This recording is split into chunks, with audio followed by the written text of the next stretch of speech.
a Zoom platform or by telephone. All necessary access information has been made available in the House calendar and through the electronic calendar on the general court website. Notice of this meeting complies with House rules and RSA 91-10. Anyone who has a problem accessing this meeting should call 271-3600 or email hcs@leg.state.nh.us. In the event the public is unable to access the meeting will be adjourned and rescheduled. I want to introduce the staff that are on the meeting assisting us. Brad Greenland, the committee researcher. Please note that all votes that are taken during this meeting shall be done by a roll call vote. Let's start the meeting by taking a roll call attendance. When each member states their presence, please also state whether there's anyone in the room with you during this meeting, which is required under the right to know law. This time, the clerk will now call the roll. Vice Chairman Welch. Yeah. Representative Burke. Representative Hopper. Representative Green. Here. Representative Wallace. Representative Testerman. Yes. Representative True. Present. Representative Pratt. Representative Marston. Present. Clerk is present. Representative Harriet Gathright. Present. Representative Pantelakis. Present. Representative O'Hearn. Present, home alone. Representative Bordenay. Present, alone. Representative Muse. Representative Newman. Present, alone in the room. My wife is in the house. Representative Horrigan. Present, alone at home in Durham. Representative Conley. Representative Klein Knight. Representative Bradley. Chairman Addis. Chair is present. Mr. Chairman. Representative Burke. Representative Hopper. Representative Wallace. Representative Pratt. Representative Hughes. Representative Conley. Representative Klein Knight. Representative Bradley. Is Representative Hughes planning on attending today? Because To my knowledge, everybody's attending. both technical assistants are, Oh, wow. so just pointing that out. But Let me just. let's see how it works. At this time, excuse me, Representative Marston will now lead us in the Pledge of Allegiance. I pledge allegiance to the flag of the United States of America and to the republic for which it stands, one nation, under God, indivisible, Liberty and with justice and justice for all.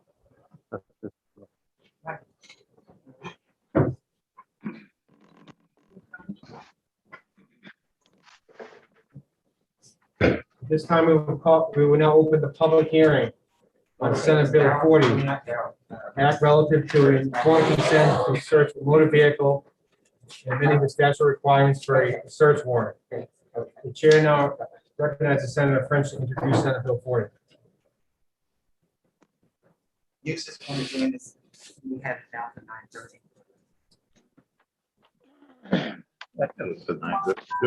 Good morning, Mr. Chair and the entire committee. My name is Harold French, Senator from District 7. I'm here to present to you today Senate Bill 40, an act relative to informed consent to search a motor vehicle. This bill is very similar, if not exact, initially exact bill of one that was started in the House. As you or many of you know, oftentimes bills are started both in the House and in the Senate each session to make sure we have at least 2 bites of the apple if necessary. So this one was passed through your committee and is now in front of your House version is in front of my committee over in the Senate. And this varies very little from the one you issued to us, except you'll notice the changes, the amendment. Do you have that before you? So that amendment is a request from the courts in order to amend statutory requirements for a search warrant, and it allows consistency with the requirements for electronic warrants. It changes the verbiage from affidavit to written statement under oath.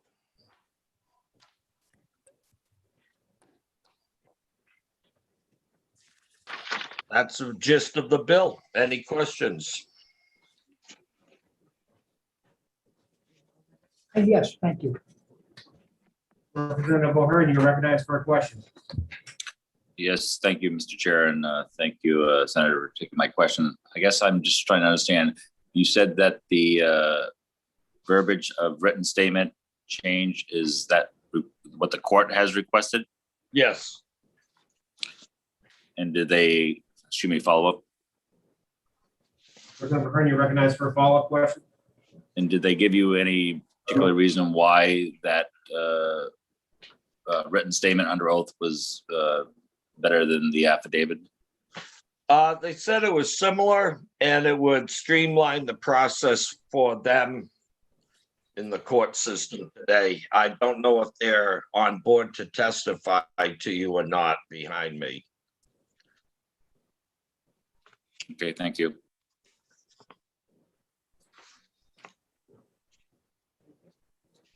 Representative True, you're recognized for a question. Thank you, Mr. Chairman, and thank you, Senator, for taking my question. I don't have a copy of that amendment, Senator. Can you give me the amendment number? When it comes through, if you pull, it's Senate Bill 40 as amended and passed by the Senate. Okay.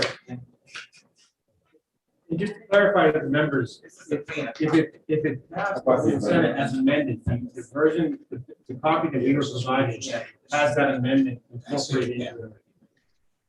Thank you. It is, that's the same.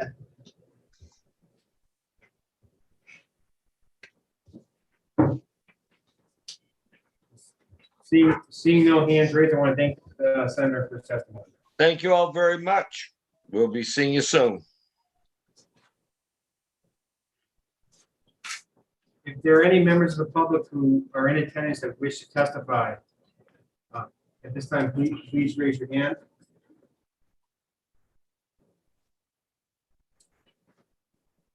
This time, the chair now recognizes Richard Head.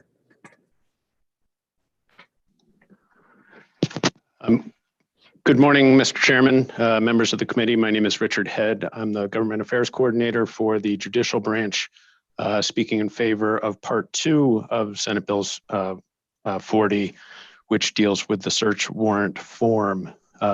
This was a request, as Senator French said, of the Judicial Branch. It was added onto his bill. It is unrelated to Part 1 of the bill, but it was added in after the court did a study evaluation of the warrant process, and one of the recommendations out of that was to become what's called CJIS compliant, the Criminal Justice Information System, which sets a baseline standard for security in various aspects of law enforcement, including search warrants. And one of the aspects of that was to a recommendation the law enforcement convert to using the law enforcement enterprise portal, LEAP, which is hosted by the FBI. It provides a secure remote and telephonic warrant system and does so at no cost to the state. So essentially what we want to move towards is a more secure process. And one of the elements of that is to eliminate the telephonic oath process that is currently in place and authorized by New Hampshire statute. But in order to become more CJIS compliant, the goal is to have the warrant itself be self-sworn document, so it doesn't require a telephonic access, which in off hours can involve cell phones or other communications which are not as secure as other forms of communication. So this allows the document, instead of doing it with an affidavit and a swearing, that the document itself becomes self-executing. It is still a statement under oath. It does not require a separate swearing process with a judge. So essentially, it's a change to the form that exists by statute, and it makes those changes so that it no longer would have to be through an affidavit, but would be a written statement under oath that is signed by the executing officer. So it's a process that came out of a review that the court did with prosecutors and the Attorney General's office involved in that. With that, I'd be happy to answer any questions.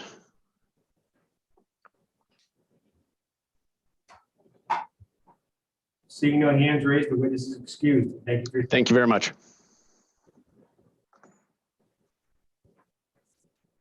At this time, the chair recognizes Chief David Goldstein. Representative Muse, just so you know, Representative Burnt is not present today, so you are the only technical assistant. So just try to be aware of the attendees with their hands up. And if you have a list of all who signed up to testify, if you don't have one, I can have one sent. I'll do that. Good morning, Mr. Chairman. Can you hear me all right? Yes, we can hear you. Oh, thank you. Yes, for the record, my name is David Goldstein. I'm presently the police chief in the city of Franklin, and I have been a police officer for 41 years. I signed in late last night, and I signed in as neutral for the New Hampshire Association of Chiefs of Police. And we sincerely appreciate the work that Senator French has done on this and our conversations with him. And we certainly appreciate the intent of the bill. But we have just a very small concern about some of the language as drafted. And I'll go right into that. First and foremost, relative to that, we're suggesting adding the word solely in para 1, section D, which would then read, the operator cannot be further detained solely for refusing a consent to search. The reason for this is because we feel that if the individual, and they have every right to, decides that we should not have, they won't consent to a search, let's say of a motor vehicle, does that mean that as we're walking around the vehicle, we see blood dripping from the trunk? Does that mean we have to cease any and all contact with that individual and further investigation? So we feel by adding that word, we can forestall any of that. I would like to offer, just by way of some quick information and background, that there are oftentimes circumstances, and quite frankly, when law enforcement officers wouldn't be doing their jobs by detaining individuals and investigating further. And even after first contact with an individual, should something else be observed, it's very important that we follow through with that. We were going to testify on section 2. However, we understand where the courts are coming from, and certainly have no problem with that.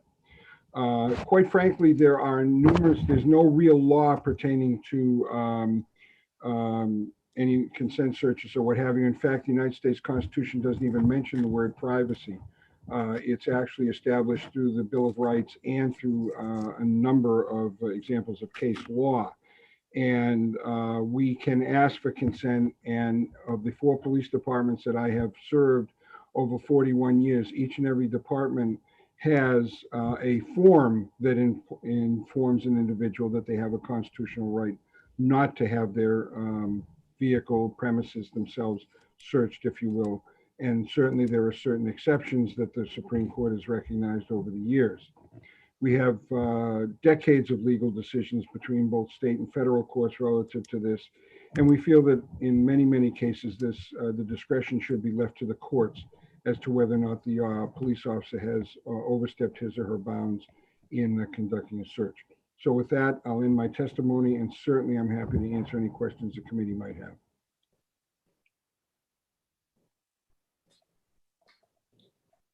Seeing no hands raised, I want to thank the witness for his testimony. Thank you.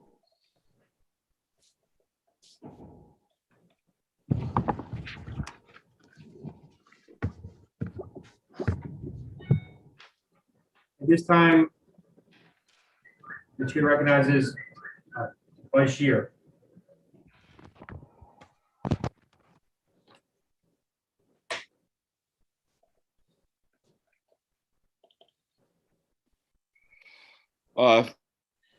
Thank you, Mr. Chair. Thank you, members of the committee. I've been in front of the committee several times, so I won't give you a lengthy introduction. As I'm required to say, the opinions I expressed today are solely mine. They're not the opinions of the law school or of UNH proper. I worked both with Senator French and Representative Roy on each of their bills. Representative Roy was the prime sponsor of HB 485, which is in the Senate and before the Senate Judiciary Committee right now. I am obviously in support of SB 40. I think it's a good idea. I'm not going to repeat what I said to this committee when I testified in favor of HB 485. I refer the committee to my written comments in favor of SB 485. I would point out that the recommendation by Chief Goldstein to Edward Soley, I think, is a mistake. It puts, there's nothing that he wants to make sure is protected that is not, that gets additional protection by adding the word solely.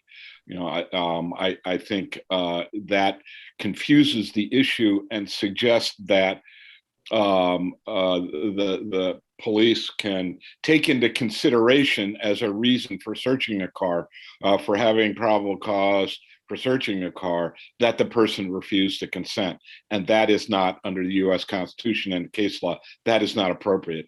That is the unintended effect of adding the word solely in there. So I think that as written, the SB 40 is well worded, and I think, as I said in front of the Senate, I have great respect for both Representative Roy and Senator French, so I'm not going to pick between the two of them. I don't want to piss either one of them off, for lack of a better way of putting it.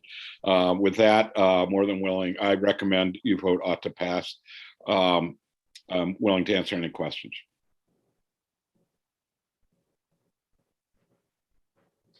Representative Newman, you're recognized for a question. Thank you, Mr. Chair. I just have a question about what, to the witness, thank you for taking the question about your talking about the word solely. If a police officer sees something in a car that is suspicious that there's a crime and he has probable cause, what happens in that situation? Do they then just have to get a warrant to search the car, or can they take some action without a warrant? It depends on the circumstance. If it's perceived that it meets the exigent circumstances exception, then they don't need to get a warrant. They as long as they have probable cause. So blood dripping out of the car from the trunk would probably meet the exigent circumstances suggested. If otherwise, what they would do is they just detain the car and get a search warrant. So it depends on the circumstances, but this bill doesn't get in the way of that one way or another. Representative Newman, you recognized for a follow-up question. Thank you very much, Mr. Chair. And where is that exigent circumstances? Is that in the Constitution, state law, federal law? Where is that? It's in U.S. Supreme Court and New Hampshire Supreme Court sequence of decisions. It's a very well-established exception to the search warrant requirement. Thank you. You're welcome.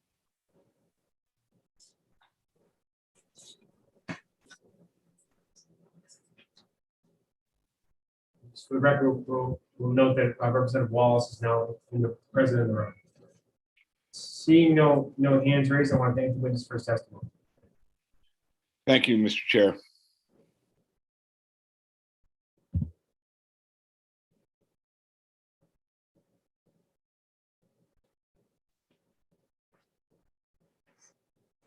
This time the chair recognizes Lisa.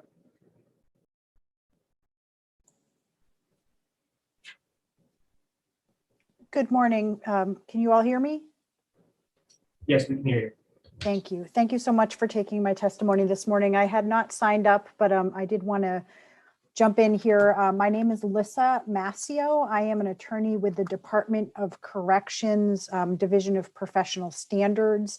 I did hear you all kind of chatting before this session started, particularly Representative Rhodes, about HB 485, the bill that was already came out of the House. I did just want to draw to your attention, we were working with Representative Roy on HB 485 along with Senator Carson. Although the language of these bills is not the same, we did want to draw your attention to a concern the Department of Corrections has that was addressed by an amendment on HB 485, which was actually addressed in executive session with the Senate Judiciary just last night. That amendment is 1123S. I did email it to Chairman Abbas yesterday. Both that amendment, which Representative Roy and Senator Carson worked on, and our memo, both to Representative Roy in March and the Senate Judiciary Committee. The concern is really with the lack of a carve out in SB 40. HB 485 had a section carving out precluding some specific searches that did not require consent, and that amendment added an exception for Department of Corrections. If you look at the memo that Director Cusack drafted, already an administrative rule, specifically COR 305 and 306, the Department of Corrections does have the ability to search without consent or even warning vehicles, possessions, and persons that are on DOC property. And it really is a matter of public safety and security of the facilities that DOC be able to do that. So I did just want to draw your attention to that specific issue and the amendment that was just passed through the committee in the Senate, and I'm happy to try and answer any questions.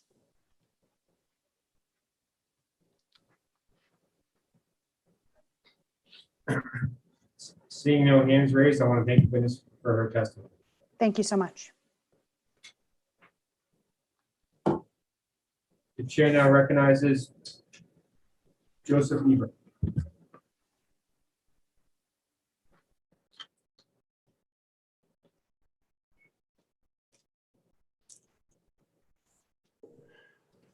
Good morning, Mr. Chairman and members of the committee. My name is Joseph Ebert. It's E-B-E-R-T. I'm a captain with the New Hampshire State Police. I oversee the Investigative Services Bureau. We are neutral on this bill. However, the New Hampshire State Police does employ this process as we speak, a written waiver for a search of a motor vehicle. We do, after review of this bill, have one area that we would like the committee to consider, and that is under number 1, Roman numeral 2. And we would recommend adding a statement that is similar to unless re-engaged by the operator. So what it says is if the person refuses consent to search, the officer shall, which is for obvious reasons a very strong term, shall stop questioning about the consent. My concern, as I testified before the Senate as well, is that oftentimes we are re-engaged by the operator. And a situation where this might come into play is where you advise the operator, okay, at this time, then I'm going to seize your motor vehicle and I'm going to apply for a warrant, at which time the operator says to you, oh, okay, all right, well, I don't want you to do that. I have, maybe a marijuana joint in the console or something that could be as little as a violation level offense that they could be released on the side of the road with a summons with. So they're weighing out their options and they're saying to you, okay, well, I don't want you to go through the process of towing my vehicle. That's going to put me out further. So therefore, I want to go forward with the consent search. Now, there's an awful lot that is documented in a situation like that to make sure that the person doesn't feel that they're being coerced in any way or pressure is placed upon them and they're making that choice freely. However, that entire discussion seems to be precluded by number 1, Roman numeral 2, unless there is a statement added to acknowledge that they could re-engage the officer. So with that, that is my testimony for this morning. I'm happy to answer any questions if you have them.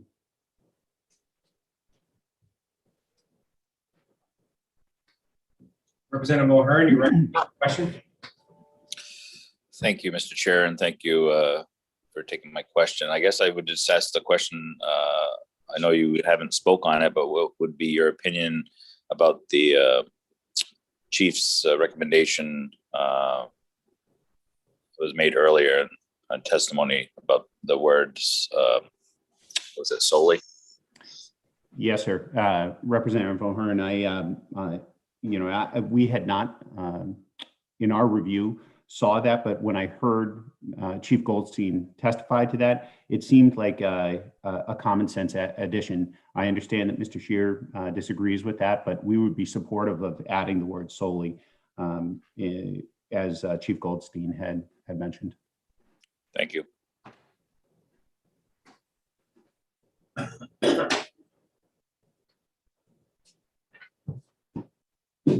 Seeing no hands raised, I want to thank the witness for his testimony. Thank you. Just point out for the record that Representative Hopper is now joined us in the committee room.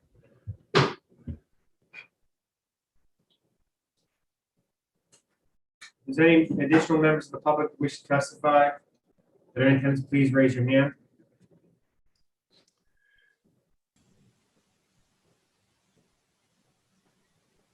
Chair is recognizing Devin. Good morning, Mr. Chair, and other honorable members of the committee. My name is Devin Chafee, and I'm the Executive Director of the American Civil Liberties Union of New Hampshire.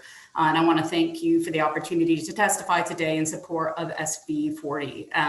We are testifying in support of SB 40 just as we testified in support of the House version of this bill, HB 485, when it was before your committee. And I just want to thank and give our appreciation for the committee's due consideration of that bill, the time that you put into passing a sensible amendment with that bill, which was then voted to pass unanimously out of the committee and then passed on the consent calendar of the full House.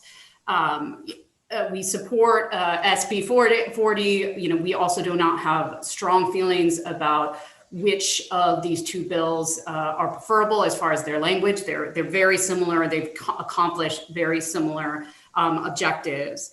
I do want to make clear that we have no concerns with either the judiciary's request in the second part of the SB 40 as was passed by the Senate, as was adopted by amendment.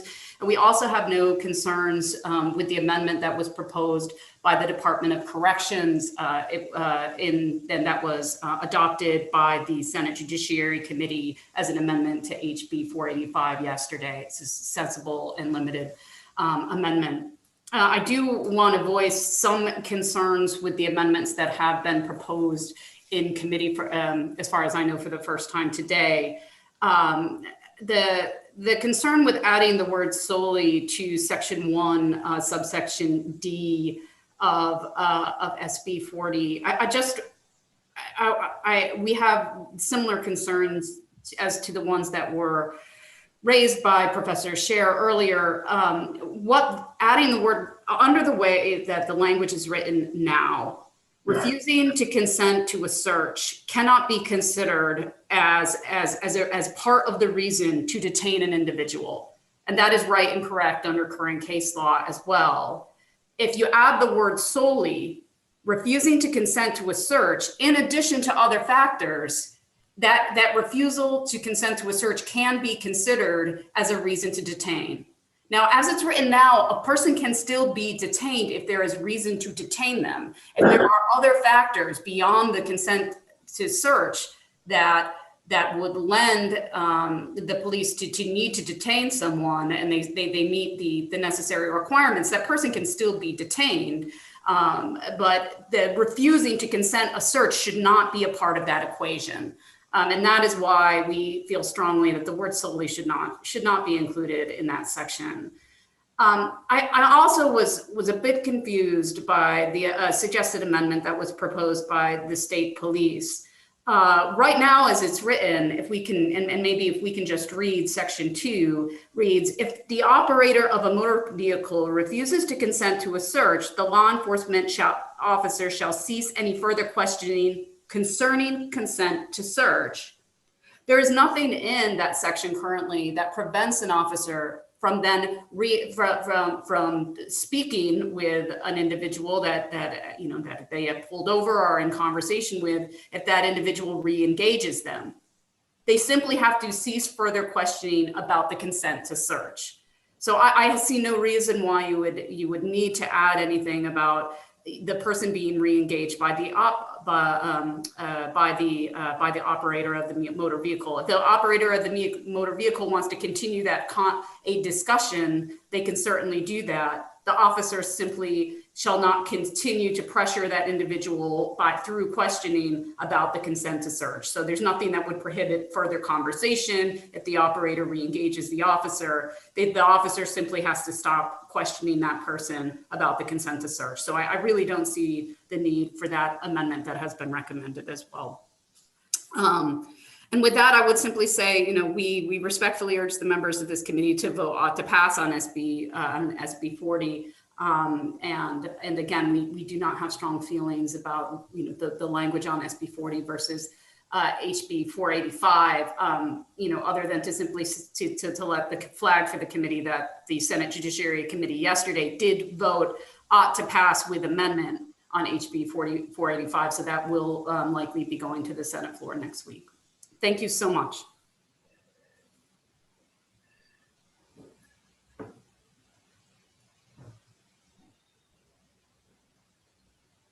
Representative Newman, you recognize for a question? Thank you, Mr. Chair. And it's just a question about the last part that was said about the questioning somebody about the consent to search and the word solely.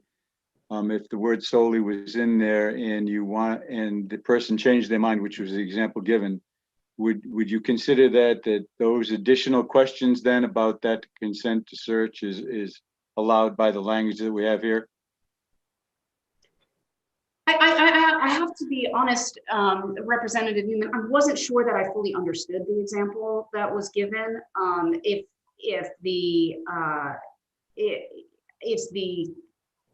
My understanding is that there's nothing in this currently that prohibits the officer from re-engaging in a conversation with the operator.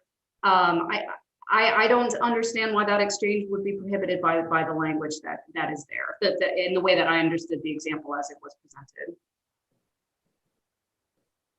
Thank you.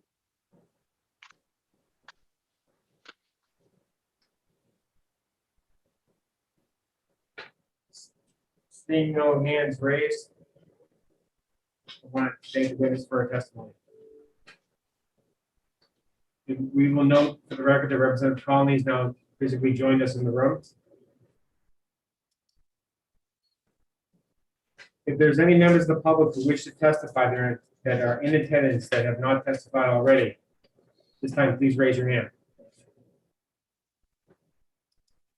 Seeing no further hands raised at this time, we'll close the public hearing on Senate Bill 40. Mr. Chair, we had a number of people signing in. We had 77 people sign in support of the bill. We had one person sign in opposition, and we had another person who signed in as neutral. Thank you, Representative Muse.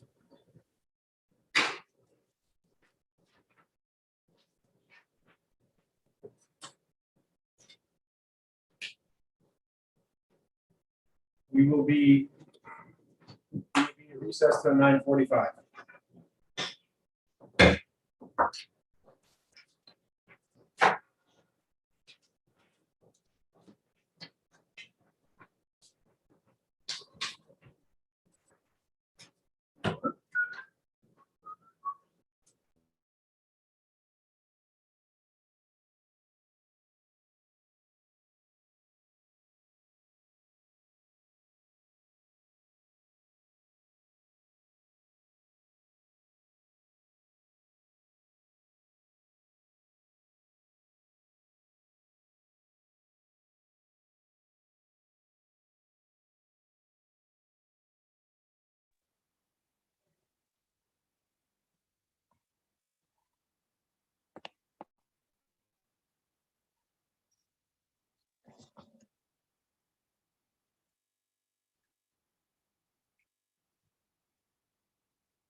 Representative Panalakis has her hand raised. Not sure if she wants to ask something.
I'm not sure if anything. Can the people at home hear us? Yes, Mr. Chairman, could I ask a question? You may. Do we have any second committee bills? For the House bills?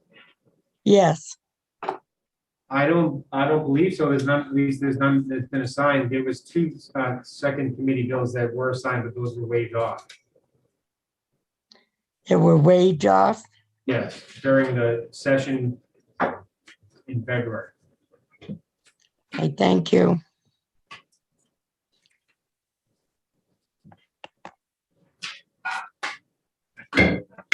At this time, we call order the Criminal Justice Public Safety Committee, and we will open the public hearing on Senate Bill 110, an act relative to animals and motor vehicles. At this time, the chair recognizes. Yeah, I'll take it. This time, the chair will recognize Senator Sherman to introduce Senate Bill 110. Yeah. Sure, Ben.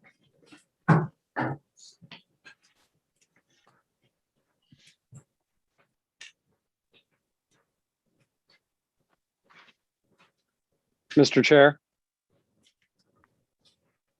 Good morning, Senator. We can hear you. Good morning. Are you able to hear me?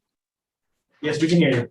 Okay, great. Thank you. For the record, my name is Tom Sherman, State Senator, District 24, 11 towns on the Seacoast. And I appreciate the opportunity to introduce SB 110, which is an act relative to animals and motor vehicles. As many of us who have been in the legislature for several years know, this is an effort that keeps coming back. And my goal, this bill was brought to my attention, or this effort was brought to my attention by a young high school student named Olivia Hammer, who I believe is able to testify, who had great concern about animals being left in cars with the windows up and during the summer, and the inability of anybody to act. So this version of the bill is quite different from prior versions, and I credit the Attorney General's office and others for helping me come up with a solution to this recurrent concern. And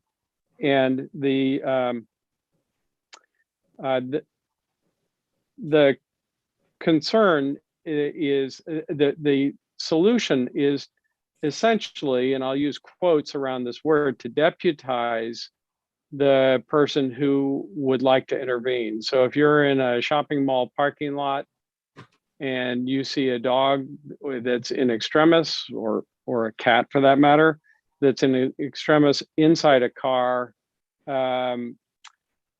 what you are able to do is actually get in touch with law enforcement, and with a witness present, law enforcement can authorize you, whether you use a smartphone or however you are able to get your message across to law enforcement that an intervention is needed. They can't get there in time.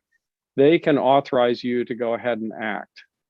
And in my knowledge, this is the first time that the American Kennel Club has actually signed on in support of a bill.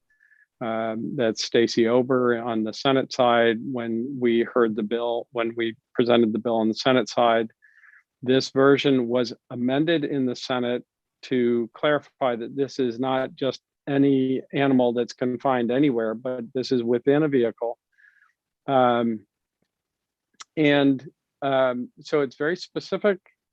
You cannot take action without the blessing of law enforcement and a witness. And that is what makes this very different. And it provides the indemnification under Roman 4, but you have to be authorized by law enforcement. So that's why this has been able to move forward, as opposed to prior bills that did not have that, what I like to call deputization component. So with that, I'm happy to take any questions that you might have.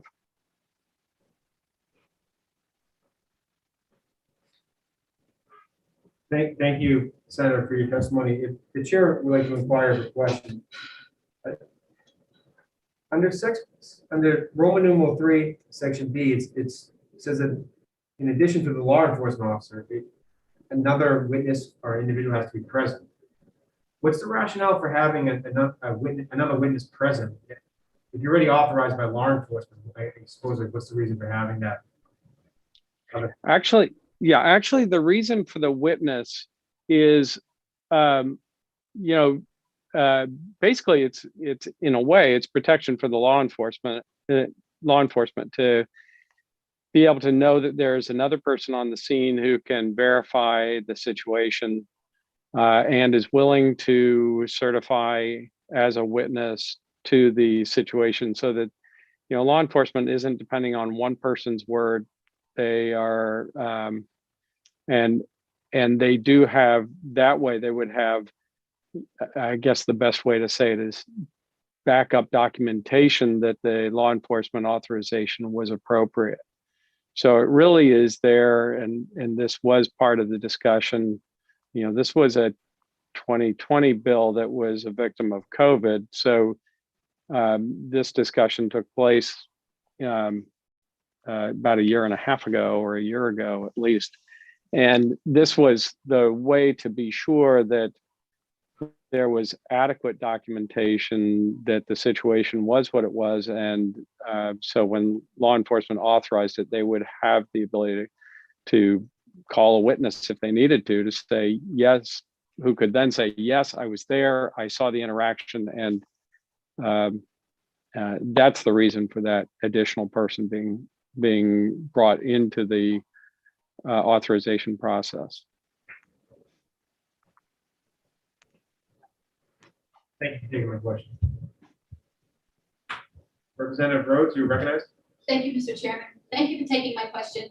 So my question is, if you see this, there's an animal in a car, say in a parking lot, and the person calls 911, and given the authorization to act, there's a witness present, should it be written in the law that that person and witness need to remain there until law enforcement arrives, so that they're able to, law enforcement is at least able to try to find the owner of the vehicle and or be there when the person comes out? Because my concern is the person coming out, their car window's broken, the police aren't there yet, or the police are there to, kind of protect that person from the hostile person that may be walking up to their broken window.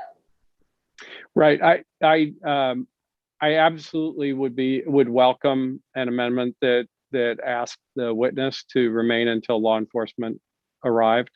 I think that's a good suggestion, and it makes it a little bit more difficult if they are not willing.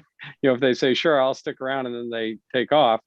But the idea is that witness, we have to have a name, contact information before law enforcement would authorize. So I think even if they did leave, they would still be able to be contacted. But I think it's a great suggestion, and I'd be open to it.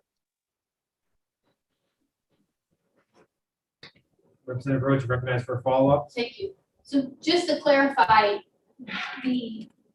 an officer is going to go to the scene if this is necessary to have happen? Yes, thank you. That would be the expectation. This situation where law enforcement can't get there in time, I think many people have had that frustrating moment when they've seen a animal confined in a car and can't, they don't know what to do. The problem is, of course, that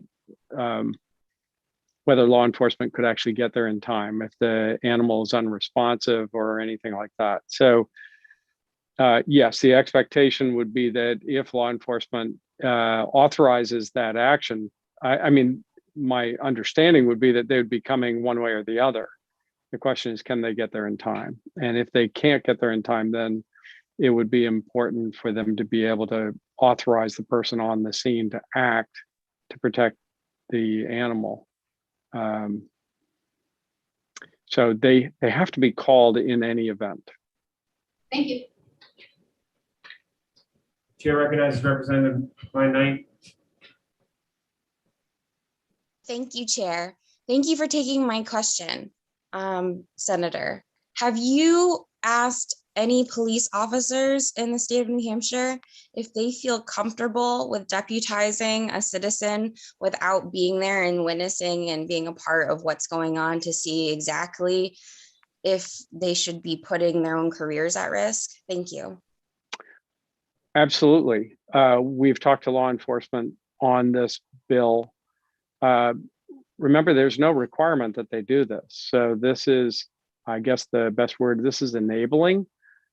But the law enforcement, if they don't feel comfortable, they don't deputize. So this would have to be a willing law enforcement officer who looks at the situation either through a smartphone or otherwise and says, yes, you can go ahead, but there is no pressure, no liability for law enforcement. If they say, no, we're not going to authorize, then they don't authorize.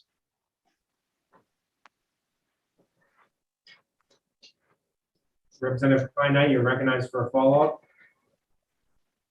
Thank you. So you've talked to many law enforcement officers that would be okay deputizing citizens. I've talked to law enforcement officers who are okay with this wording that doesn't require them to deputize anyone. So those that are willing to deputize, this bill, the original language was, I talked to, as I said, the Attorney General's office, and I talked to law enforcement, and they're comfortable with the language because it leaves it up to law enforcement what they are willing or not willing to do. And there is no, there's no requirement, there's no liability for law enforcement, no additional liability. The standard of practice is that they go to the scene, and this allows them to be there remotely through the person who has called them, if they so choose. Just as an additional, the law enforcement has already expressed to me that they find these situations frustrating because they know something has to be done and they can't get there in time. So that, this makes it as flexible as possible for law enforcement without any additional requirements. The chair recognizes Representative Hughes for a question. Thank you for taking my question.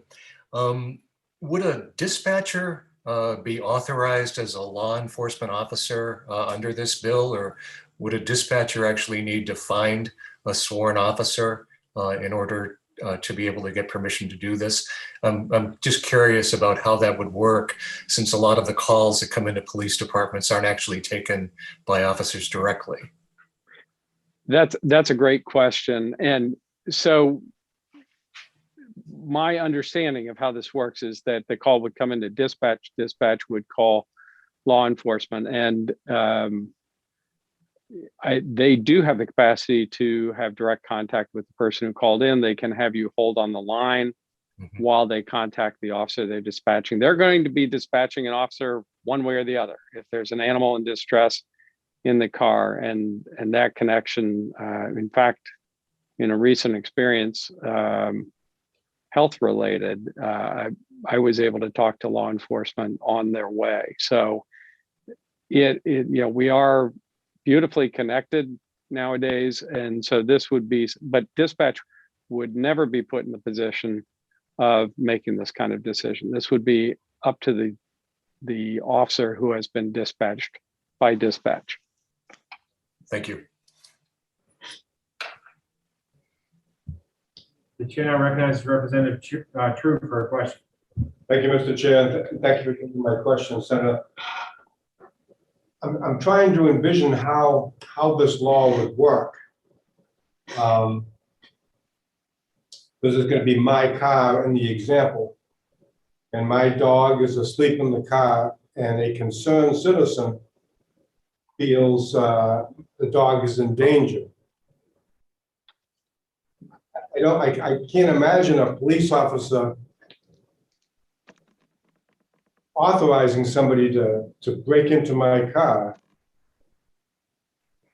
because they feel that the dog is in danger. I mean, it's not like an expert or an animal control officer is watching. I'm trying to envision me coming out of a shopping center.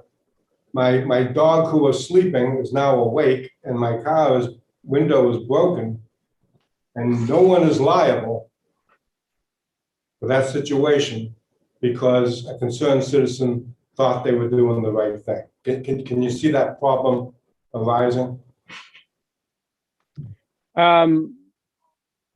Well, that's always possible. I mean, that could happen now. I think it's interesting because speaking with trial attorneys on this issue, they actually opposed the original bill, which they have always opposed in the past, and they are okay with this version because of the protections put in there through law enforcement. That what they did say was that while you as the angry car owner, which I completely get, would be able to bring suit or have some demanding that the window be replaced or whatever. Their comment was that very few people, if the person who broke the window was acting in good faith right now with no additional authorization, it would be very hard for you to bring suit or otherwise. There's a lot of things to think about, not just your broken window. Suppose you had a dog that has a history of biting and somebody breaks the window thinking they're being a good Samaritan. Right now they can do that if they think the dog's in distress, and that dog might then bite them or get loose to the risk of that dog. And that would be very, that would be dangerous for the public and otherwise. That's why this gives an alternative where law enforcement is called.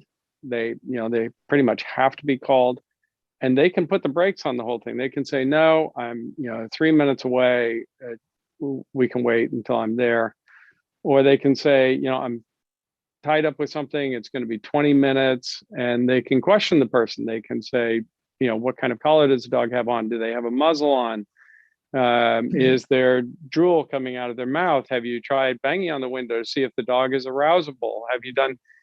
So in a way, this is actually a speed bump in the road towards somebody acting in what they think is good faith and what may actually put themselves and the public at risk. That's the reason why these kind of bills have been previously opposed.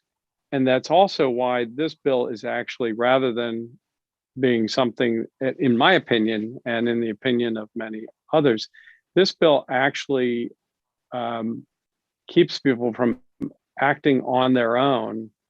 It clarifies in what setting would there be any kind of indemnity. And it really puts a pretty hard stop on the process of people breaking people's windows or trying to get into a car, or even opening the door if the door isn't locked. All those things we hope will be avoided unless there's really, really strong evidence that that animal is in extremis. And that's where law enforcement has some expertise. Most of the law enforcement officers that I've spoken to have been in this situation before. They've been called, they know what to do, and they're not going to deputize somebody lightly for all the reasons that you all have brought up with your great questions. So my belief is that this makes the situation actually more controlled and safer than it currently is, where people are acting on their own.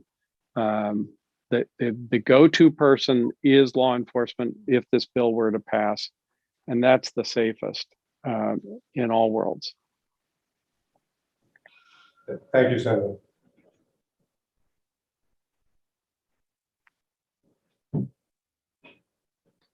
Representative O'Hearn, you are recognized for a question. Thank you, Mr. Chair, and thank you, Senator, for taking my question. So section B is only in the absence that the officer is not on scene. Correct.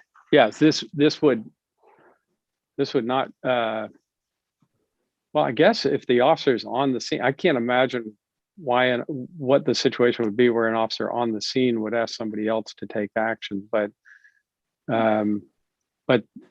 this, unless the officer needs help, and then they can authorize somebody to help them. It would, I hadn't thought of that, but it would allow the officer to say, look, you have my authorization to help me out here.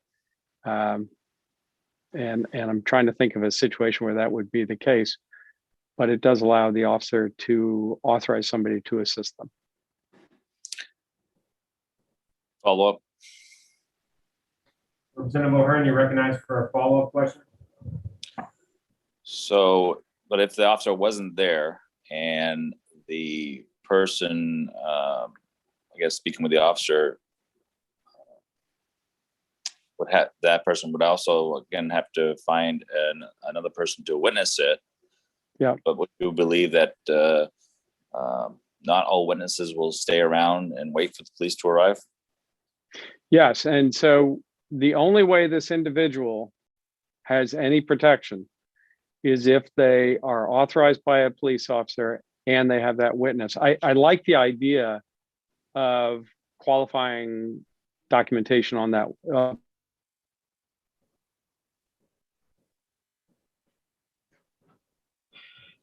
We lose them?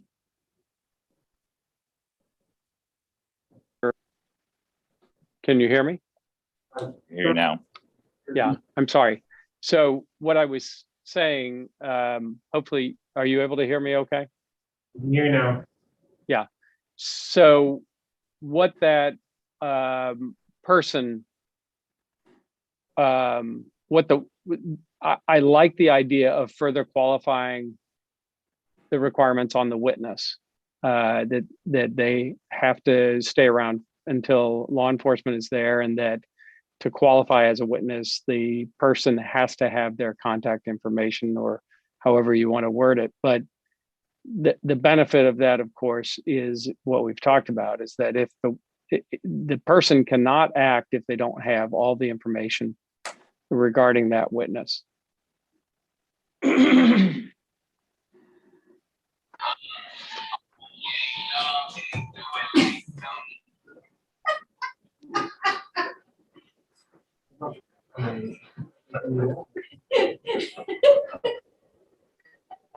Excuse us, Senator.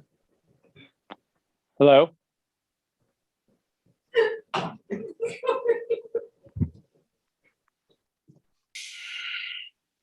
you able to hear me? Hello? Representative Klein Knight, we generally have been limiting members to 2 questions per witness. I will allow an exception for this time. Thank you, Chair. Thank you, Senator, for taking another question. Is there currently an actual process in law that police officers have to follow as like a sort of checklist before they themselves break into a car for an animal? And if that is a current process, would you be open to putting that in as amended or amend this to include a certain series of checkpoints that have to be followed to streamline? So, yeah, so the answer to the first part of the question is, I don't know what law enforcement, whether they have any codified steps they have to follow before they can enter another person's vehicle. And the answer is, I would be absolutely open to an amendment that would require the authorized person to follow the same steps, if they exist. Representative Catherine, you're recognized for a question. Chair, my question is, it states here that an individual may take action to rescue an animal confined with a vehicle endangered by extreme temperatures. Can you define extreme temperatures for me? Well, that's a good question. Extreme temperatures can vary.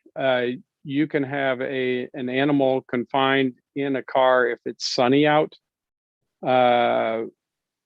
even if it's 75, 80 degrees. If it's sunny, the interior of the car may heat up very rapidly, and I think we all know that from our own personal experience. So that is a judgment call.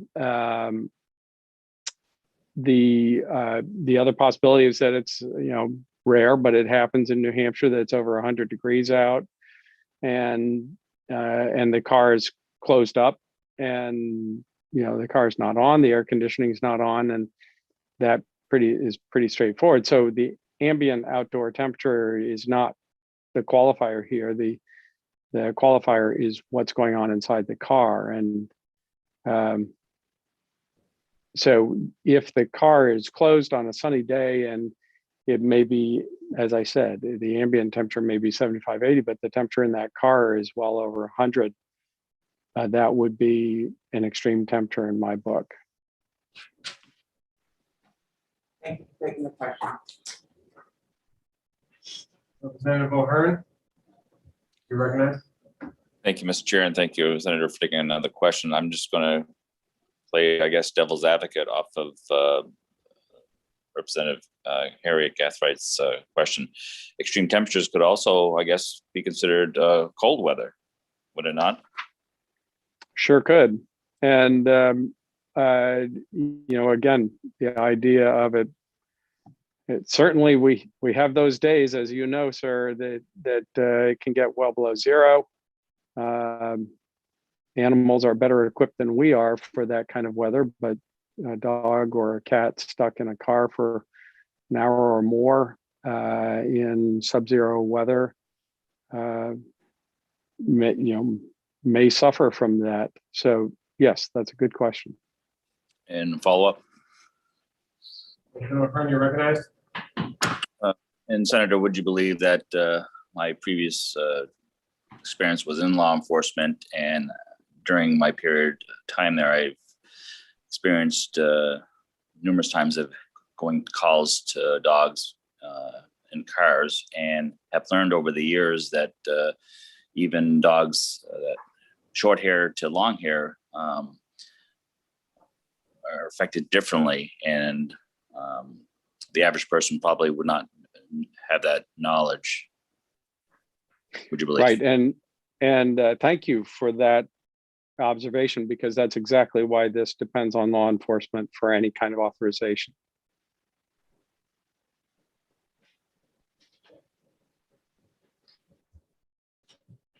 Representative Muse, you recognized? Thank you, Mr. Chair, and thank you for taking another question from me. One of the things that I'm curious about is whether or not we actually have a similar law in the books for children. As I sort of quickly look through our statutes, it looks like it's legal to leave a child in an unattended vehicle in New Hampshire.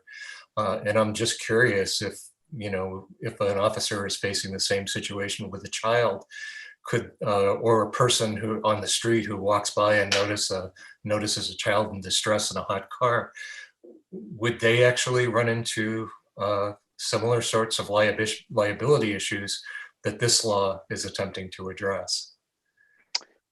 I'm sorry, Representative, I just don't know the answer to your question.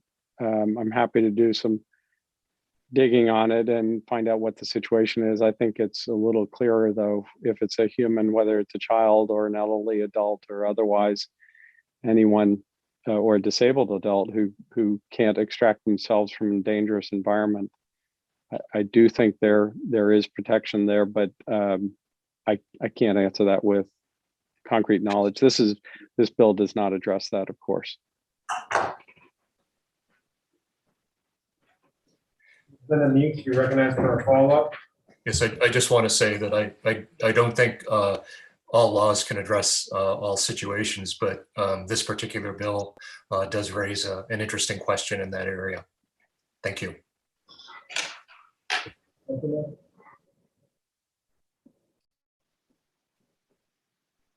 Seeing no, Representative Green, you're recognized. Thank you, Mr. Speaker. Representative Sherman, Senator Sherman, I have a question. Line 2, effective date. This act should take effect 60 days after its passage. Would you object changing that to be effective as of signed? Because we're coming into warm weather. In fact, we're already into warm weather now. Right. No, as long as there's no rulemaking, I would have no objection to that. And I don't think there would be any rulemaking required. Thank you for taking my question.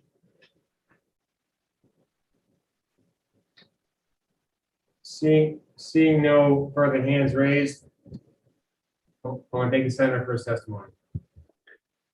Thank you so much for your time. I appreciate it.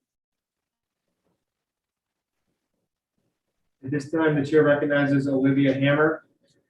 And if there's any members of the public in attendance that wish to testify that have not testified already, please raise your hands.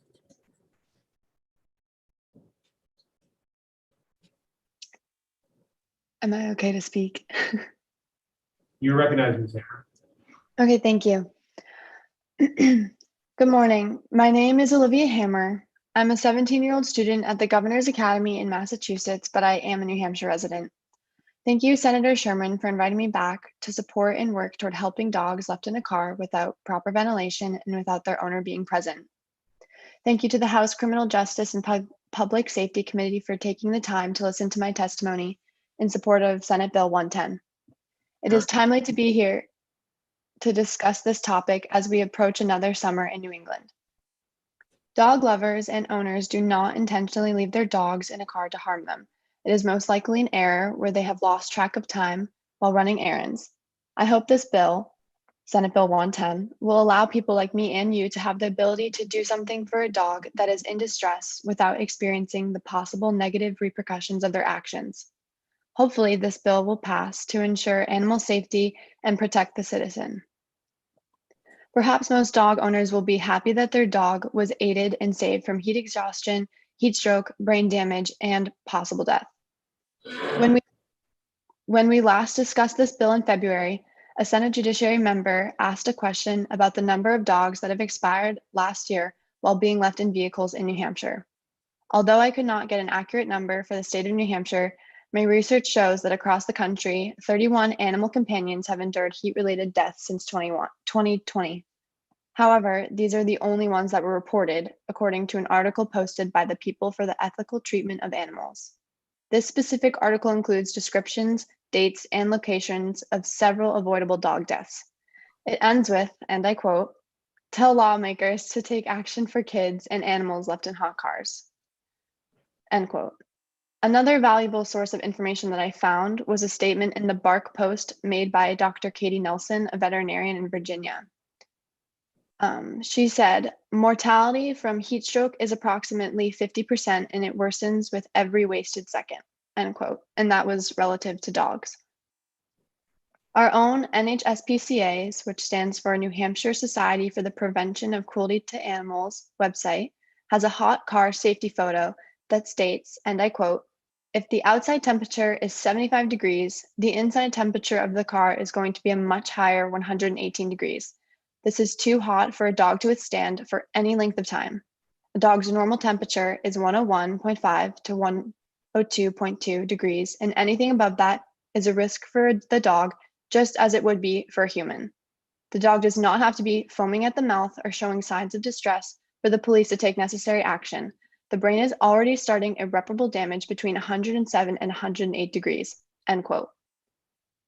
According to Senate Bill 110, an individual may take actions to rescue a confined animal as long as such activities are expressly authorized by a law enforcement officer and witnessed by another individual.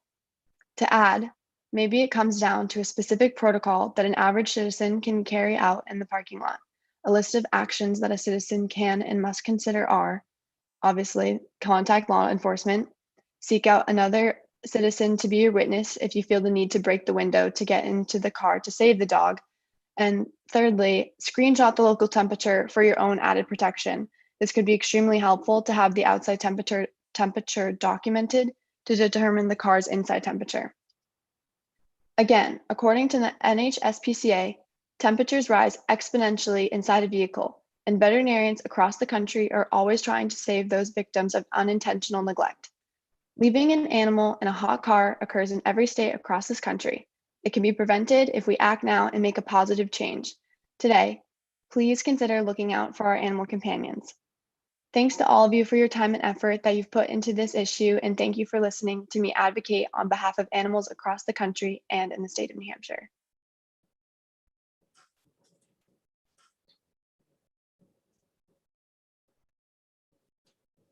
Thank you for your testimony.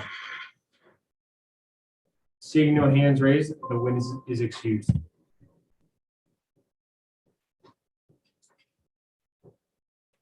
Again, if there's any members of the public who are in attendance that wish to testify that have not testified already, please raise your hand.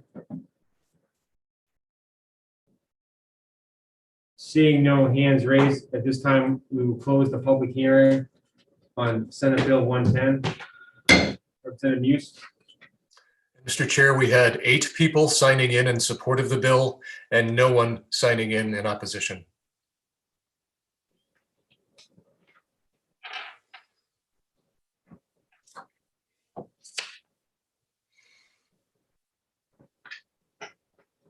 At this time, we will be in recess till 10:30.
committee. We will now open the public hearing on Senate Bill 60, an act prohibiting the transport of an open container of marijuana in a motor vehicle or HORV.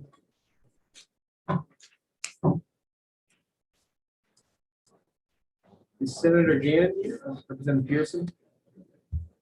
Introduce the bill.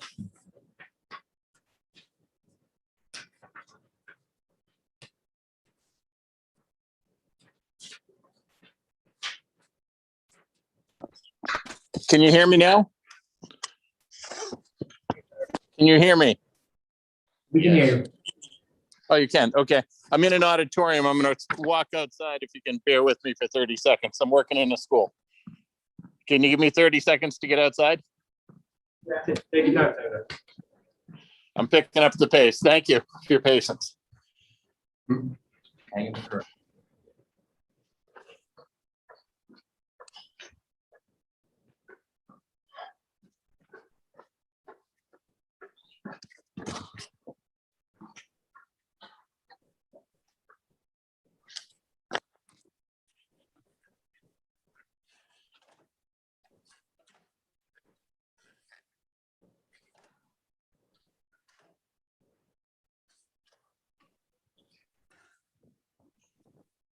Okay, I'm outside. I think you'll get better reception. Can you hear me? Yes, we can hear you. Awesome. Thank you. Let me get to a little table so I'm not out of breath. I'm the blue collar senator who has to do work. So I've been hanging stage curtains this morning. Okay. SB 60. A simple bill really for, we passed it bipartisan legislation. You probably can see the count better than I think it was about 16 to 8, 17 to 5 or 6. We're losing 10,000 lives a year on our roads pre-COVID. 1.6 million arrests per year for driving under the influence. And the evidence prior to COVID suggested that alcohol is going down for impairment, but use of illicit drugs and marijuana is going up. So our roads have become less safe from people under the influence. The chiefs of police in New Hampshire came to me and said they were having a problem on the roads, that people were using gummies and other stuff that they were medicinally medicating for, and they had them next to them on the seat, and they were having a problem. People were handing them off to the other people in the car saying, oh, it's in mine. I didn't take it. It's somebody else's in the car. So they said they were having problems, and that's why we brought the bill forward. It's a simple idea. I sat on the marijuana commission 4 or 5 years ago. I've been very involved in a lot of the marijuana bills over the last 8 years. So I was always told by all the marijuana advocates to treat it the same as alcohol as far as like being in a car or anything. So you can't have an open bottle. We don't want you to have an open container because there's a temptation. So if you do have an unsealed container, we're asking you to put it in the glove box, put it under a back seat, put it under the trunk, same as you would have to do if you had an open bottle. Now I realize some people have an amendment today and they're going to say and that may be a good amendment. It wasn't really thought of in the Senate. The idea in the amendment, I believe, is to for people who have medicinal marijuana, they could have it open. But the problem is medicinal marijuana isn't really prescribed accurately by a doctor. You get a prescription, but then you're sent to medicinal marijuana place and you get stuff, but you don't know how much you're getting. We don't know dosage, don't know amounts.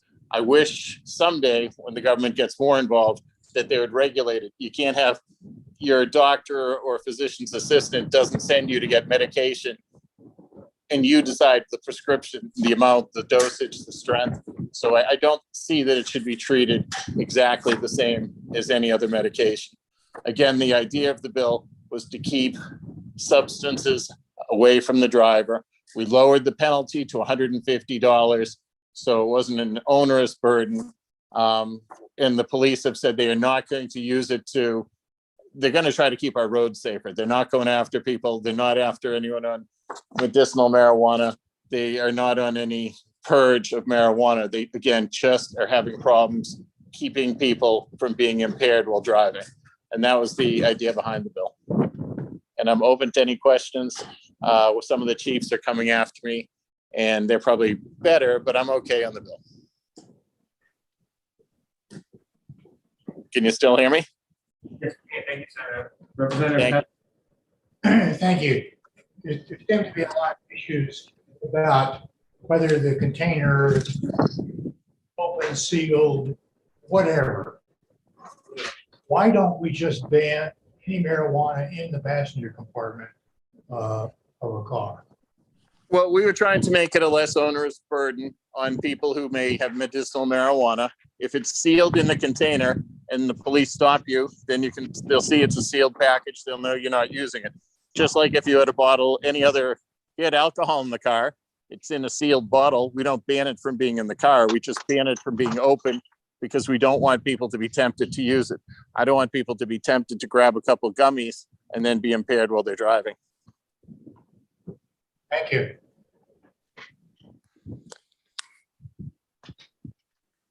Representative Horgan, you're recognized. Thank you very much, Mr. Chair. Thank you very much, Senator. I have a question about, it says marijuana shall have the same meaning as cannabis type drug. And I looked up RSA 318B14, and does it in fact cover like cannabis, cannabis infused gummies that you've referred to several times, that sort of thing? It does. Yes, it does. It does. We added, I think you should have the amended version from the Senate. The Department of Health and Human Services had us add, I was using the phraseology too loosely with marijuana, and they wanted therapeutic cannabis, and they had a coverall that was legally accepted in the state of New Hampshire. So we deferred to them, and they put in a couple phrases, so it covered everything. All right, thanks. Thank you, Mr. Chair. Representative Klein Knight, you are recognized for a question. Thank you so much for taking my question. So what is the definition of sealed?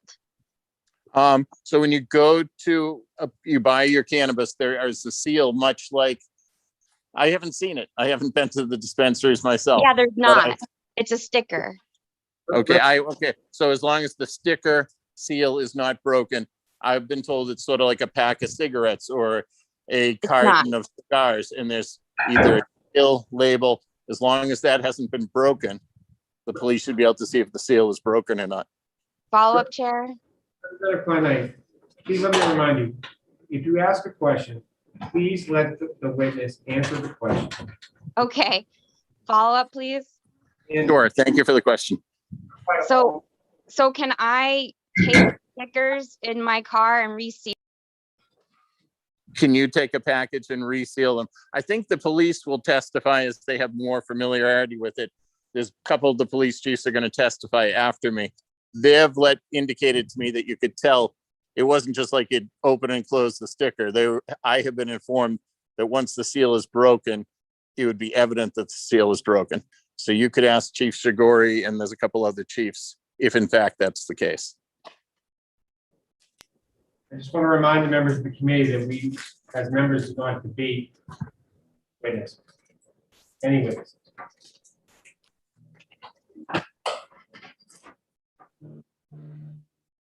Representative Newman, you're recognized for a question. I don't have a question. I just did not hear what you said we should be aware of. Didn't come through clearly. I apologize. I'm sorry. I usually would Zoom this. No, I had to work today. So I'm under a big tent here in Tewksbury High School.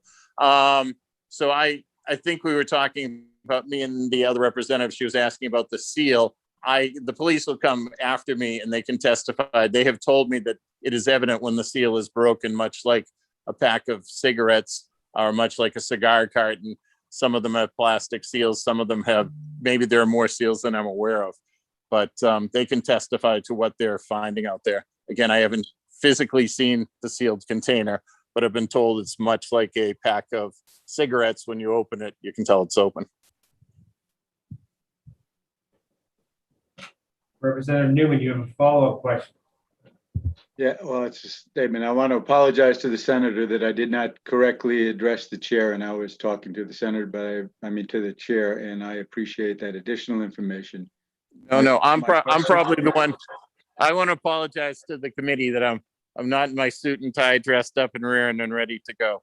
But again, the idea is that we keep the container or keep any marijuana, a temptation, away from the driver.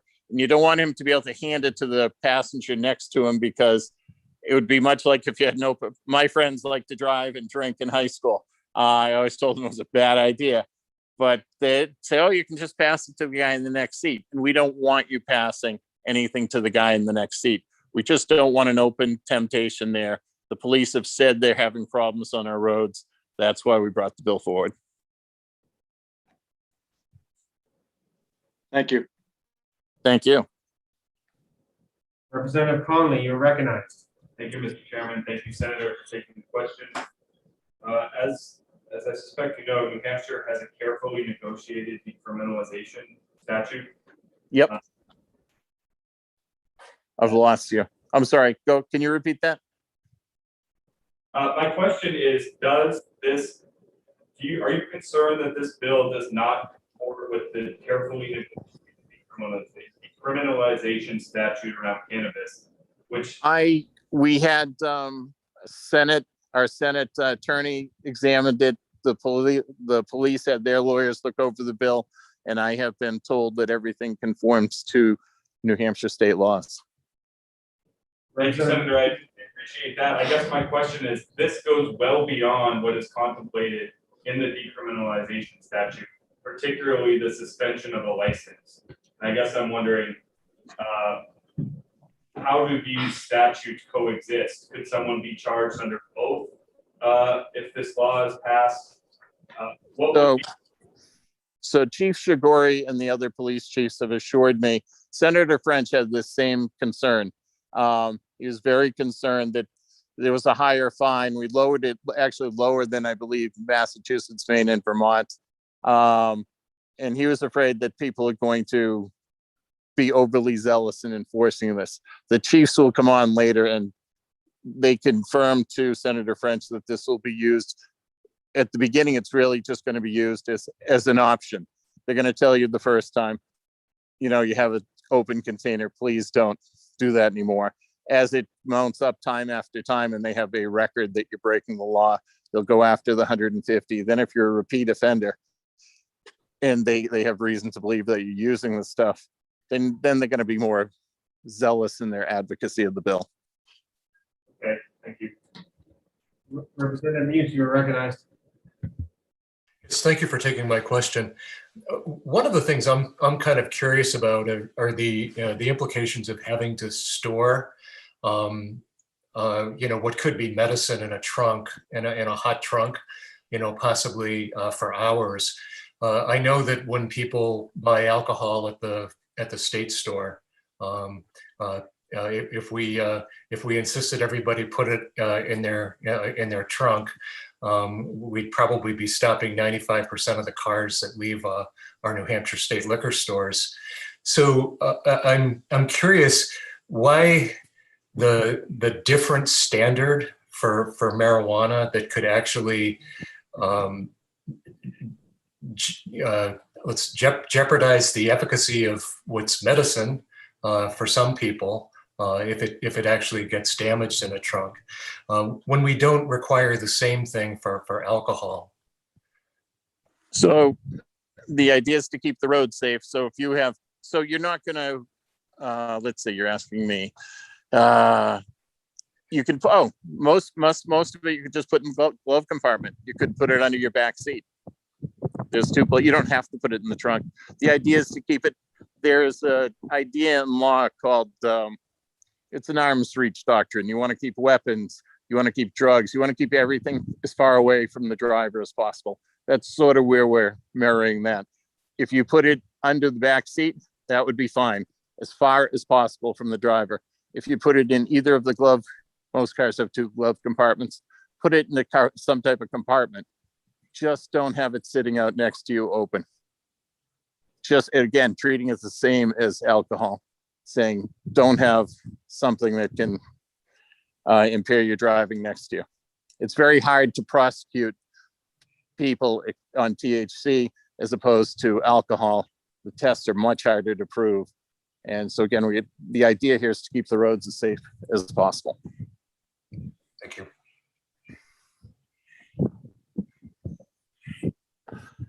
I think the Chiefs are probably better than me at this, but we'll see how they are after.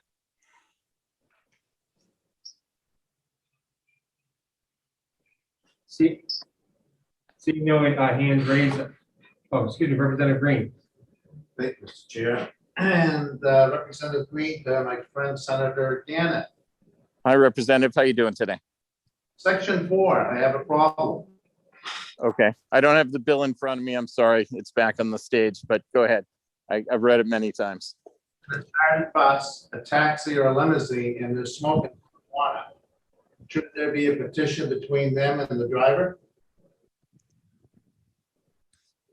That's a good observation. I like that.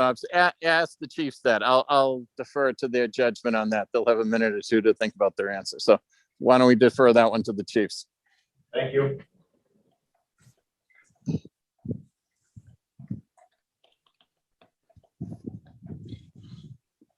Seeing no further hands raised, I want to thank the senator for his testimony. Thank you. Sorry it was under these conditions. Have a great day, guys. The chair now recognizes Chief Andrew Sigori.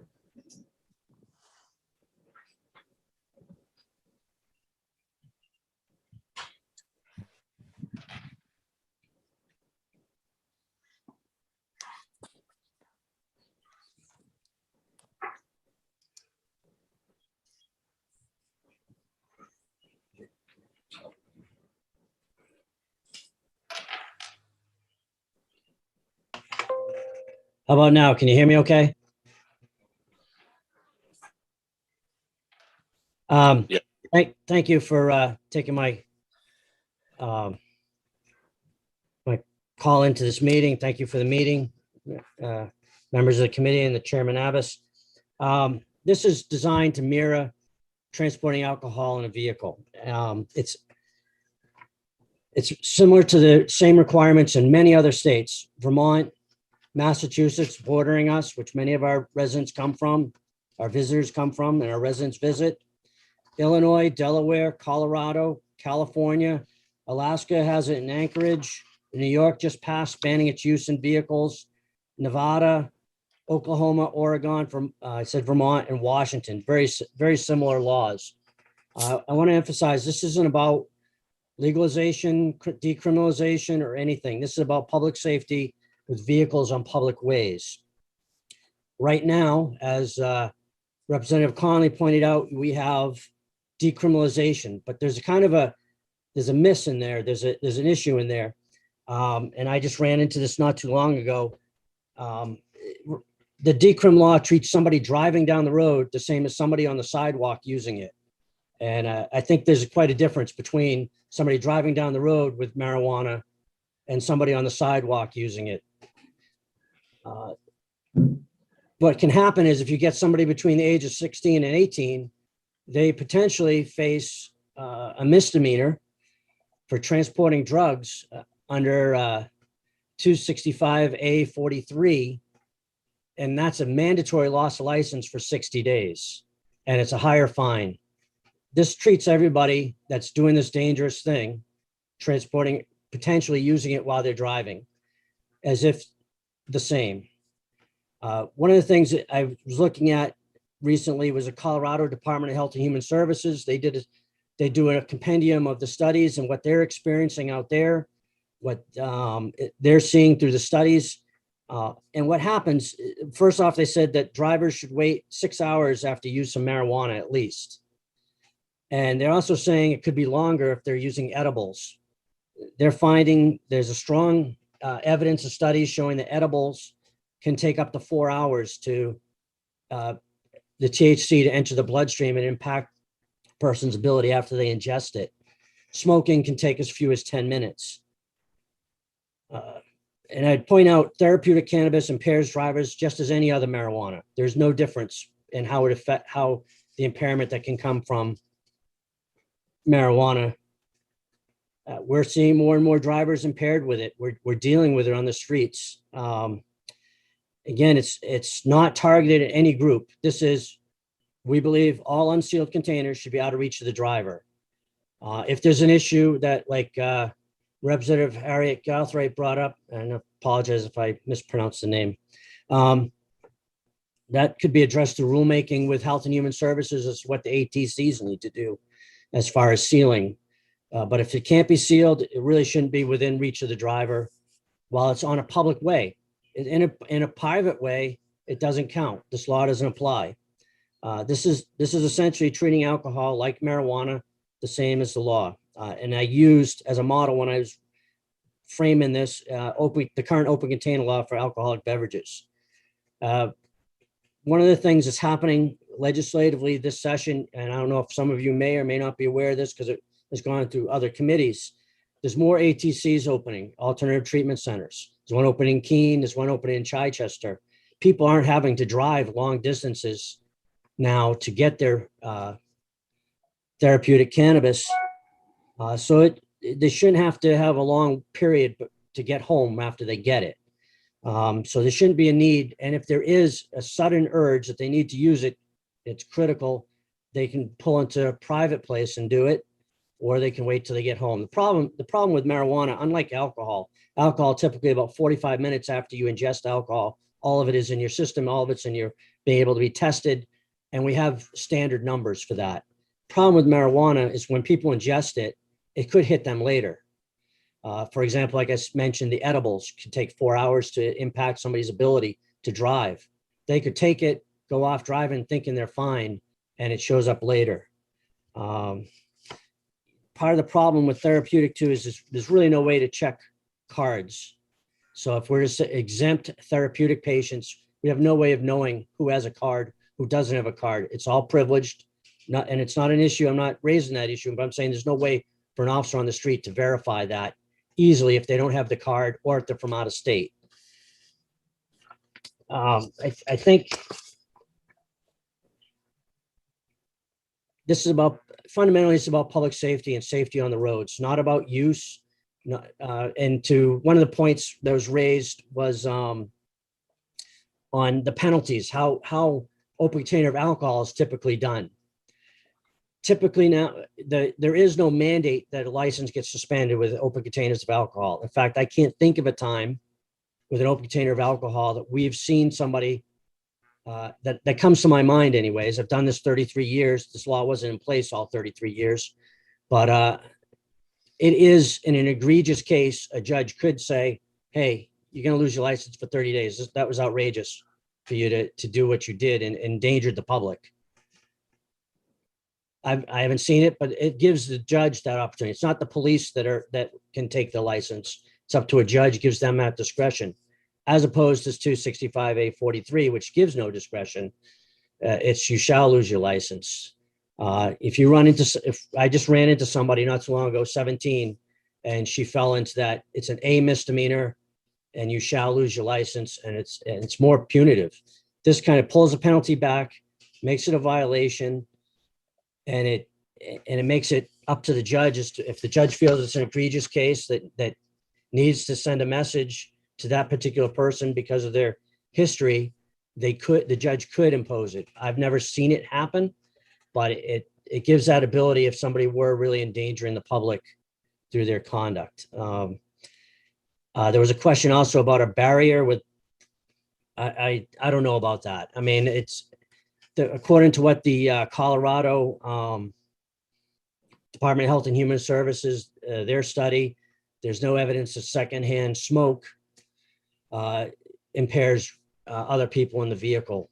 And something like a limo or something, unless it's like, the proverbial, vehicle from Cheech and Chong that had smoke rolling out the windows, I don't see how somebody could ingest enough to impact if the passenger's using it in the back seat as in a taxi, that the driver would be impaired. But again, if it's a taxi, that'd be up to the company policy, really, I would think.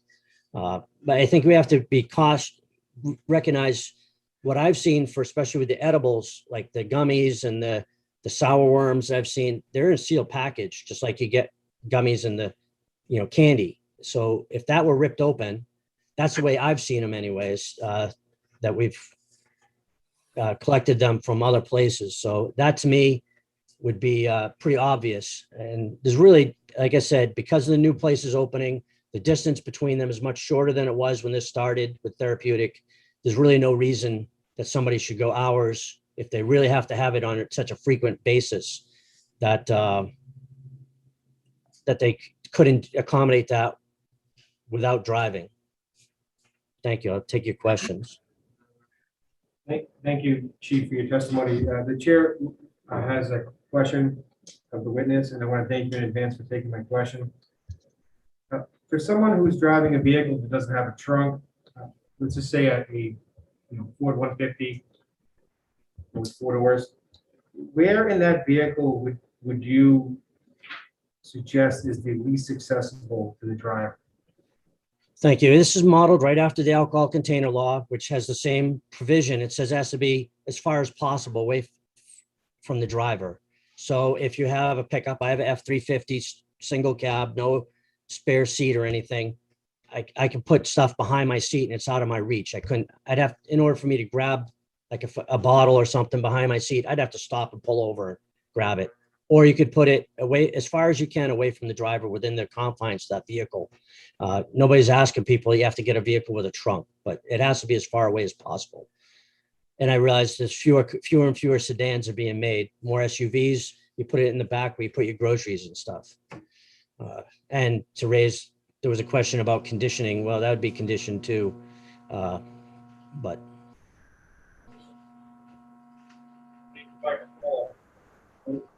Definitely, I read this say it's between the least accessible driver. I read that qualified. Maybe We more. can't hear you. yeah, Can't hear anything.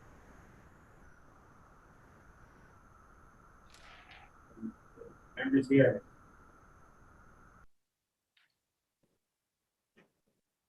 we had problems hearing that last question. So the follow-up question is, I read it to say which is the least accessible to the driver, and I interpret that to apply to just a single location in the vehicle. So what I'm asking is, there may be more than one location that may not be accessible to the driver, but I'm reading that it has to be stored where that is least accessible to the driver. So I'm just asking, how is that determined? I understand it may not be within the reach of the driver. I hear what you're saying, because it could be two places inaccessible, one more. I think in the case of like, I think with my pickup, where it's least accessible, behind the seat, obviously, is least accessible to me. I think I understand the question. I think we've been applying this for alcohol for quite a while, and I don't think that's ever come up as, I think it's always been, we're trying to keep it away from the front seat with the driver, you know what I mean? Where they can easily access it and use it as they're driving. There may be some language, but then this is, again, I modeled it after the alcohol one to keep it along the same experience line for police and the public for alcohol. And it's along the lines of what other states have required in two adjoining states. Thank you. Representative Muse, you're recognized for a question.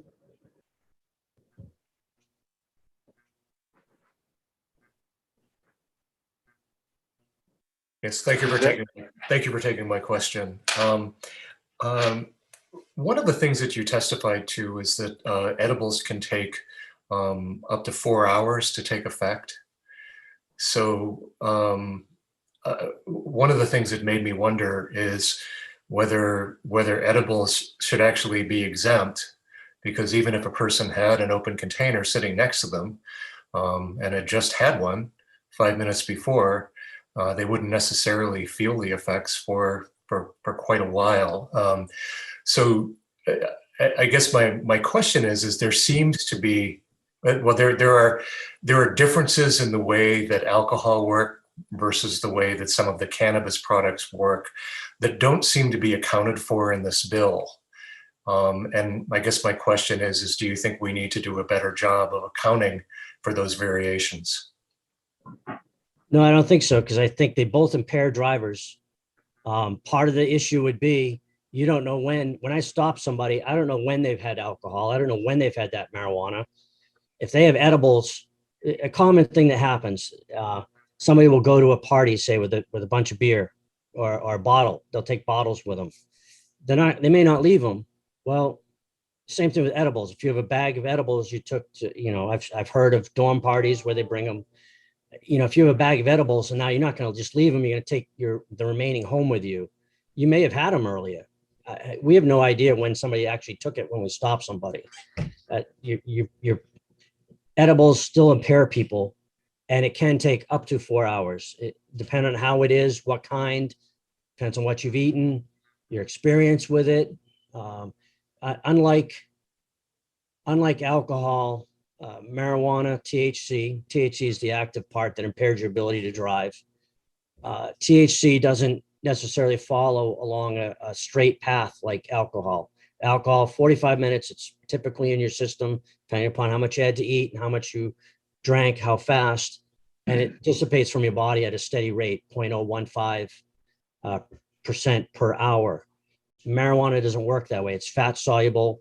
It takes longer to dissipate depending upon your body makeup, how much you have, how frequently you have it, because it doesn't necessarily all dissipate at once. So this is all about public safety and driving down the road. I don't think you need to make a differentiation because they both impair you. They both cause problems for drivers, and you don't know when they took it.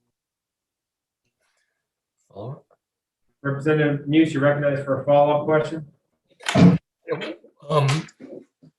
One thing I'm also wondering about are the circumstances for potential stops in this area. So for this law to be enforced, or in circumstances where you think this law would be enforced, what are the most likely circumstances that would involve the officer making this type of a stop? Well, it could be any number of reasons. Typically, the one in my particular case, it's an open case. I'm probably shouldn't talk a whole lot about it, but this person blew a stop sign and pulled into my lane of travel. And I stopped this person for a stop sign violation and driving on the wrong side of the road afterwards. So it's a matter of, I don't see that you could, with vape cartridges, for example, you can't tell what's in them. So even if you saw smoke, you wouldn't know what somebody's smoking. So you couldn't necessarily stop for that. And most of these, if it was a gummy, you couldn't tell if it's a gummy or not. It would be something you stopped them for another reason, typically, or erratic operation. They're driving erratically. Thank you. Representative Pantelakis, you're recognized.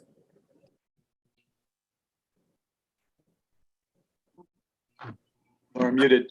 You're muted. May have froze too. Am I on? Okay. Yes. Chief, is this not to do with accidents and whatnot occur and they cannot be charged with drunken driving because it was not there, but they were very impaired? Well, Would this serve as evidence? So part of what happened with the alcohol and how the open container came to be is we had people drinking and driving.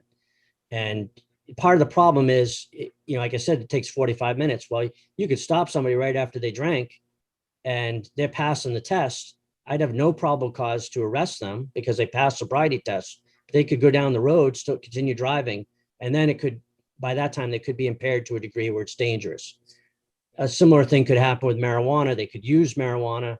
It may not be affecting them at the time you stop them because they just used it. So now I have no probable cause to arrest them. I let them drive off and then they could be impaired down the road because that's when the effects will overcome their ability to safely drive a vehicle. So this is again, it's a tool to help make sure we're safer on the roads. It's not something it's very hard to get people with marijuana. They don't test the same as far as seeing them. It manifests how they act. They do, there is no per se or prima facie limit. So even if we get a test back saying they have 10 nanograms per milliliter in blood, we don't know. We can't necessarily say that's enough. But that's a different topic, I guess. I'm kind of shifting gears. It is tough. This is just another tool to help us deal with people who decide to use it while driving. It may deter some people from having it with them where they could use it while driving. That's what it's about. It's trying to keep the public safe. It's not about criminalizing marijuana. It's not about punishing therapeutic patients. It's about safety on the roads. And the decrim law treats people driving the same as somebody sitting on a park bench using it, which I think there's a difference. Thank you.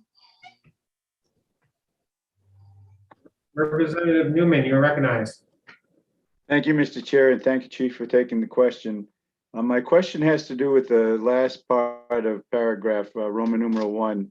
And it says essentially that if a vehicle has a trunk, you shall transport open containers in that trunk. Is that a correct interpretation? Because people keep talking about having it in the passenger compartment.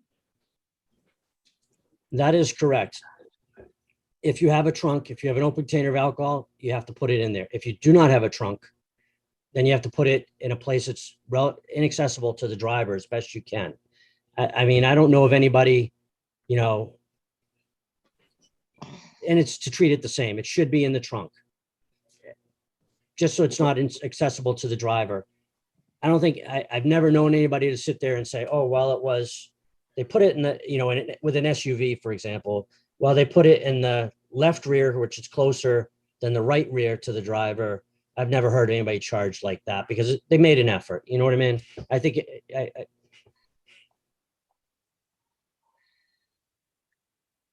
Representative Newman, you recognized. Follow-up question, just to understand what the response was there. It doesn't say you should keep it in the trunk. The law says you shall keep it in the trunk. Is that a problem? I don't believe so. I think if you have a trunk, you shall put it in the trunk. If you don't have a trunk, then you have to go the other way. Thank you. If the motor vehicle or HRV does not have a trunk, such containers shall be stored and transported in that compartment or area which is least accessible. So it's a compartment too. It's an area. It's not necessarily a defined the furthest point. It's an area compartment.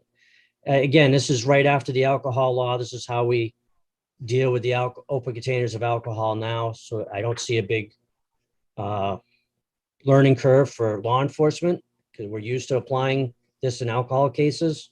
And I don't see it being a major impediment. Shouldn't be a major impediment for the motoring public because it is the same as alcohol. They have to do now with alcohol. Thank you. Representative Klein Knight, you're recognized. Thank you, Chair. Thank you, Chief, for taking my question. In your opinion, what do you think is worse, oxycodone, alcohol, or marijuana? All three. Well, if Thank any you, one of them is Representative. bad for use on the impaired drivers, which is what this is about in public safety. They each have different impacts on people, and probably oxy's the worst, but in different ways. And that's Follow-up, Chair? You're recognized for a follow-up question. Why isn't anybody making laws about medication like oxycodone then in comparison? good question. I'm trying to one piece at a time, making our way there, I guess. I think there is a difference though. I mean, there is a law on transporting drugs for oxycodone. That would be 265A43. So if somebody is carrying it and they're not supposed to have it, there's a penalty that it mandates a loss of license. So it's actually more severe in that sense. Follow up. And up to 2 years for loss of license. Finite, we are limiting members to 2 questions per witness, so we have a lot of witnesses, members of the public who wish to testify. So.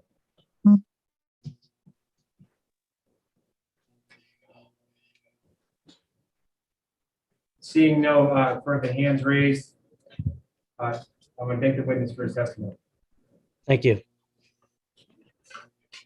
The chair now recognizes Representative Jerry Knurk. Thank you very much, Representative Abbas. For the record, I'm Representative Jerry Knurk from Carroll County District 3. Oh, by the way, can you hear me okay? We can hear you. Okay, fine.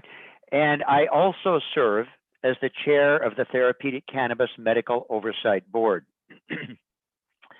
The TCMOB, or Therapeutic Cannabis Medical Oversight Board, is composed of the Chief Medical Officer of DHHS, a qualifying patient representative, a clinical representative from an ATC, and 10 medical providers from various fields.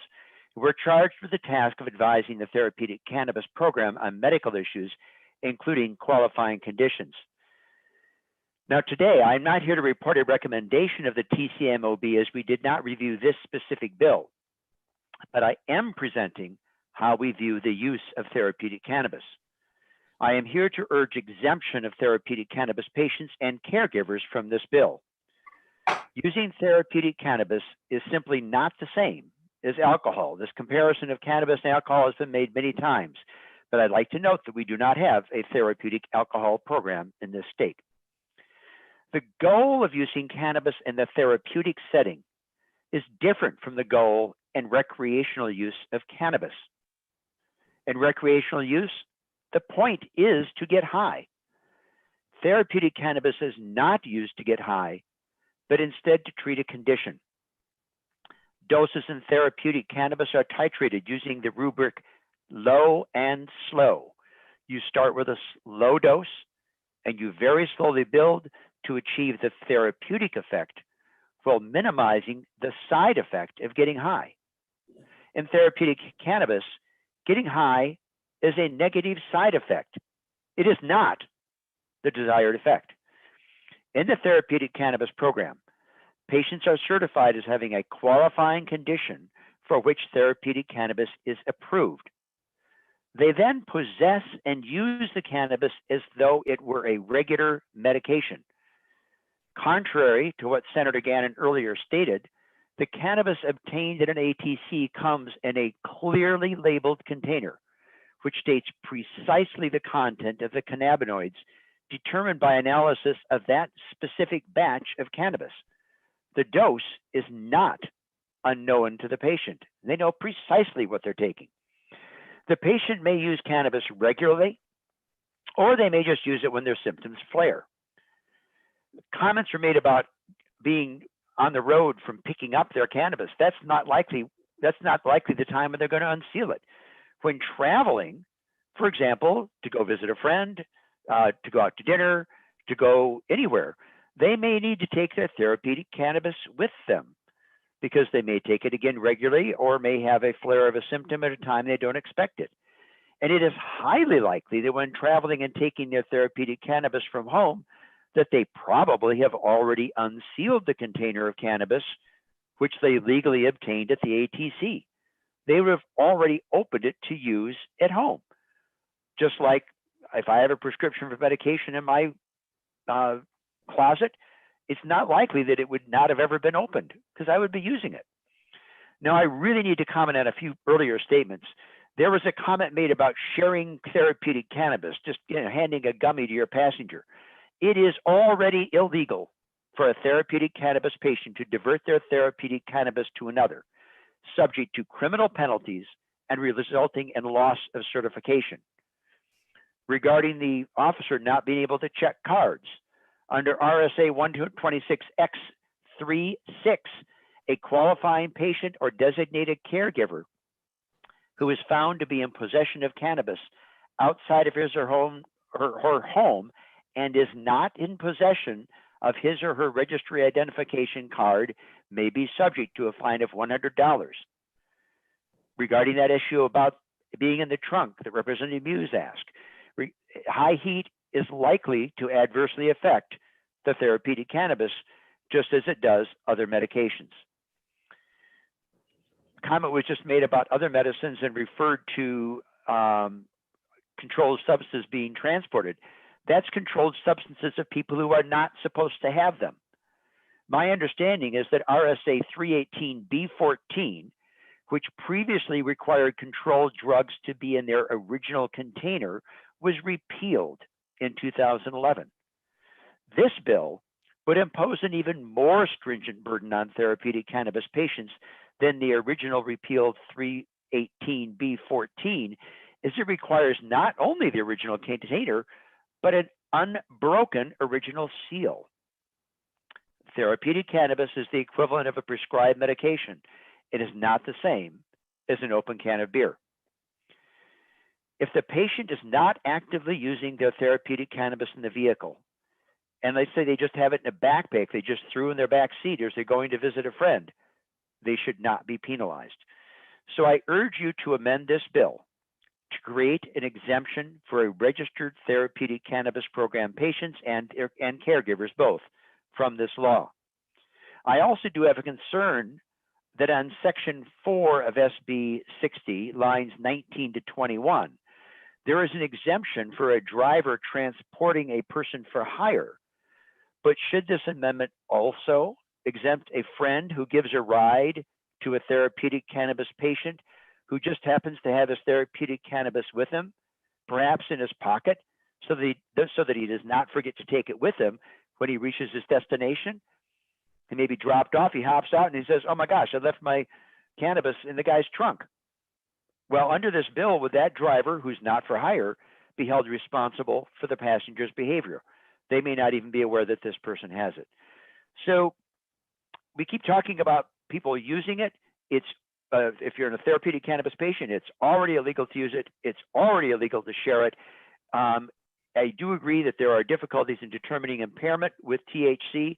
That is a problem, but this bill doesn't really solve that problem. It just places an undue burden on therapeutic cannabis patients, holding to a higher standard than we do for narcotics, somewhat in reference to what Representative Klein-Knight just said.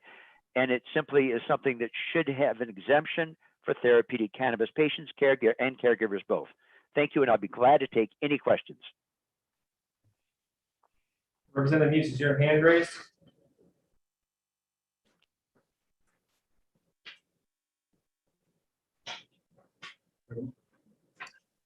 Actually, I do not have a question. Seeing no hands raised, I want to thank the representative for his testimony. You're welcome. Oh, I want to apologize. I did not announce at the beginning of the public hearing, but we are going forward for the rest of this hearing. We're going to limit testimony 2 minutes per witness.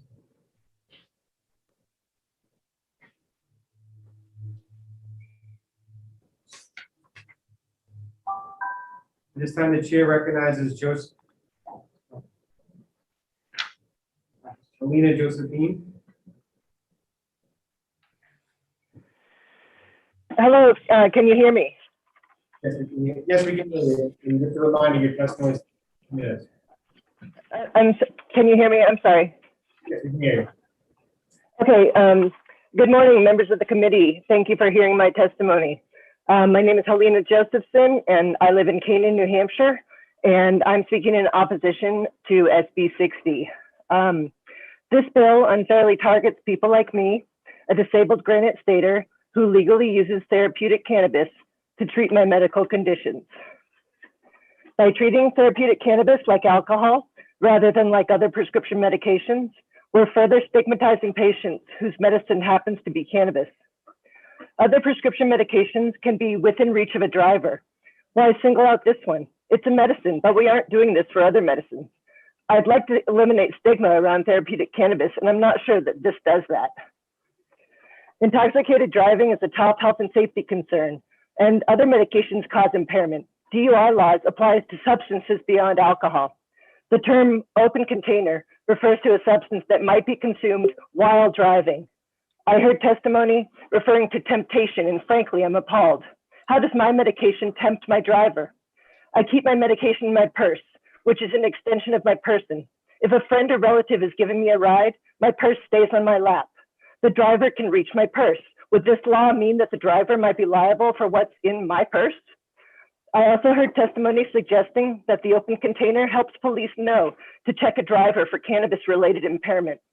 I carry my patient card in my purse and I'd happily present it, but I would never drive while under the influence of my medication. That's a choice that I make because I don't need this law to prevent me from driving while impaired. I also heard testimony suggesting that a patient, quote, shouldn't need to carry an open package of gummy medicine. How is it anyone's business how and when I take my medication, as long as I'm not driving while impaired? It doesn't sound like the writers of this bill understand therapeutic cannabis, and it also sounds like the purpose of this bill is really not about driver safety, but really to give police more reason to check drivers. And thank you for hearing my testimony. Thank you for your testimony. No hands raised. The witness is excused.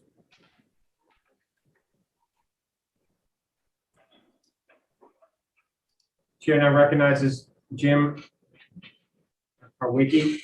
Just a reminder, your testimony is limited to 2 minutes.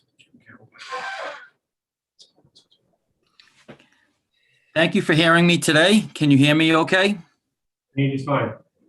My name is Jim Kawaki. I reside in Sanford, New Hampshire.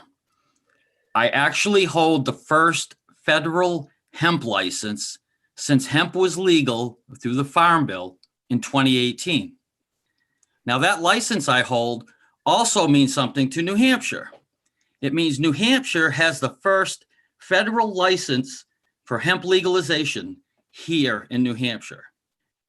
We have up to 10 farms now. That is it. So we have a history here for a plant that has been prohibited for so many years, and we have finally legalized it. I worked with the House and the body on the legalization, the implementation. We are allowed to sell products that look like marijuana, but they are not. So this bill has serious implications for people who purchase hemp and CBD products, because now it leaves a whole nother area for law enforcement to look into. And if someone is walking up a hiking trail, pulled over on their bicycle, a nice pond, having a break, smoking some hemp, and they're harassed for that, and we have legalized that in this state, we're going to fall in that same category with the marijuana that they're trying to do now. Honestly, I have hemp accessible in my vehicle all the time. It helps me a lot with my inflammation. And if I have a flare up and I'm driving for a long distance, I can use my hemp, smoke it. It's going to smell like marijuana, but it is federally legal and it helps my inflammation. And more likely than not, if a law enforcement officer smells that, we're going to have a conversation. And once again, it's the stigma again. And I just see this as a very bad bill. And from a farmer's standpoint, with the history New Hampshire has, it would be a shame to say that we were the first federally licensed state and all of our farmers are closing down because law enforcement is going to put such stringent policies against the plant cannabis, which is an herb, not necessarily a drug. So I am complete. Any questions? Seeing Representative Newman. Thank you, Mr. Chair, and thank you for taking my question. So you mentioned hemp and you mentioned CPD. And my understanding is a CPD does not have the chemical necessary to impair a person. Is it the same thing for hemp? Does it not have TCP in it? That is correct. Our hemp is grown. We have a person who comes from a DEA lab to our farm actually pulls a sample, brings it back to their lab and tests it and sends us, as well as the FBI and the USDA, a certificate of analysis of the hemp we have grown to prove that it is legal to have in New Hampshire and sell. And I personally hand delivered a copy of my certificate analysis to our police chief because we have a very good relationship, very open. Thank you. You're welcome. Seeing no further hands raised, the witness is excused. I want to thank you for your testimony. Thank you. The chair now recognizes Michael Holt.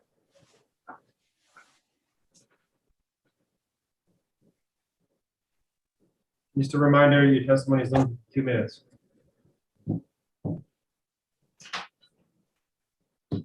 Thank you very much. My name is Michael Holt. I'm the administrator of the state's therapeutic cannabis program. The department doesn't take a position on this bill. My testimony is informational, including a request for an amendment. As we know, Senate Bill 60 would create in New Hampshire an open container law for cannabis. First, I want to thank Senator Gannon for working with the department on an amendment to this bill in the Senate that clarified that this legislation was not intended to specifically target therapeutic cannabis patients. That amendment fixed the statutory reference to the definition of cannabis from a citation in the therapeutic cannabis law to the citation in the Controlled Drug Act. So thank you, Senator Gannon. The department requests your consideration of an additional amendment to this bill that affords further protection to therapeutic cannabis patients. As written, this bill would apply the proposed open container prohibitions and penalties to every person, including those qualifying patients and designated caregivers who are registered with the state's therapeutic cannabis program and who can legally possess therapeutic cannabis as though it were any other regular medication. There is no open container law for prescription medications in New Hampshire. The public is permitted to possess in their vehicle or anywhere their unsealed prescription containers without penalty. In fact, in 2010, the New Hampshire legislature, via this committee, repealed the law that required prescribed controlled medication to be maintained in its original container. That bill was House Bill 1667. In New Hampshire, therapeutic cannabis for registered patients is the effective equivalent of prescribed medication. It should not be considered the equivalent of an open can of beer or bottle of liquor.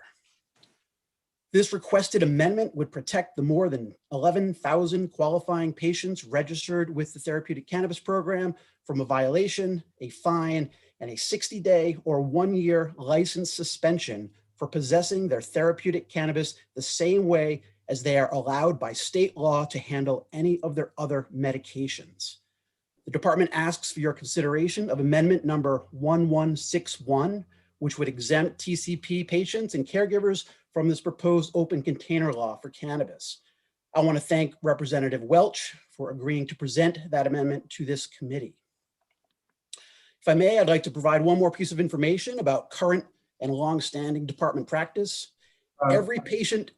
Mr. Holt, your time has expired, and due to time constraints, you have to limit testimony to 2 minutes.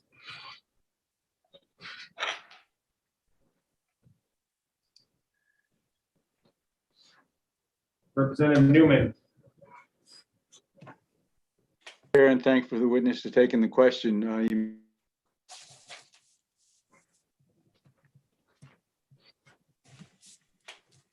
Muted. Thank you, Mr. Chair, and the witness for taking the question. Should CBD also be included in that type of amendment, or do you think that the law as written covers that you wouldn't be prosecuted? Representative, thank you for the question. You're going in and out in terms of muting. The statutory change to the definition of cannabis that happened in the Senate now cites to the definition of cannabis in the Controlled Drug Act. That definition does not exclude industrial hemp like other definitions of cannabis throughout state law.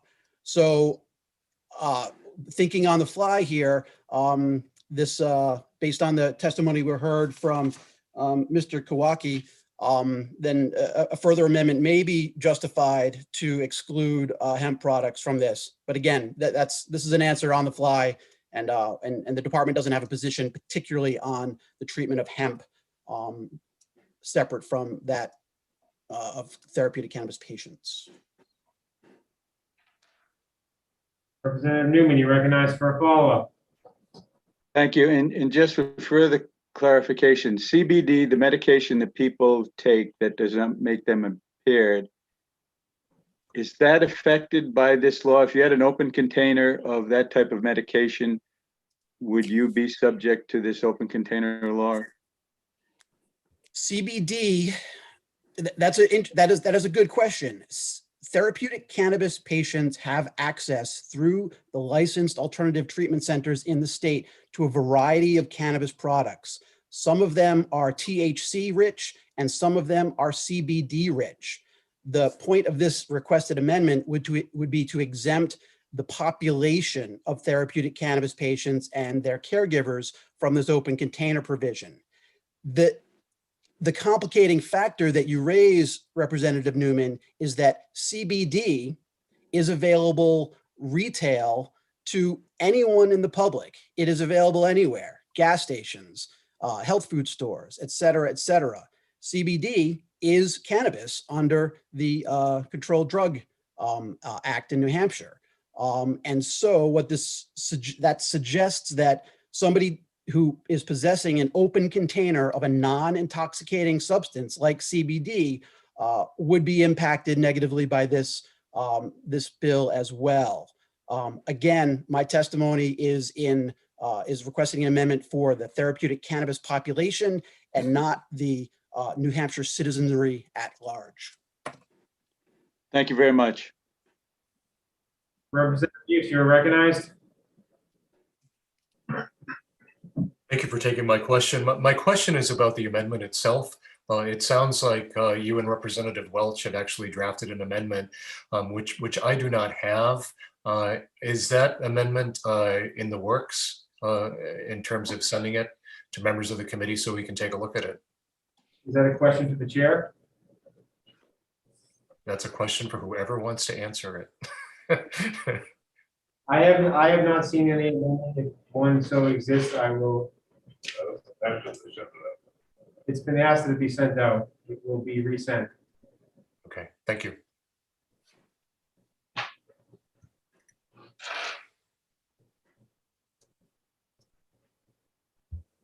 The chair now recognizes Buzz Shear. Thank you, Mr. Chair. As always, my opinions are my own, not those of UNH law or UNH itself. I'll be as brief as I can, again, uncharacteristically, but I think this statute, this proposal needs a good bit of drafting work, partly because of the therapeutic cannabis issues, partly because of the 60-day license loss, which will cause people to lose their job. Even though there's only a $150 fine, 60-day license loss has a heavy impact on people who depend, particularly in the North Country, on their car to get to places. So I have problems with that. One of my biggest drafting problems is the language least accessible to the driver. You know, it doesn't say inaccessible to the driver. Least accessible means you got to find the place in your car where it's least accessible. Does that mean somebody who's got a pickup? The least accessible place in a pickup that doesn't have a trunk is in the bed of the pickup. I don't think that's what this is intended, but it's a very broad language, least accessible as opposed to inaccessible. And I think that needs work. I think the definition of sealed needs work.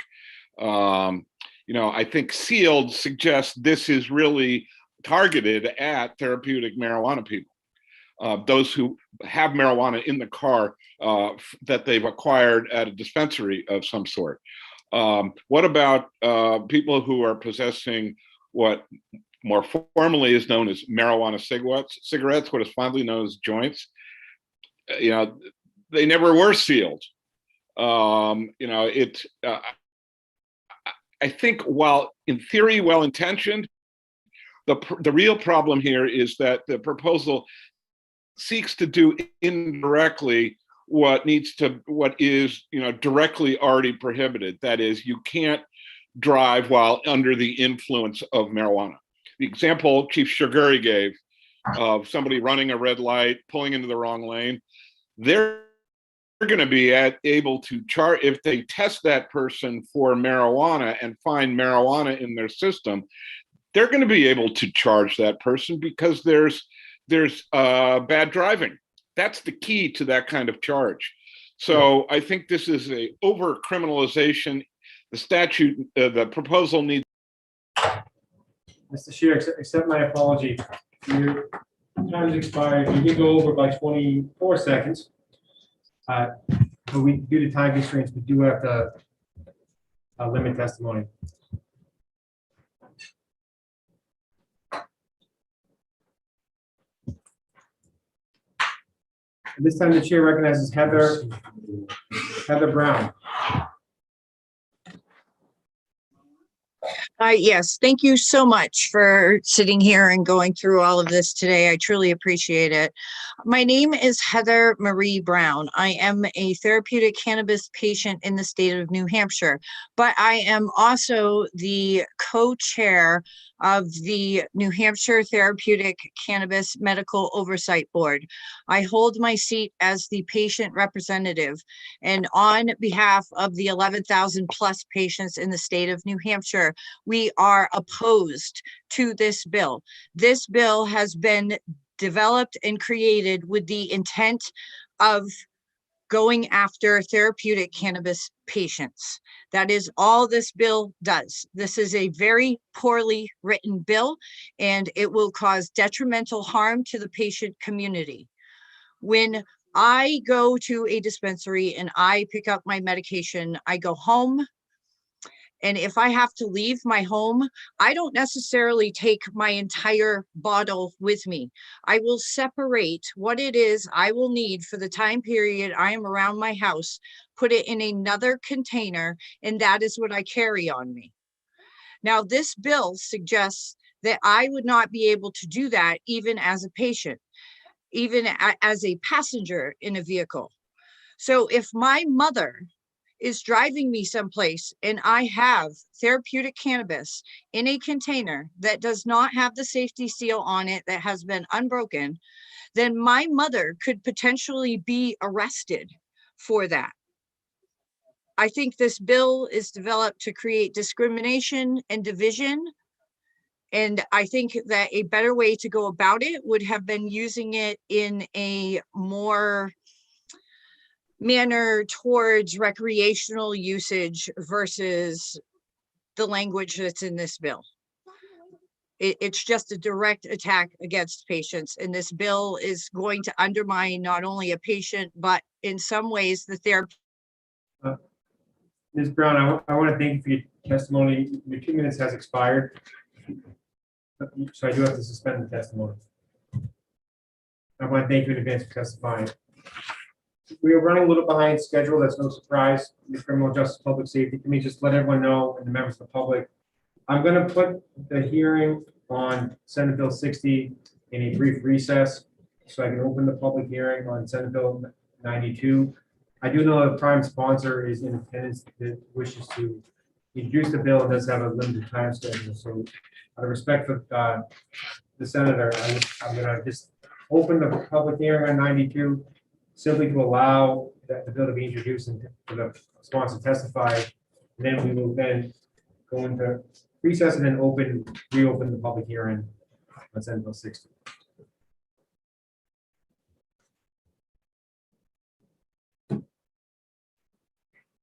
At this time, the public hearing on Senate Bill 60 is in recess. At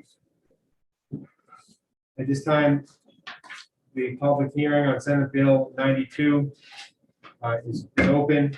And the chair recognizes Senator Bradley to introduce Senate Bill 92.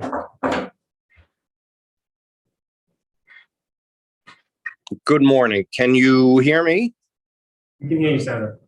Yes, and thank you very much for the consideration of being able to testify before your other hearing is concluded. I'm pleased to be here supporting Senate Bill 92, which passed the Senate on a bipartisan vote, I believe, of 17-7. There will be a lot of, folks that want to test or supporting this bill. So let me just say what the bill seeks to do. It makes surgical changes to the bail reform statute that was passed several years ago. It does not undermine the bail reform statute. It does not make it more difficult for people of modest means to be able to obtain bail, which was the premise for efforts a couple of years ago. What it does do, on the other hand, is protect victims and protect future victims from violent behavior. So let me just go through the 4 sections of the bill. The first section dealing with criminal mischief. We in the legislature had dropped the penalty of to a violation for any defacing of public property. The compromise that the Senate reached in going to a Class A misdemeanor is if damage exceeds $1,000 or more. That seems to make sense to try to prevent defacing of public property. The second section of the bill, which starts on line 7, is one of the changes to bail reform. And what the nuts and bolts of it really is on the second page of the bill, where it lists a number of crimes that are violent in nature: homicide, first-degree assault, second-degree assault, domestic violence, aggravated felonious sexual assault, kidnapping, stalking, trafficking, child sexual abuse images, computer pornography, and felonious use of a firearm, and designates those violent crimes that somebody may have been charged with as requiring that person seeking bail to go before a judge in order to obtain bail within 72 hours of the time of that person's arrest. It doesn't end the opportunity for bail. It just makes certain that people who have allegedly committed violent crimes are not released into the public without having gone before a judge. And so, in my view, and in the view of the Senate, it does not undermine the bail reform effort that we undertook a few years ago, but it, again, as I said before, protects victims in particular of those, I think it's 9 or 10 different crimes that I cited that is at the top of page 2 of the bill. The third provision of the bill is to change from 5 years to 3 years the number of times that you could have 3 or more failures to appear. And then if that were to happen, a person could be held in pretrial detention. And so that's page 2 and page 3 of the bill. And given the testimony I think you will hear from various law enforcement personnel who are going to testify today, there, as a result of the bail reform efforts, have been numerous failures to appear. This puts some guardrails back in place if people are failing to appear on the charges that they have to face. And then the last section, which starts on the bottom of page 4, which my good friend Chief Shiguri will testify to, allows for background checks for candidates that are going to be employed as peace officers. And I think that given the emphasis on training and trying to make sure that law enforcement, by their own desire, is really conducting things in an above board manner, there should be an opportunity to get that kind of employment data from a past employer. So let me just stress that some of the testimony I think you'll hear and what, my sense of why this bill is so important, in particular, the provision that people who are charged with those 10 violent crimes or pornography, which, let's face it, that's a violent crime against children, should see a judge because of what's happened.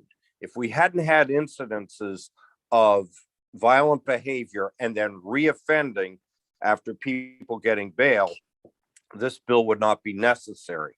But it's been necessary by real world examples of what's happened when people have not seen a judge and have been accused of a violent crime and then have reoffended. So let me just cite a few of them, and there'll probably be somewhat more testimony on more examples.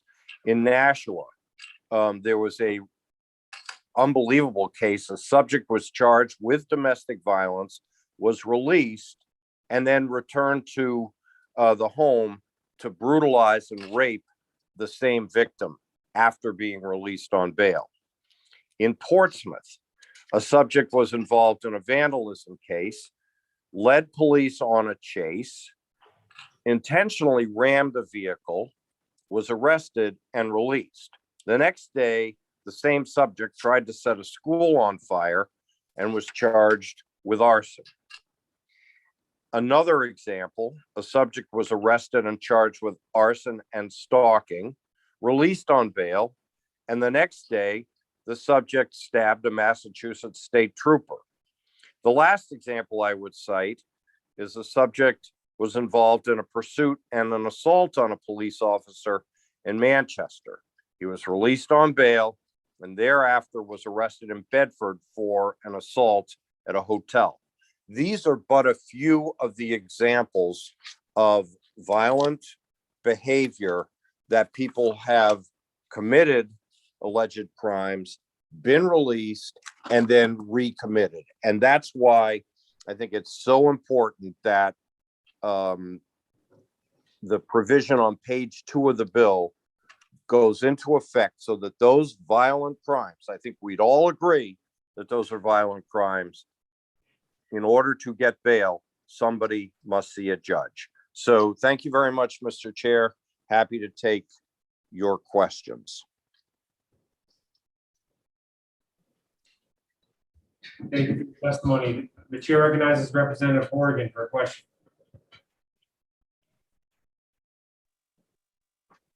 Yes, thank you very much, Mr. Chair. Thank you very much, Senator. Certainly, those 4 or 5 examples you cited are horrendous. But what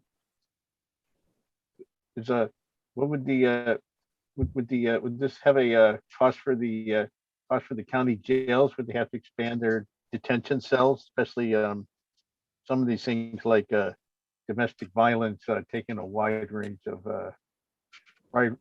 offenders, some of whom the police probably believe, rightly or wrongly, are not necessarily dangerous to anyone else and the person they assaulted. So will this require the counties to spend more money on their jails? I think, Representative Horgan, the purpose of detaining somebody who is charged with a violent crime and then the adjudication of that is to prevent violent crime in the future and minimize the impact on victims.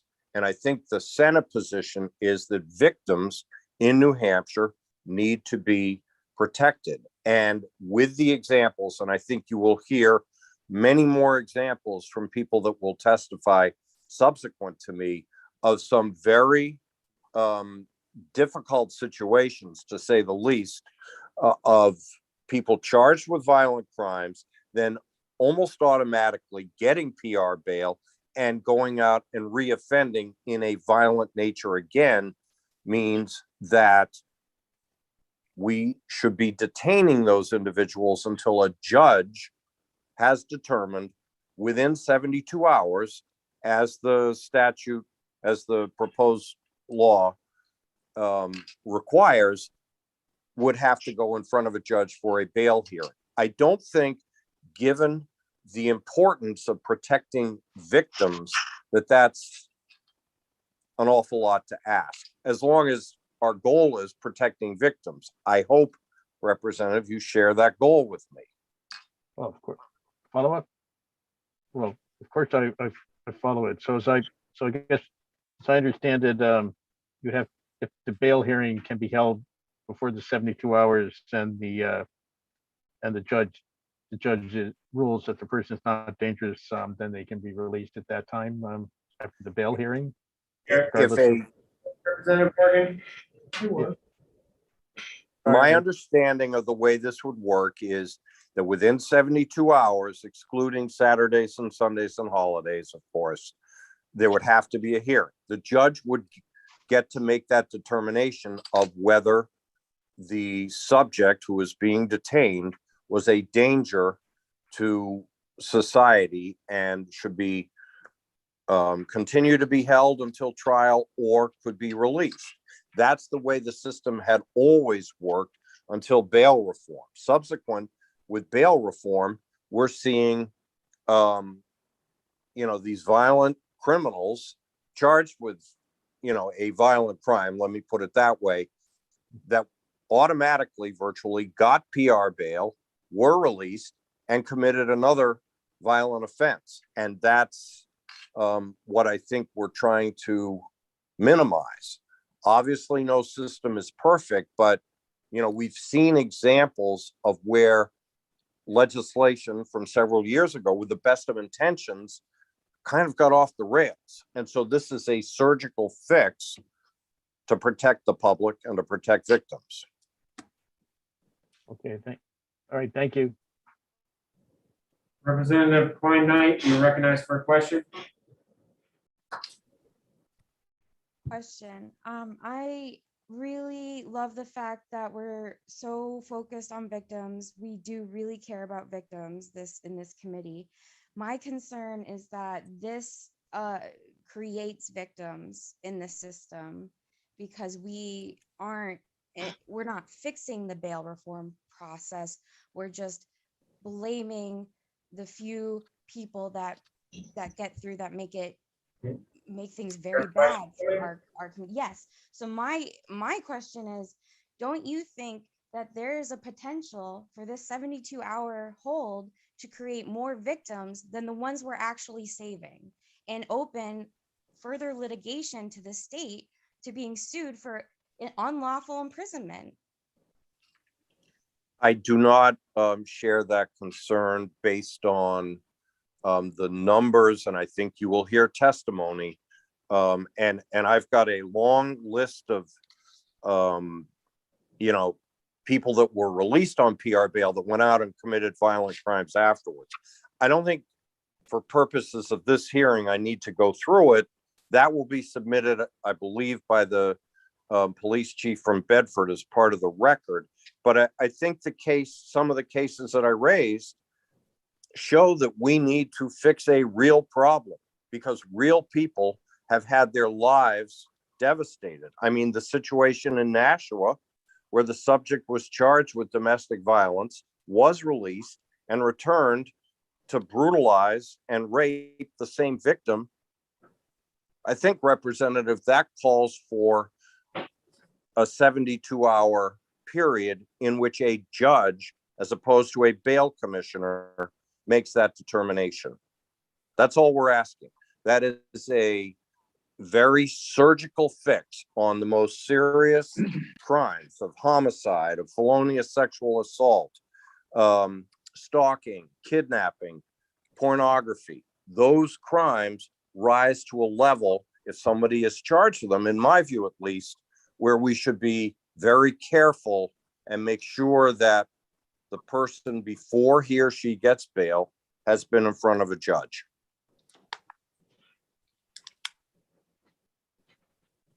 Follow-up, Chair? You're recognized for a question. Can I have a follow-up, Chair? Who did you recognize, Mr. Chair? I recognize Representative Newman. Thank you, Mr. Chair, and thank you, Senator, for taking my question. you listed the number of the crimes that have to be considered, and the part that says they have to be considered says that the court and a bail commissioner shall consider the following issues. So does that particular phrase mean that a bail commissioner can't do it by itself and a judge can, or it's either or? What exactly does it mean by and a bail commissioner, the court and a bail commissioner? The intent of the statute is for those crimes listed from on page 2 of the bill from lines 1 through 10, that person would have to go in front of a judge in order to get bail. Follow-up? Representative Newman, you recognized for a follow-up? And I have just one other thing. It seems when, after they consider those conditions, it says that for a period not more than 72 hours. So I'm trying to figure out, like you gave those examples before of judges, they had discretion in that case because this wording didn't exist. And now they would still have the possibility of personal recognizance in this. They wouldn't necessarily have to hold the person for 72 hours. Is that correct? My understanding is that that determination would have to be made by a judge. And that's the difference. Thank you.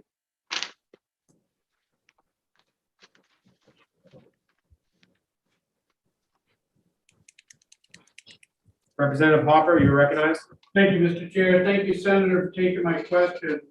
In this bill, it appears you have 3 separate bills in one bill, all of which, in my mind, should have separate hearings. Why did you lump them all together?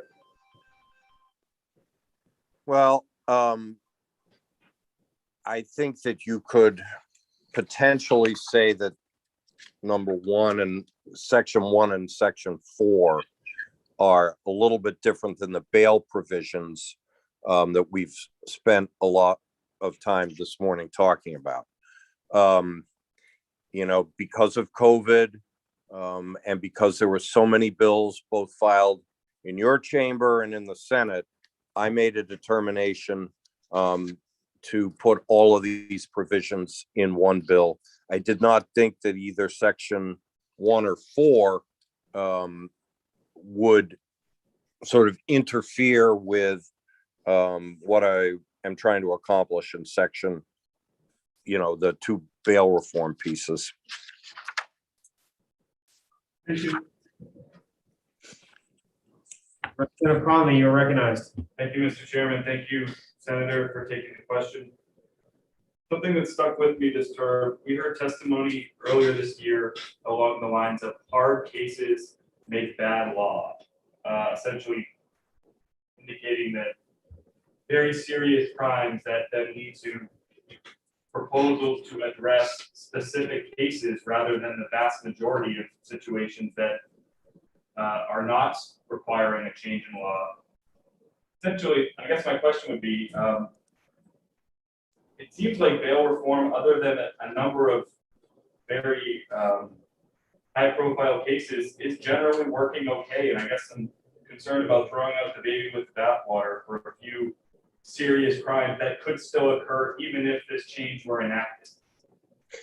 So again, and thank you for the question. You know, there are an awful lot of crimes that people can get charged with, and on page 2, lines 1 through 10, those crimes are the most serious and the most violent.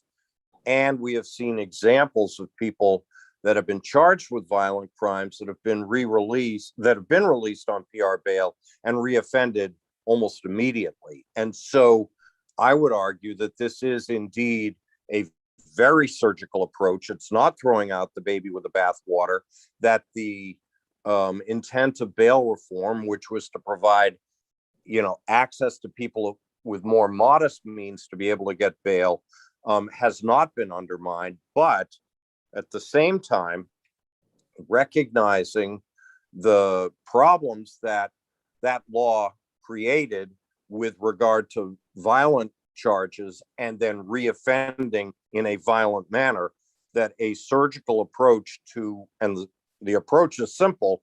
One has to be in front of a judge to get bail when charged with those violent crimes. To me, that is a very surgical and limited approach to the problem that's been created.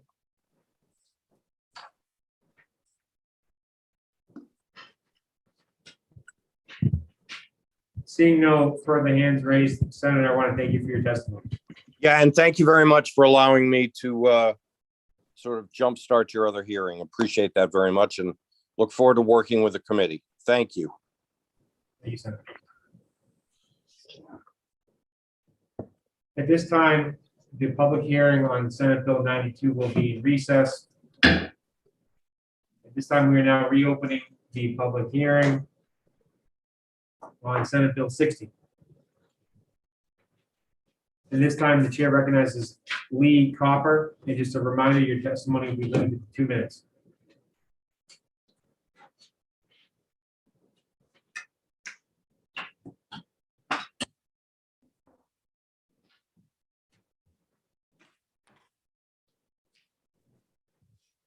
Hello, can you hear me? Yes, we can hear you. Hi, thank you for the opportunity to speak. My name is Lee Cooper. I'm the administrator for Sanctuary ATC. Sanctuary ATC opposes SB 60 due to language that essentially targets New Hampshire therapeutic cannabis patients. With the way that this bill is written, a qualified New Hampshire therapeutic cannabis patient with a non-psychoactive topical product, such as a salve, that has been opened and placed in their purse, could legally face dire consequences for simply possessing a cannabis product they purchased at an ATC. Similarly, a driver of a vehicle with a patient that is a passenger could face legal consequences for the patient opening their CBD capsule container in the vehicle on their way home. Many of our therapeutic cannabis patients use cannabis in lieu of traditional pharmaceuticals, and these patients and their caregivers are allowed to legally possess therapeutic cannabis just like they would any other medication. As the ATC for Geographic Zone 4, which covers Carroll, Grafton, and Coos County, some of our patients travel over 2 hours one way to acquire their therapeutic cannabis and should not have to place that therapeutic cannabis in their hot trunk. Elevated temperatures can damage those products. An open container of therapeutic cannabis that a patient or caregiver possesses should not be considered the same as an open container of alcohol. New Hampshire therapeutic cannabis patients and caregivers should not face a violation, a fine, or a license suspension for simply having an open container of therapeutic cannabis in their vehicle. Thank you. I want to thank you for your testimony. Seeing no hands raised, the witness is excused. The chair now recognizes Michael McLaughlin. Reminder, your testimony is limited to 2 minutes. Good morning, Mr. Chairman. First, I will ask the question. Can you hear me? Yes, we can hear you. Interesting enough, so far this morning, nobody's mentioned that in New Hampshire law right now, there's an affirmative defense available to qualified patients who will hold ID cards. RXA 126X5 provides a defense against transporting therapeutic cannabis. What I'm trying to point out real quickly is SB 60 is conflicting with RSA 126X5. So it's really not legislatively efficient to create a crime in one section and give an indemnification in the other. So you'll see that the affirmative defense would force a cannabis patient to get the violation, then have to go to court, spend money, and to present his affirmative defense. So earlier we had testimony about not having the ID card. The ID card does not have your condition on it. You can show your ID card, show your license, and you should have no consequences, but under Senate Bill 60, you will. So the early discussions of having a amendment to put therapeutic cannabis patients into Senate Bill 60 as an exemption is a good idea, because otherwise you've got two laws in direct conflict, which is unfair to a patient to give him a ticket and also provide him an absolute defense against the ticket, having to go find out in court, spend money to get out of it. So hopefully that's within 2 minutes, but there's your conflict, and there's why this needs an amendment.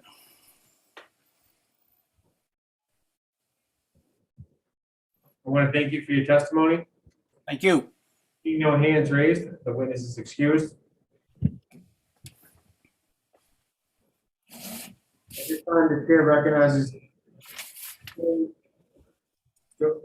Joe Josephson.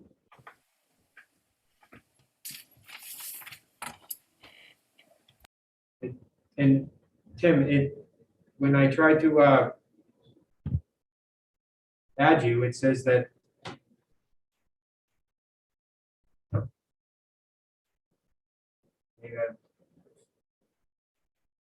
when I try to add you to speak, it says that you're using an outdated version of Zoom. For that reason, there's a number to call in that I can find for you, if you'd like to call in.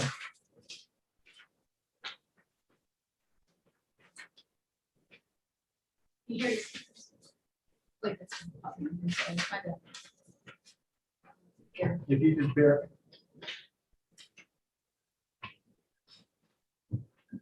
Mr. Chair, it looks like we've lost him. I don't see him on the list anymore. I'm on, here I am. Oh, there we go. That's why you're not on the list. Thank you for adding me on here, Mr. Chair. Thank you very much for taking my testimony. For the record, my name is Honorable Tim Josephson, former representative from Grafton 11, and I live here in Canaan. You heard my wife testify earlier. She is a therapeutic cannabis patient, and I am a licensed caregiver. So one of my main concerns about this bill is that it literally lifts the language from RSA 265A44, which is about open containers of alcohol. It is literally the same language. Cannabis is not alcohol. We can't just lift language from one and put it on another, especially when cannabis is used in New Hampshire as a medication by thousands of patients. And this is a step backwards. You know, we heard the police chief talking about how different cannabis is from alcohol. So why does this bill treat it the same? You know, and we talked about, you know, inaccessibility and the trunk and that sort of thing. You know, as a caregiver and as the patient, we have to carry our cards with us all the time. So, you know, when the chief said there's no way for an officer to check and see if someone has a card, that's not true. We have to have our cards. One question that I haven't heard asked by anybody yet is how many people have been pulled over or charged with a DUI for driving under the influence of cannabis or marijuana, that the police chief alluded to, that there was a problem, that it was an issue that they've been seeing. So I'm just curious what the data is on that.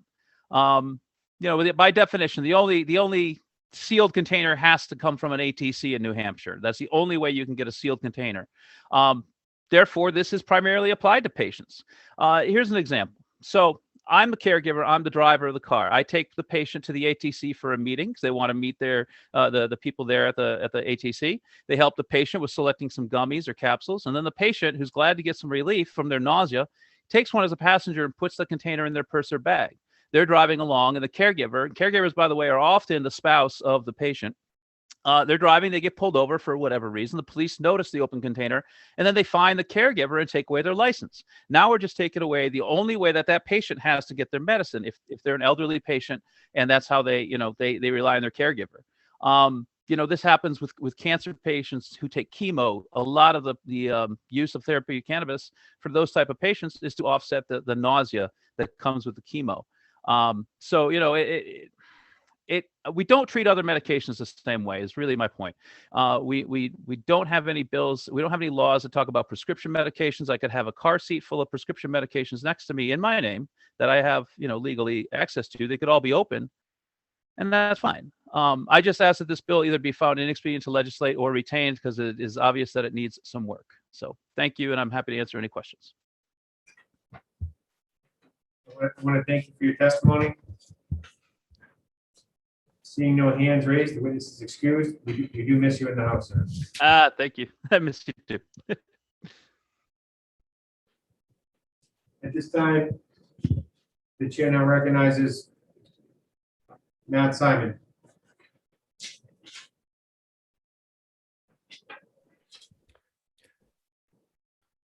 Hello, can you hear me okay?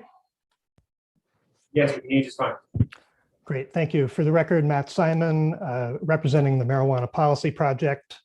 I oppose this bill for a lot of reasons you've already heard, but primarily because it would be a big step backwards for criminal justice reform in New Hampshire. This bill's been described as an attempt to treat cannabis similarly to the way we treat alcohol. It's a very familiar argument to me. It's one that I've been making for a long time with regard to regulation of cannabis markets. In most respects, I support treating cannabis similarly to alcohol, but in this case, there is an obvious difference between alcohol and cannabis, and it's the difference between a liquid and a solid. If somebody has a can of beer or a bottle of whiskey in the passenger compartment of their vehicle and it's open, they're probably drinking it. With cannabis, that simply isn't the case. It's more like a pack of cigarettes that you've already taken a cigarette out of. There's no likelihood that you're actually consuming it just because it happens to not be sealed. So I think it's important to remember one of the main goals of decriminalization was to refocus limited law enforcement resources away from simple possession of cannabis, encouraging police to instead focus on serious crimes and threats to public safety. As you've heard, it is already a crime to drive while impaired. I also think it's very important to remember that the proponents of this bill were staunch, vigorous opponents of the modest and very popular decrim law that passed in 2017. In any other context, this bill's proponents oppose treating cannabis like alcohol. In this case, they seem to want to be returning to the days when police did consider it their business if somebody possessed a small amount of cannabis, whether or not they were consuming it or presenting a public threat to public safety. So as we consider what the role of policing should be in the 21st century, this bill would take New Hampshire back to the 20th century by giving police a new excuse to search people's cars absent any threat to public safety. I would strongly encourage you to find it inexpedient to legislate. And if you're not going to do that, please retain it so that we can argue about the many misrepresentations that were made by the proponents of this bill during earlier testimony. Thank you.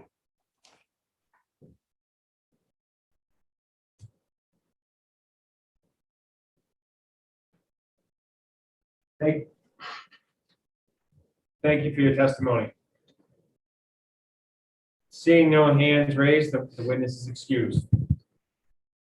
Folks, if there's any members of the public who are in attendance that wish to testify in regards to Senate Bill 60 that have not testified already, please raise your hand.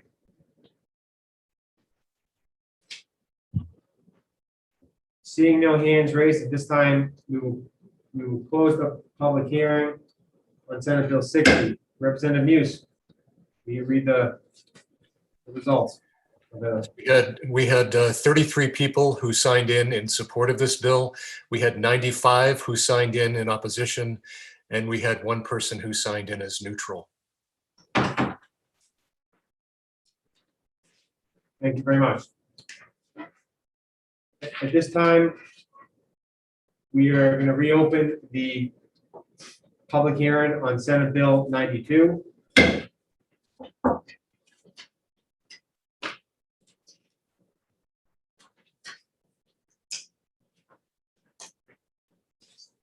And if there's any members of the public who are in attendance that wish to testify,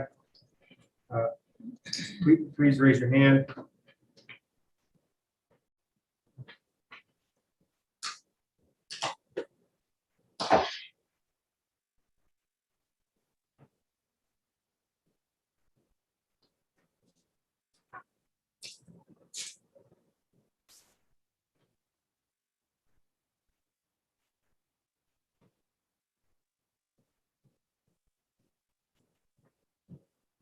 At this time, the chair recognizes Chief Andrew Sigori. And for the purposes of the public hearing, we're going to limit testimony to 3 minutes per witness. Thank you. Just briefly, what I was going to talk about was the section on background. As you know, the LEAC Commission recommended that we look at bias and other things that show up in background. This section is modeled after a law I saw in California when I got a request for information. I looked at it, kind of looked at what we need to do. There's a similar bill that actually I think went through your committee already and went to the Senate. It just puts it in a different section. The idea is that businesses will share this information and they get exemption from liability. And it doesn't have to be shared. The more information we get to give a better picture of people we're bringing into this profession, the better it will be. The other section on I think Senator Bradley spoke quite well about the amendments we made on the criminal mischief. So I'll yield my time. I see a question, so I think I've addressed what needs to be addressed. At this time, the chair recognizes Representative Corrigan for a question. And before all the members, if you're recognized by the chair for a question, I expect a question to be asked of the witness, not a statement. Oh, okay. So in your experience, without this law, do employers usually give you the type of detailed information that this law is attempting to give, or are they usually fairly circumspect in what they say about former employees? It's hit or miss. I've had a few occasions, one just last year where previous employer refused to give information. But for the most part, people do share, but they may limit what they share too. They may just say the person worked here and this is how much they made. And they may not be willing, especially if there's some concerns that they could be sued. This gives them, and we have to jump through certain steps to ask it. We have to do it in writing. We have to cite the law. We have to do, cite the conditions of the law. So it's not just, we probe people pretty hard. I try to, but occasionally it has been thwarted. I had to look other ways to try and get that info. Hopefully this just makes it easier and everybody feels comfortable sharing that information. That's critical to make a good hiring decision. Follow up? Representative Corrigan, you're recognized for a follow-up question. Yes, and of course, we have a subparagraph 4 of that section gives tries to take away the applicant's right to sue. You think that would be do you think, in your opinion, which I may not be asking the right person, but in your opinion, would that restrict a applicant from suing a out-of-state employer? It may not apply to other states. I'm not an expert on cross-state. I think it may limit it, but I can't answer for that, honestly. Okay, thanks. Thank you, Mr. Chair. Thank you, Chief.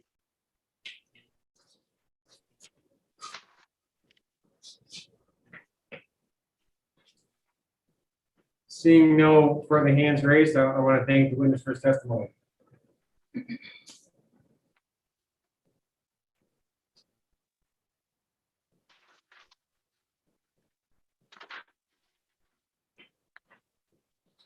At this time, the chair recognizes Lieutenant Timothy Patterson.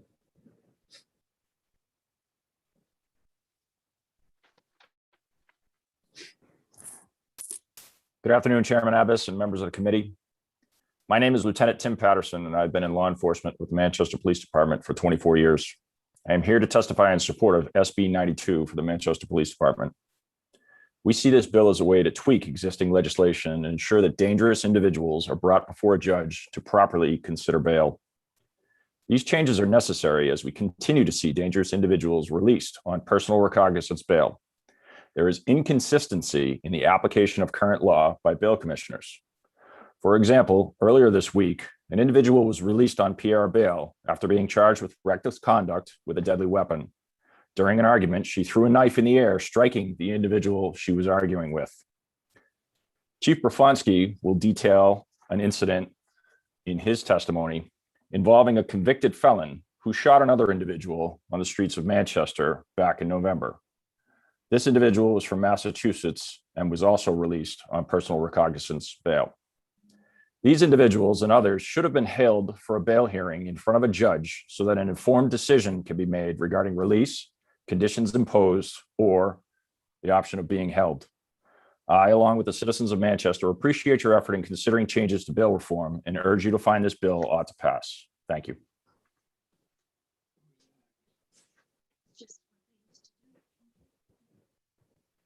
I want to thank you for your testimony. Seeing no hands raised, I want to thank the witness for his testimony.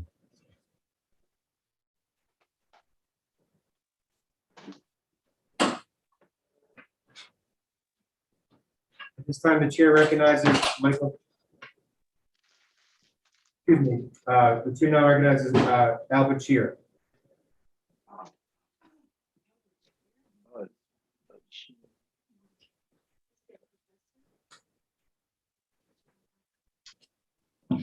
Thank you, Mr. Chair. My name's Albert Scher. My opinions are my own. I'm not speaking for either UNH Law or Durham. Brief history. I was involved with then Senator Feltus in the original bail reform bill. I served on the 2 bail commissions that were formed after the original bail reform bill, on which there were prosecutors and police officers. And then a second bail commission, which was formed after some additional changes. That second bail commission, the changes the second bail commission had a majority of law enforcement officers on it. We heard many of the same complaints and anecdotes that you will hear today about that, some of which Senator Bradley talked about. I have heard the examples Senator Bradley talked about before. I heard them when I was on the second bail commission. The second bail commission had a majority of law enforcement individuals, be it police officers, prosecutors, or jail individuals, superintendents. At the end, when we arrived at a compromise, and we heard this testimony about protecting victims, when we arrived at a compromise, then Senator LeVake, who was chair of the committee, Representative Welch and Representative Woodbury were on the committee. Senator LeVake said, does anyone want to add anything more to what we've crafted? Nobody said yes. Does anyone want to make any changes? Nobody said yes. Does everybody agree with what we've drafted? Everybody said yes. Those changes went into effect on September 17th of this past year, 2020. We have nowhere near enough data at all to say, let's tweak what we just tweaked 7 months ago. We don't have that information. And I strongly urge the committee not to pass this legislation, to vote ITL on this legislation, because it's an effort to legislate by anecdote. And that's a mistake. We worked hard on the bail commission. We met at least 10 times to try and accommodate all the concerns everybody had from both sides of the criminal justice system. And we did a good job. And now here comes the police chiefs and others back saying, we got to make changes because we didn't really mean it when we agreed with what you did last year. We got some more changes. So I urge that you vote inexpedient to legislate.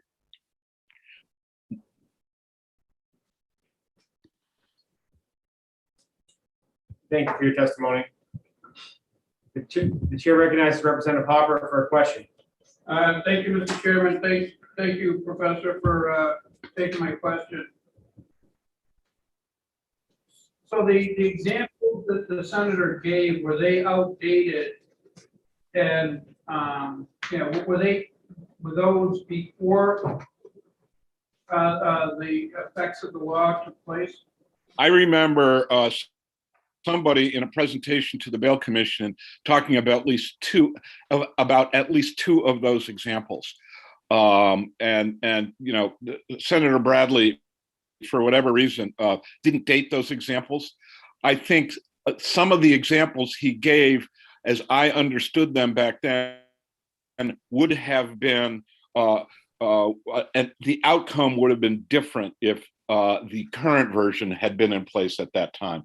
That's why these outdated examples are really not useful, because we heard a lot about the very problem that Senator Broadley talked about on the Bail Commission. And we, as a group, we worked really hard to figure that out and accommodate it, both in terms of failures to appear and in terms of potential dangerous people being released. Thank you. Chair now recognizes Representative Pantelakis for a question. Muted. Thank you, Mr. Chairman, and Mr. Scheer, in your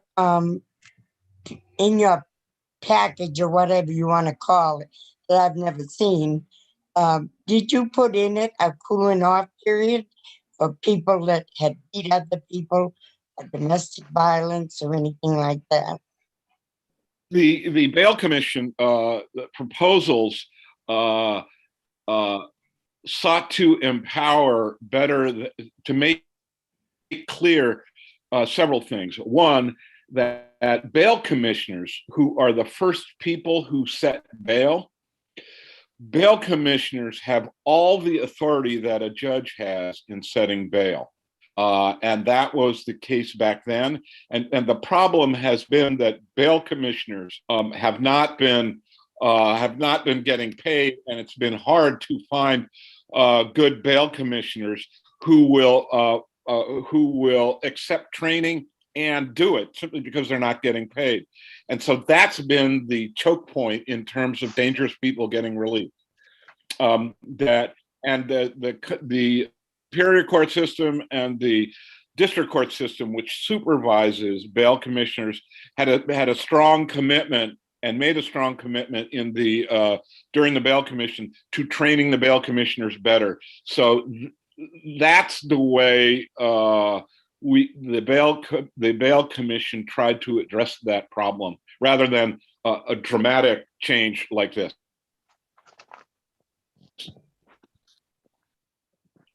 Representative Pantelakis, you're recognized for a follow-up question. Yes. You say that they didn't put in any stipulation of somebody being held for a certain length of time to cool them off. It just left it the way it was to the Bail Commission? It directed the district courts to educate bail commissioners about the powers they have, and to exercise their powers to hold somebody temporarily. We decided that there was no need, given what we had heard, for a cooling off period. And the way this is written, the way this proposal, SB 92, is written, it may well be unconstitutional to include a presumption against release for certain crimes. So there's ways to do cooling off periods, and there's other ways to do them. Some of them are unconstitutional, which I think is a substantial concern with this, when you build in a presumption against release. So yes, there's no formal cooling off period in what the Bail Commission did, but we thought about it, we talked about it, and we decided to focus better on bail commissioners. And in fact, I think SB, if I'm not mistaken, SB 498 is making its way through the legislature, which ensures that bail commissioners will get paid better.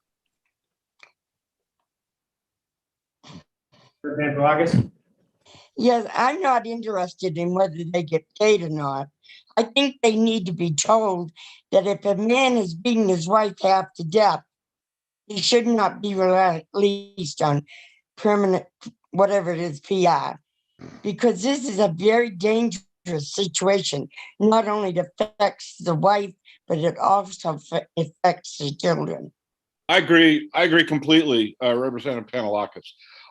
And I think that does not happen very, very often at all. And the court system is doing more and more to empower the bail commissioners so they understand that. And I think it's too soon to make yet another very significant tweak to this legislation before we get better data as to how often that is occurring. Yeah. Thank you.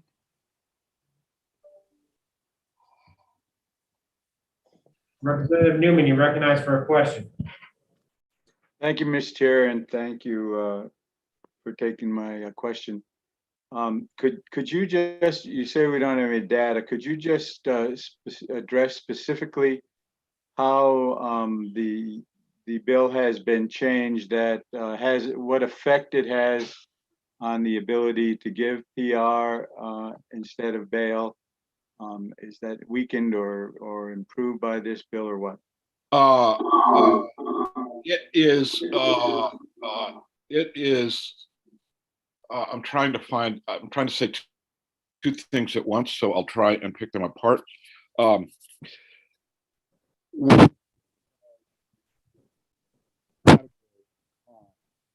hear you.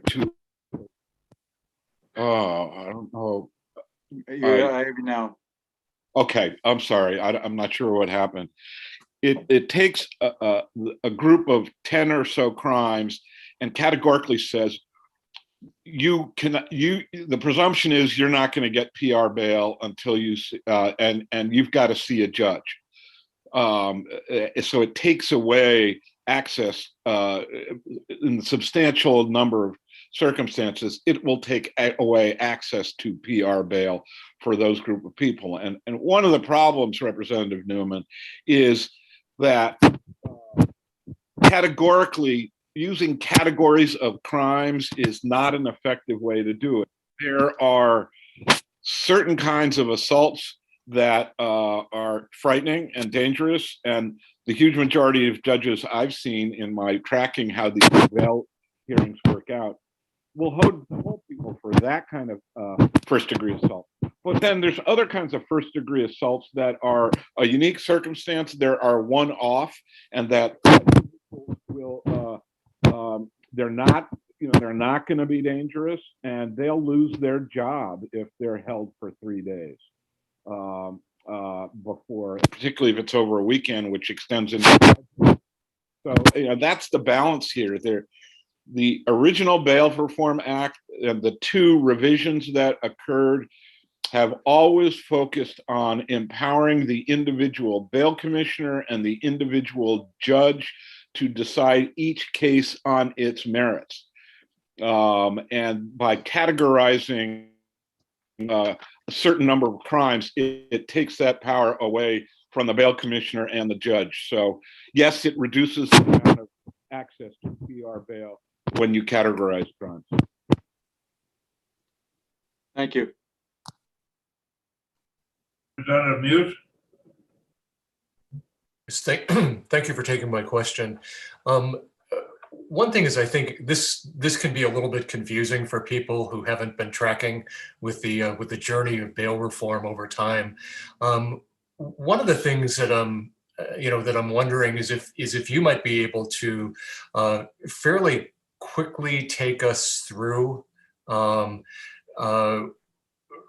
kind of how we got to this place and why these specific exemptions, in your opinion,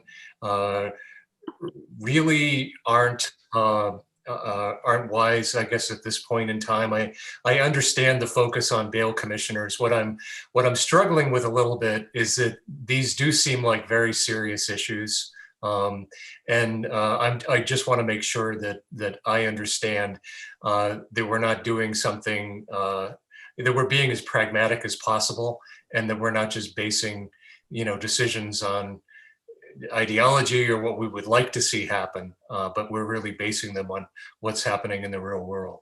I will, Chair Abbas will, I'm sure, remind me. I have difficulty doing pretty quickly. Okay. But I'll do the best I can to do it pretty quickly. Getting on 4 years ago now, bail legislation was introduced to target the problem of people who were being held on $500 or $250 or $1,000 bail, not because they were dangerous, but because they just, or they were a risk of fleeing because they didn't have the money to meet that. They were being held because they were poor. That was one of the primary focuses of the original bail reform. Accompanying that, one of the other primary focuses was a concern for people who are a danger to themselves or others. And we expanded in the original Bail Reform Act the number of people to all crimes, misdemeanors and felonies.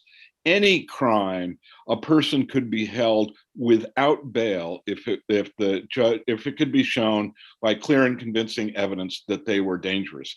That was a huge expansion of the opportunity or the power of a court, or for that matter, a bail commissioner, to hold people without bail.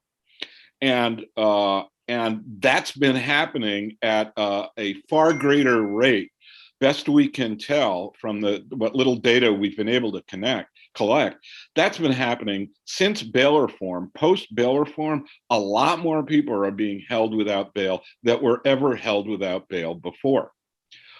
So that's the original bail reform. The original Bail Reform Act recognized that this was a significant shift in the way things had been done, and therefore it put in place a bail commission to deal with expected tweaks that were needed. And so the first bail reform bail commission made some tweaks that were passed, I believe, in the 2018-2019 session, that made it easier for prosecutors not to have to call victims, that in the first instance empowered judges to extend the detention for a brief period of time in order for the prosecution and the defense to collect evidence when a detention hearing was being held, and it tweaked the issue of how do we deal with failures to appear. That was a source of great conversation. So those tweaks were passed in the 18-19 session. It also proposed that the bail commission continue to sit.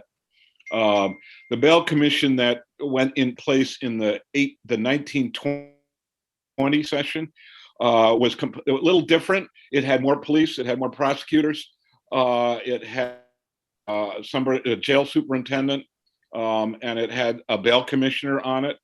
And it continued to look at the issue of failures to appear, and it continued to look at the issue of dangerousness.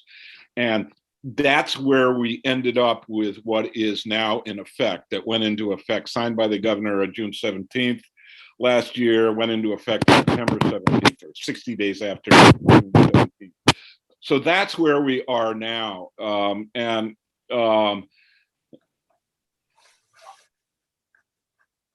I think we need to be careful about adopting changes that have not been vetted in the way the two previous waves of changes of tweaks have been vetted.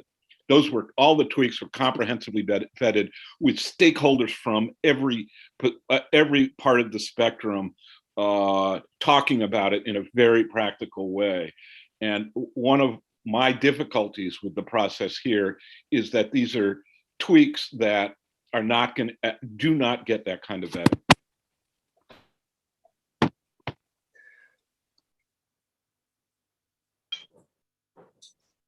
Representative Muse, you're recognized for a follow-up question.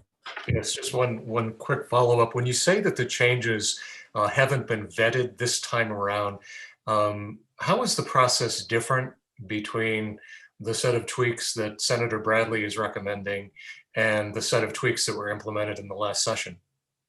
The tweaks that Senator, they're more than tweaks. This is the biggest change that's been proposed to Bail Commission. The big changes that Senator Bradley is proposing have not gone through a conversation at a Bail Commission with all the stakeholders present, where we talk about language, we propose changes, a language gets changed, We listen to witnesses, we listen to police on the commission, prosecutors who testify or who are on the commission. It just hasn't gone through that very solid, comprehensive process, and it needs to do that. It's a tough issue. It is, we're talking about public safety, and we're talking about putting people in jail who have not been found guilty, people who are presumed innocent for an extended period of time before trial. And both of those are incredibly powerful instincts in each of us. And we need to be really careful before we make as dramatic a change as Senator Bradley is proposing. Thank you. Senator Horgan, you are recognized for a question. Thank you very much, Mr. Chair. Thank you very much, Professor Chair. I'm actually Resident Hopper. You recognize Resident Hopper and myself from a Judiciary Committee. He was reassigned this year, but I'm just here for the day. And I see I have to educate more how this works. So the bail commissioner basically makes a initial decision. So it seems to me, just looking quickly at the RSA while I was listening, is multitasking. It looks like the state already can ask for appeal bail commissioner's decision if they feel the person should not be released. I'm not sure. Is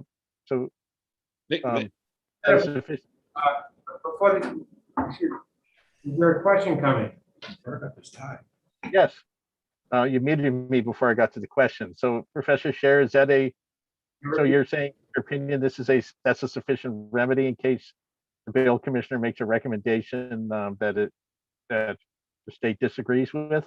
Yeah, the bail commissioner has all the powers that a judge has by statute. They have all the powers that a judge has in setting bail. And the police, what's interesting is generally speaking, the only person that appears in front of the bail commissioner, in addition to the suspect defendant, is a police officer. Although now it turns out sometimes county attorneys seem to be, assistant county attorneys seem to be appearing. But if the police or the county attorney disagrees with what the bail commissioner did, they can go into court that same day. Let's assume the bail commissioner set bail at 2 a.m. They can get into Superior Court at 9 the next day to try and get that reviewed. Follow up, Mr. Chair? Yes, and you're recognized for a follow-up question. Of course, yes, I understand. Are the bail commissioners necessarily more lenient than the judges? Since, of course, even if we pass this bill, the judge can still release somebody on personal recognizance or even on cash bail, and then somebody can reoffend after paying the cash bail. So are the bail commissioners more lenient than the judges? The good law professor answer that's not useful is it depends. I think just like some judges are more lenient or more strict than other judges, the same is true with bail commissioners. But I emphasize once again, they have all the powers of the judge, and there's no defense lawyer there barking the bail commissioner's ear. It's the police. And I think we need to wait and see how the efforts on part of the judiciary, the district court system in particular, go in terms of better educating the bail commissioners, which they've committed to doing in front of the last bail commission. 7 months is not enough time. Okay, thank you, Professor. Thank you, Mr. Chair.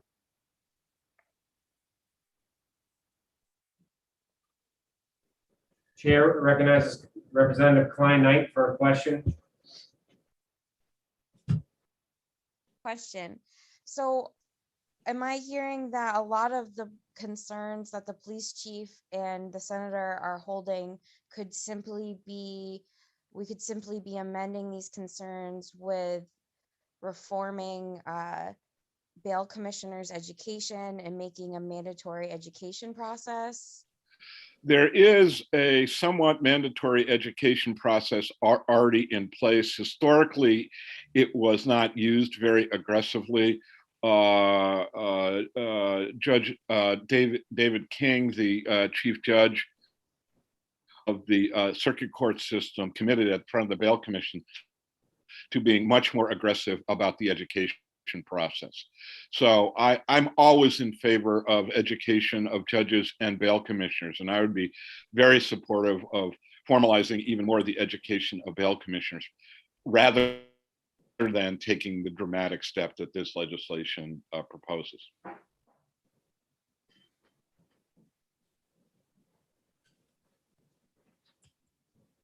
Representative Klein Knight, do you have a follow-up question? No, I waive off. Thank you. Seeing no further hands raised, I want to thank the witness for his testimony, and you are excused. Thank you, Mr. Chair.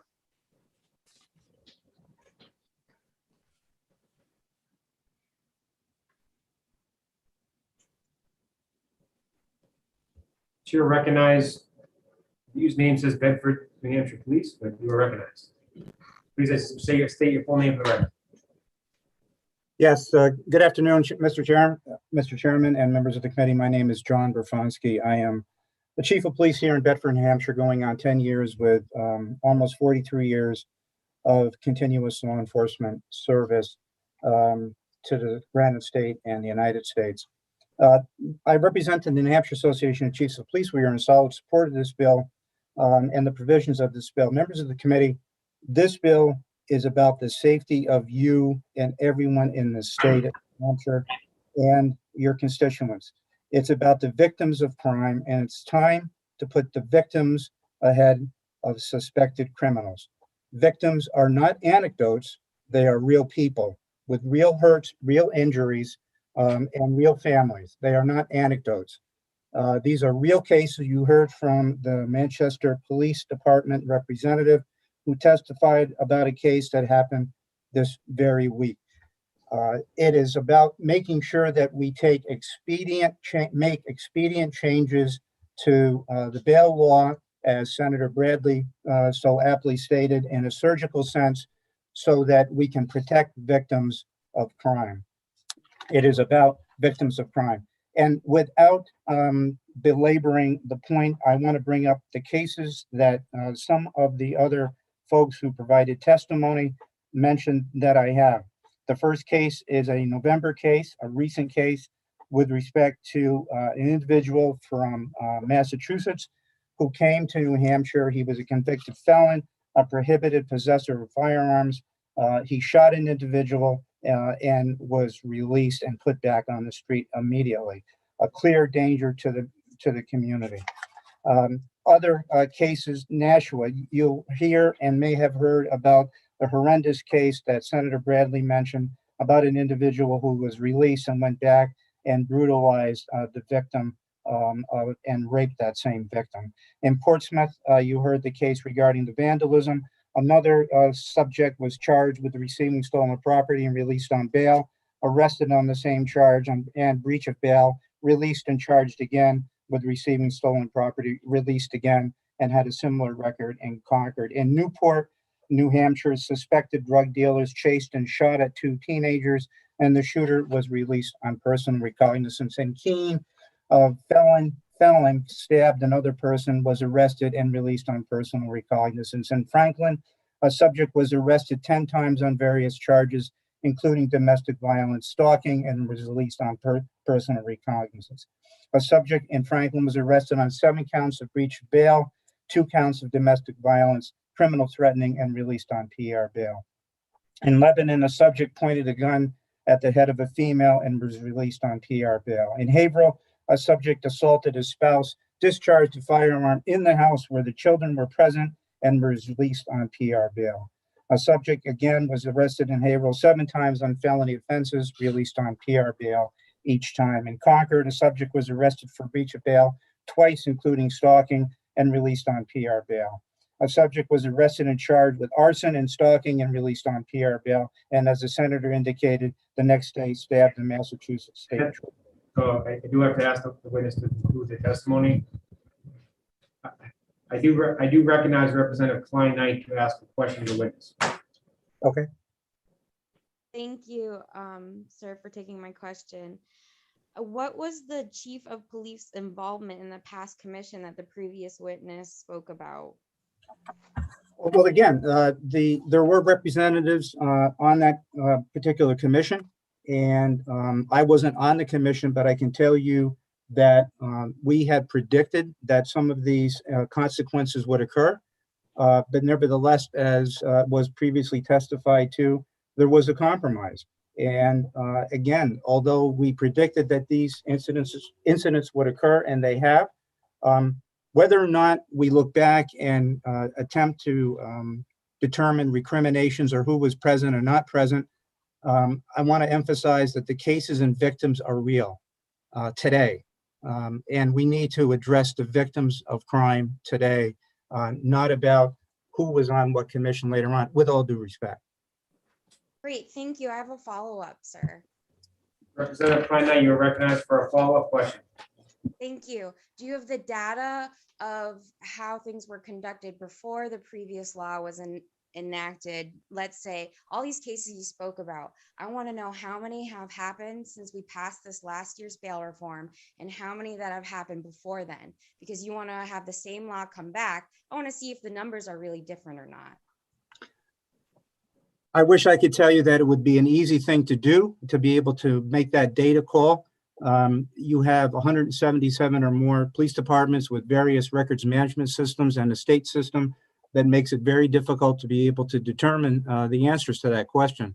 But I can tell you that in a data call, and just from cases that we received from the chiefs of police throughout the state, these are recent cases. These are cases that are occurring each and every day. And as the senator indicated, these are cases that surgically focus on only the most violent criminals on the streets of New Hampshire each and every day. So it should be easy to get that data of how many have You're not happened. recognized for a third question.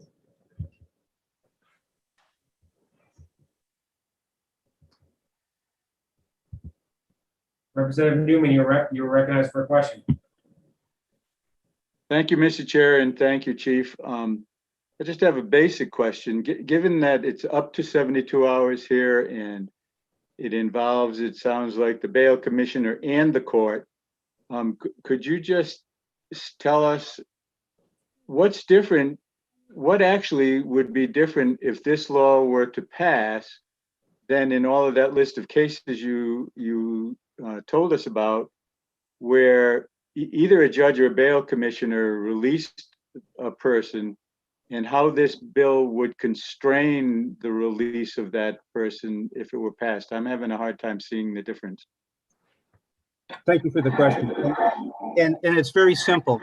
Bail commissioners have a very wide degree of latitude. They take their instructions from judges, and they may apply those the way that they see fit. And despite the urgings of police officers at the scene, bail commissioners, as you've seen in these cases, have continually released people who have been arrested with very clear evidence beyond probable cause that they engage in a violent crime.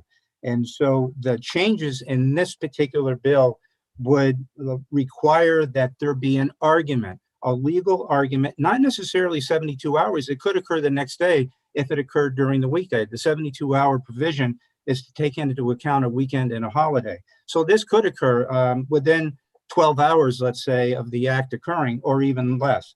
But let's talk about the fact that this is an opportunity for a legal argument to be made before a judge with better information from both the defense attorney as well as the assistant county attorney. These are serious crimes. These are felony crimes that are going to be prosecuted by the assistant county attorneys, not by police prosecutors. These are serious felony crimes. And let's have that argument before a judge in a courtroom so that the neutral magistrate can make the proper decision as to whether or not to release someone who shot up the streets of Manchester. Representative Newman, you are recognized for a follow-up question. Thank you, Mr. Chair. The follow-up question is, were all of the cases that you told us about as a result of the bail commissioner doing the release, or some of them released by judges, and would that have an effect on the judge's ability to give PR? Would it be any different? The judge is the final arbiter of making a determination as to whether or not an individual is a danger to the community or a risk of flight. So in the final analysis, it's the neutral magistrate that we want that the proponents of this bill want to make the decision, the neutral magistrate, not a bail commissioner without all the facts. As to the dates, again, we do have some dates. I'm not prepared to provide those dates because they're in another data system. But if you need those dates, we could probably get back and try to find the dates to the cases that we do have. No, that's fine. I was just worried about the difference between the judge and the bail commission. Thank you.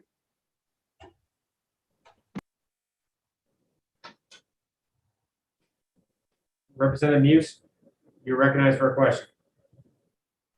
Yes, thanks for taking my question. My understanding is that bail commissioners basically are instructed not to release people who may be a danger to themselves and others, and that's basically our current law. So it seems like there's obviously a failure somewhere. Attorney Scher alluded to the fact that training has been inconsistent with bail commissioners. What it seems like this law would do is to take certain cases out of their hands. I guess what I'm curious about is what your experience has been in general on cases like this when you work with bail commissioners. Are cases like this really a very, very minor exception to the rule? Because I think sometimes it sounds like, these cases are happening, all the time. They're happening left and right. They're happening more often than not. But kind of getting to what I think Representative Knight was getting at, what I'm trying to get a better and clearer understanding of is what percentage of these types of cases, do the examples that you're giving really sort of fallen into? How prevalent are they? Well, I don't think anyone is equipped today to provide the answer with respect to the percentage.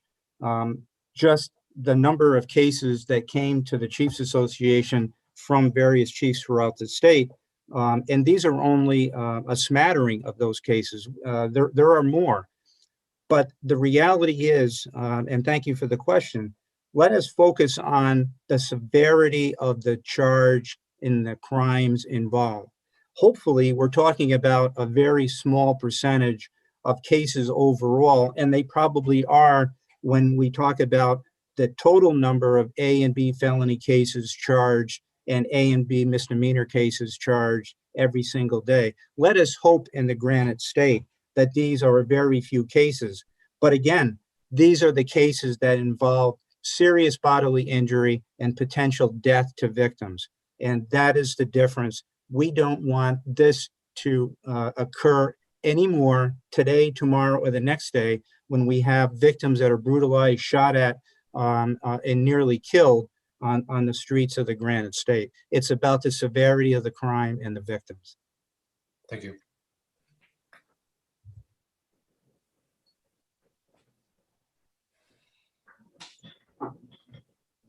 Representative Morgan, you're recognized for a question.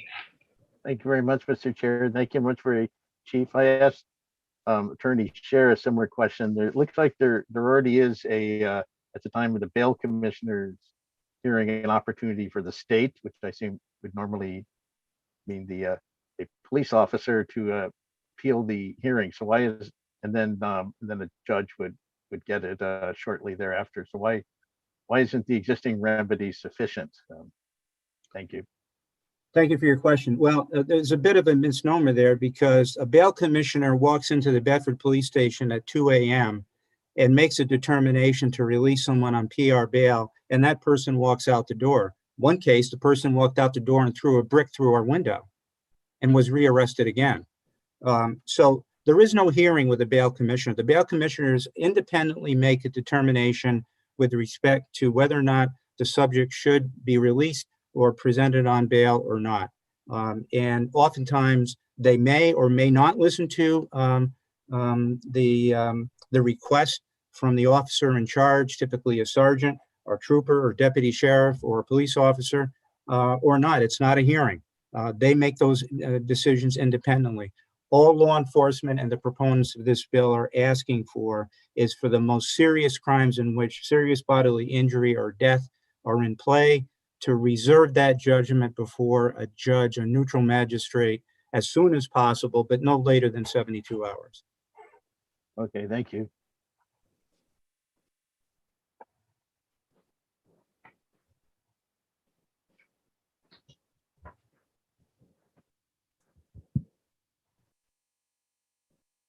Representative Pine Knight, you are recognized to ask a question. Thank you so much. I'm just having a really hard time understanding if crimes that are committed in our state are so heinous, they're not being documented for data purposes. That makes me really troubled. Can you speak about that? I'm sure they're being documented. The question is, how do we get that information out of whatever database it may be in? And so to be able to determine how many people have been rearrested on breach of bail charges, or how many people have been arrested for assault one or robbery or assault with a deadly weapon, would require a data call search of a statewide database, and then a hand search of those particular cases to determine whether or not the individual was released on personal recognizance, and if so, who made that decision to release the individual. It would be great if we had one central records management system in the state of New Hampshire with the granularity to be able to pull that information out quickly. We don't have it. I'm not aware of it. We don't even have it here in Bedford. We would have to do a hand search here of our own records management system to be able to pull that out. Going into the court system would even be worse, because they have very disparate management systems. In the county attorney's office, for example, here in Hillsborough, which handles the most cases in the state, it would require a hand search.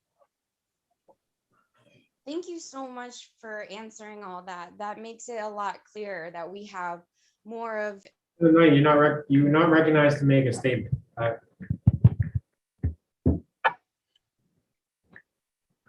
Can I have a follow-up, sir?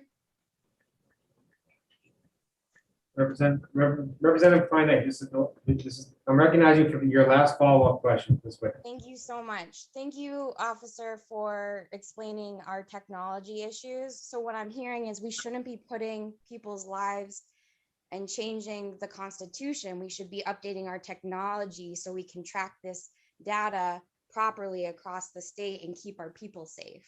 So it's more of. Pine Knight, that's not a question.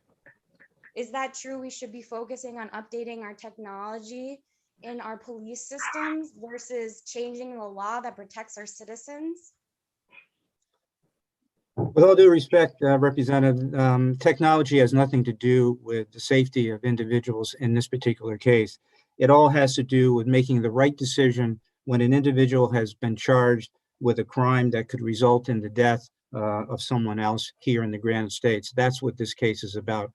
Again, victims are not anecdotes, they are real people.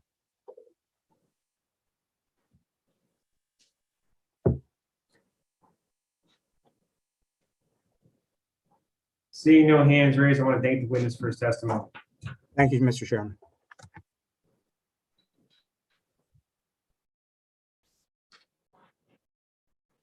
The chair now recognizes Michael Carrigan. And to remind the witness that testimony will be limited to 3 minutes.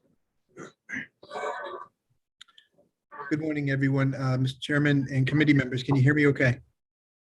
Yes, we can hear you. Thank you, sir. My name is Michael Carrigan. I am the Chief of Police for the Nashville Police Department. I'm here today representing the Association for the Chiefs of Police and the Nashville Police Department. I will be brief. I'm going to try not to reiterate a lot of what Chief Brofonsky just said. I'm trying to give to you a perspective of what the reality is that law enforcement has to deal with, as opposed to the academic thoughts out there as to how the system is working. In December of 2020, which was several months after the June legislation changes, Nashville Police Department received a call for domestic assault that was in progress. The suspect had showed up at a female's house with a gun and proceeded to force his entry in there and assaulted her several times. We placed him under arrest and secured the firearm as evidence. After we gave assistance to the victim, and we gave her a lethality assessment protocol, which is best practice for domestic violence victims, she checked off every box, every single box indicating that she was the highest risk of danger from this suspect. So we brought him in for booking. We tried 3 times to convince the bail commissioner that this person was dangerous and couldn't be released. 3 times we explained to him what his past was and how she triggered on the LAP forms. He didn't want to hear it. He said that it doesn't change anything, and he was released on $200 bail. This suspect then got out, returned to the victim's house, forced his way in, and proceeded to beat her and rape her for the remainder of the night. After he was again arrested, he made full admissions to these charges. So I'm here to give you a concrete example of, I'm hearing a lot about protecting the citizens and protecting everybody's rights. Well, I had to look at this young lady in the eye and explain to her why she was raped after we didn't keep this person in jail. And I'm struggling with listening to the system is working fine and we need more time, we need more data. I believe that we owe it to the victims to protect them. And I think law enforcement has to be respected in the fact that they're on scene. They have an idea of what actually happened. They can articulate why these people need to be in. The bail commissioners, they show up when they're called. They look at anything, if at all, and then they release them. And I struggle with them being able to do that. I'm happy to entertain any questions. I appreciate you listening. Representative True, you're recognized for a question. Thank you, Mr. Chair, and thank you for taking my question. Certainly not denying that the examples given are horrible examples, but in the example you just gave, seems like the bail commissioner made a bad decision. Was there any follow-up penalty or assessment to the bail commissioner for that bad decision? Nope, there is not, and nor has there been ever any disciplinary issues or re-education of the bail commissioners that we're aware of. We spent our time trying to get him to reconsider his decision based on what we saw. And I gave you an extreme example, a horrible example, but an example nonetheless. This happens on a daily basis, regular basis. People that we've arrested 6, 7, 8, 11, 12, 13 times, and they're always getting out on bail. And we're asking them not to do it. We're getting complaints from the public that these people keep reappearing and causing the same problems, and they're getting re-released. I understand the concept, and I think law enforcement basically agrees with the concept of making sure people are not held in jail necessarily until their trial against their will through whether it be socioeconomic means or whatever. But you have to understand that there's a common sense factor in here that is ignored, and we have to deal with that as law enforcement officers.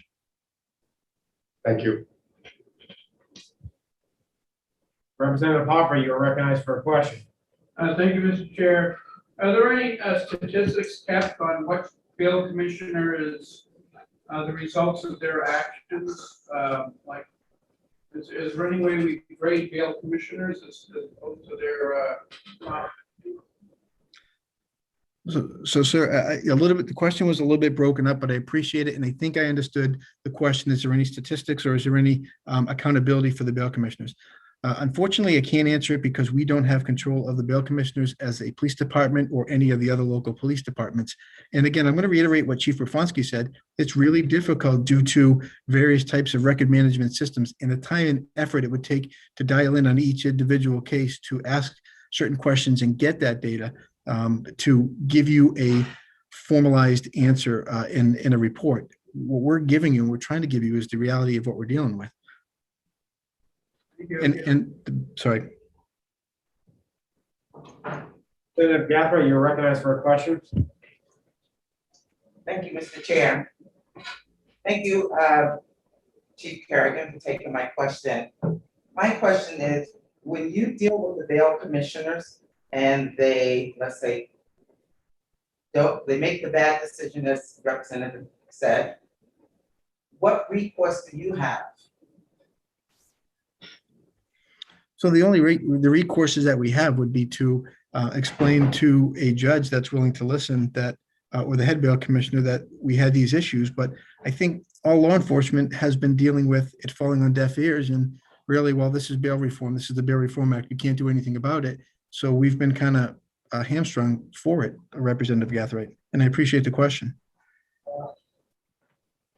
Representative Gaffney, you're recognized for a follow-up question. Okay, if I understood you correctly, your recourse is to a judge, correct?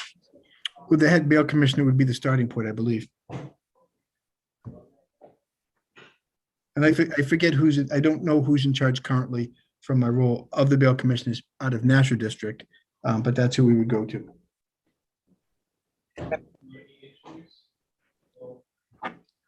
Representative Newman, you're recognized. And for the members that are participating on Zoom, it is easier for the chair to recognize you if you raise your digital hand or your Zoom hand, whatever you want to refer to it as. It's easier for me to track. Even if you're in the room, it's actually easier. Representative Newman, Thank you, thank you, Mr. Chair. I'll try to get my virtual hand going here. Thank you, Chief Corrigan, for taking my question.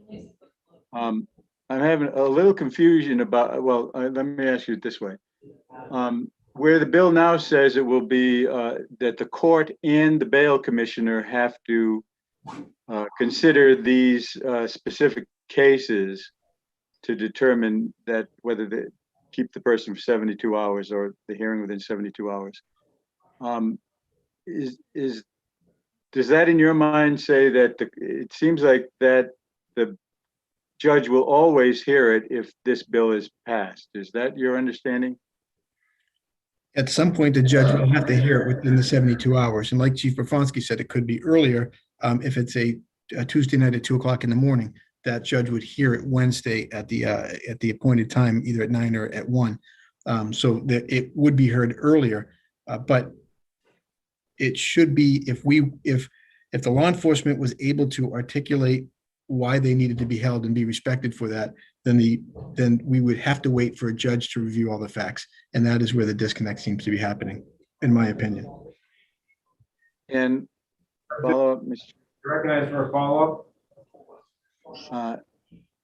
So am I correct in thinking that that where it says up to 72 hours, that 72 hours only applies to the time between they're arrested and the time they have a hearing, and it is not a limitation on the time that they may be detained?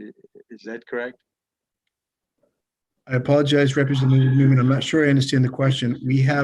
We are asking to be able to hold them until we can get in front of a judge for up to 72 hours, because that's the time frame that would allow us to be able to do that, to get in front of a judge, given the holidays, given a weekend and a holiday. Thank you. Representative Conklin, you're recognized for a question.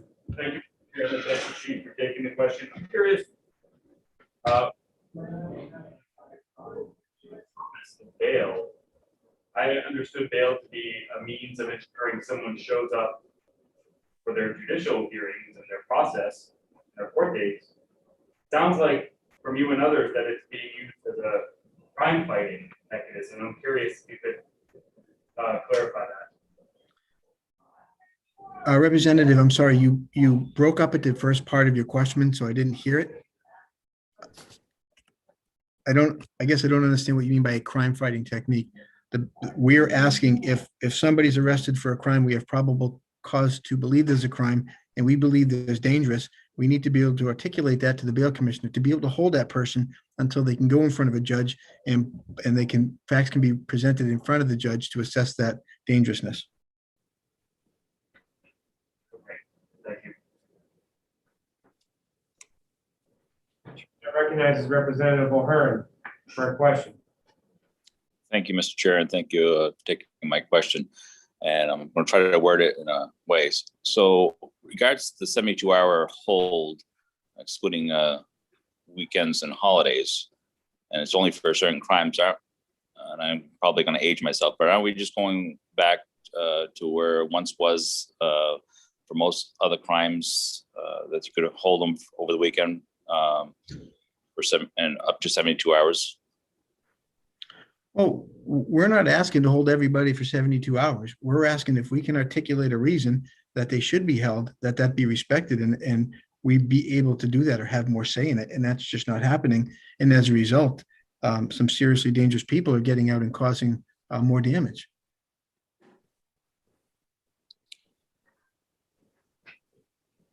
Do you have a follow-up question? No, I'm all set. Thank you. Representative Klein Knight, you are recognized for a question. Thank you, Chairman. Thank you, Chief, for taking my question. My question is in regards to Representative Gathrights' question, which is if your next course of action is to speak to the head or of the board commission in your city or town, and you don't even know their name, how many times have you actually taken that course of action?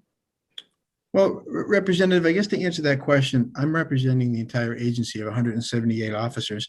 So I don't have a dealing where it's my role to do that. We have people at several levels that do that. How I would answer the call is when there's a problem and we try to address it and it falls on deaf ears time and time again for all law enforcement agencies, then you really don't know what to do other than to go to the state legislature and testify that you need the bill to change and be amended, which is, I believe, what we're doing here.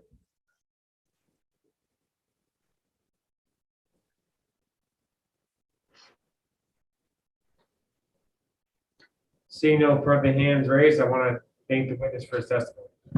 Thank you, everyone.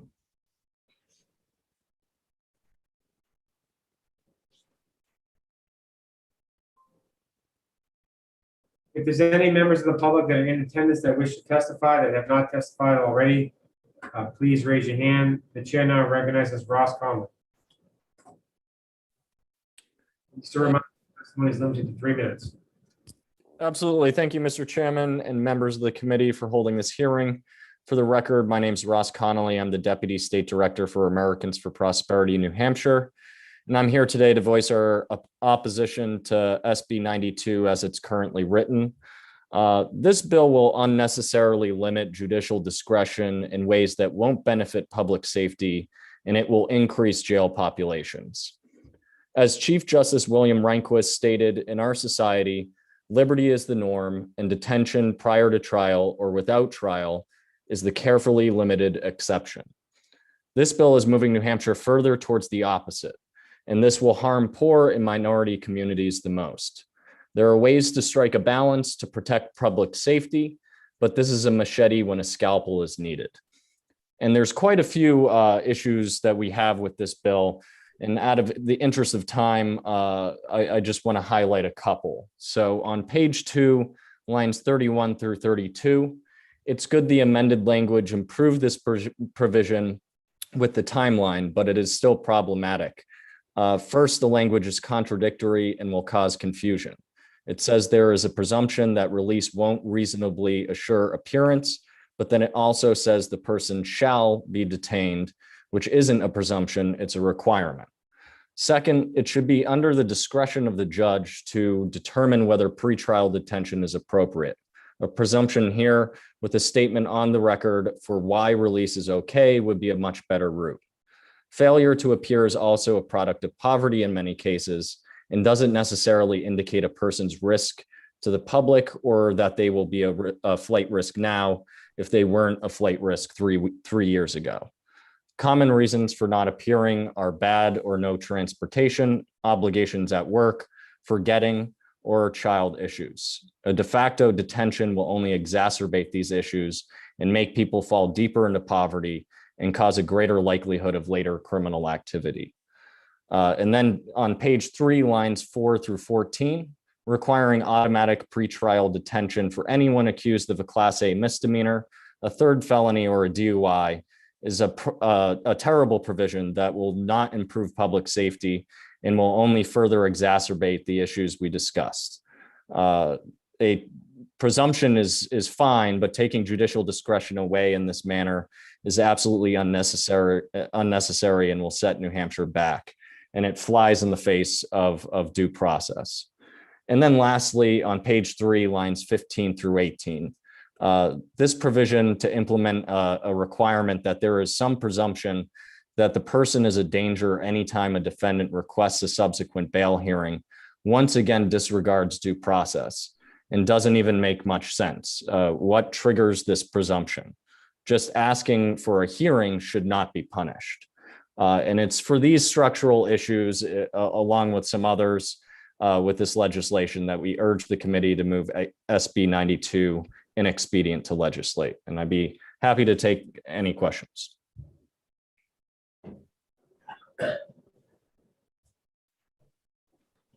Thank you for your testimony. The chair now recognizes Representative Pantelakis for a question.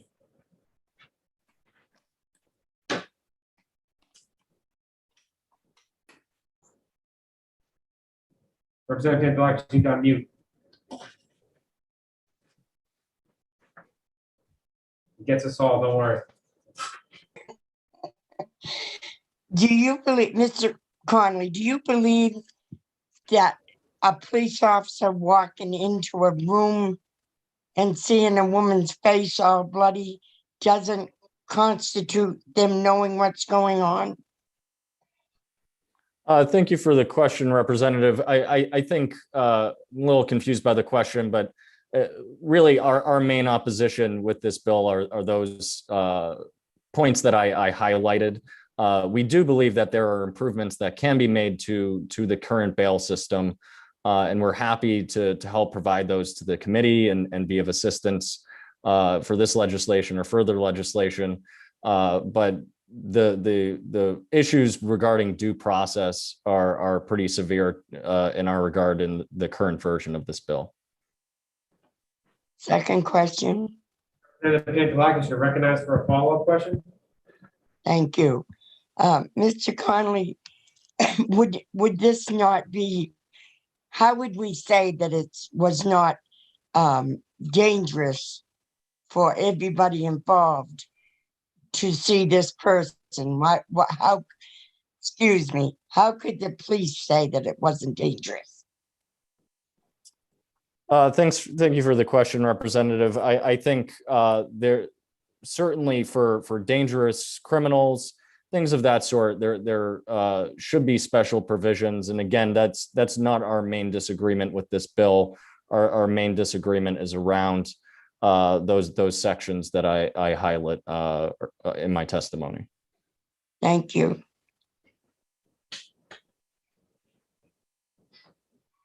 Representative True, you are recognized for a question. Thank you, Mr. Chair, and thank you for taking my question. I made the wrong copy of the bill. So when you refer to second line 2, page line 31, I don't have numbers on mine. Could you, for my benefit, could you tell me the worst part of the bill and slowly tell me where that is in the bill so I can follow along with your disagreement? Absolutely. So it's on page 2 on both the amended version and the original version. It's under section 2, starting with if the court determines by a preponderance, and ends with and the person shall be detained in pretrial detention. And then on the 3rd page, it's under section C, starting with failure of a person to abide by previous bail conditions and ending with the court may consider any relevant factors in making its determination. And then the section directly below that, which is section 4, paragraph A. Thank you very much.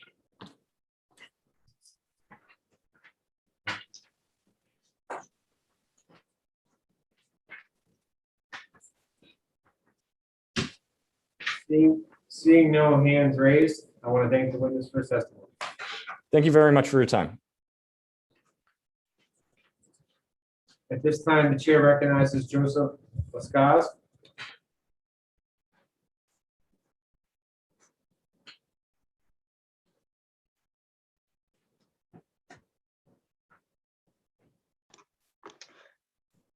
Hello, can you hear me? Yes, you can hear. And just a reminder, you're 3 minutes. Okay, thank you very much, Chip. Thank you, Chair and members of this committee for hearing my testimony today. My name is Joseph Lascaz, and I will be representing the American Civil Liberties Union in opposition to SB 92.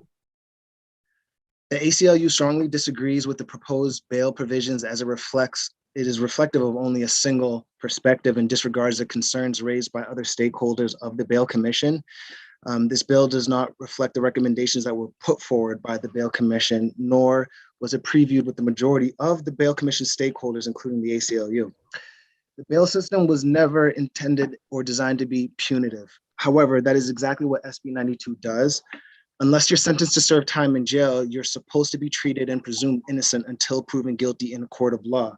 However, reality is that's just not the case. Jail is not an environment where people should have to sit just because they are poor. New Hampshire can't be a place that accepts or condones this practice. And I do want to take time to acknowledge and recognize that our concerns must be balanced with community safety. And that is why I want to re-highlight the fact that our current bail system provides our courts and bail commissioners the authority and means by which to detain someone pending the resolution of their case. They have the ability to do this. And just as the burden is on the state to prove someone's guilt, the burden should be on the state to prove someone's dangerousness. We heard testimony today that, we should be using common sense. And I think it's common sense, and I'll use myself as an example. If I'm arrested for an offense that I haven't been convicted of, I can't prove that I'm not something if I'm not what I'm not. So that's just a big concern. SB 92 does take away the ability for cases to be evaluated on a unique and individual basis.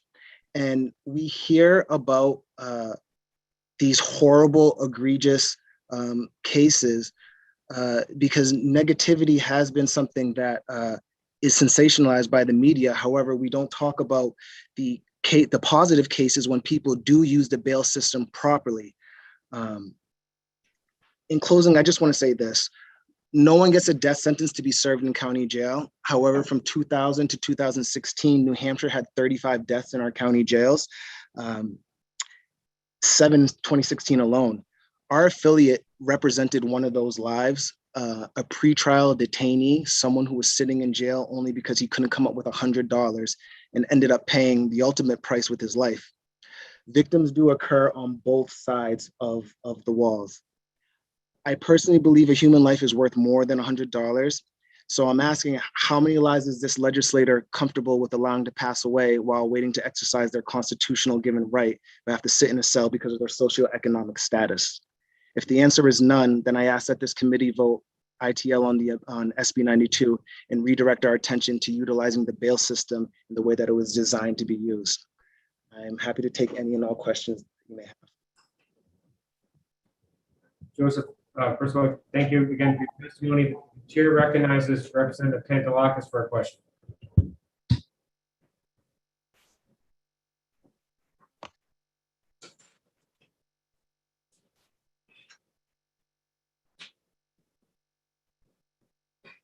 Representative Pantelakis, you have to unmute.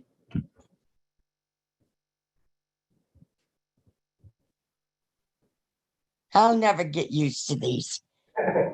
Thank you, Mr. Chairman. I just have a question, Mr. Lacrosse. Could you tell me the person that was represented in that jail, if he refused, fired his attorneys one right after the other? That is a great question. I honestly do not know the answer to that because this happened before I was working for the ACLU. But to my knowledge, we represented this individual in his situation. Thank you. Chair recognizes Representative Testerman for a question. Thank you, Mr. Chair. Thank you for taking my question. You mentioned a fairly egregious case. It was due to a $100 bail that they couldn't make. Did the ACLU or any of the contributors to ACLU offer to pay that $100 bill? If it's so egregious. I'm not sure the witness can answer that question. I don't think he speaks on the ACLU in that capacity. No, I don't. But what I did want to say about that is one, to my knowledge, we weren't aware of his case that he was sitting in county jail until after he passed away. But two, also, I think that if you don't have the means to come up with $100 bail, it's going to be next to impossible for you to get a hold of someone to come bail you out. Because how are you going to make a phone call? How are you going to reach out of a county jail to anyone if you can't come up with that? Make a phone call? Yes, when you're in county jail, you are charged for your phone calls that go out. And I can say from personal experience, it's quite expensive.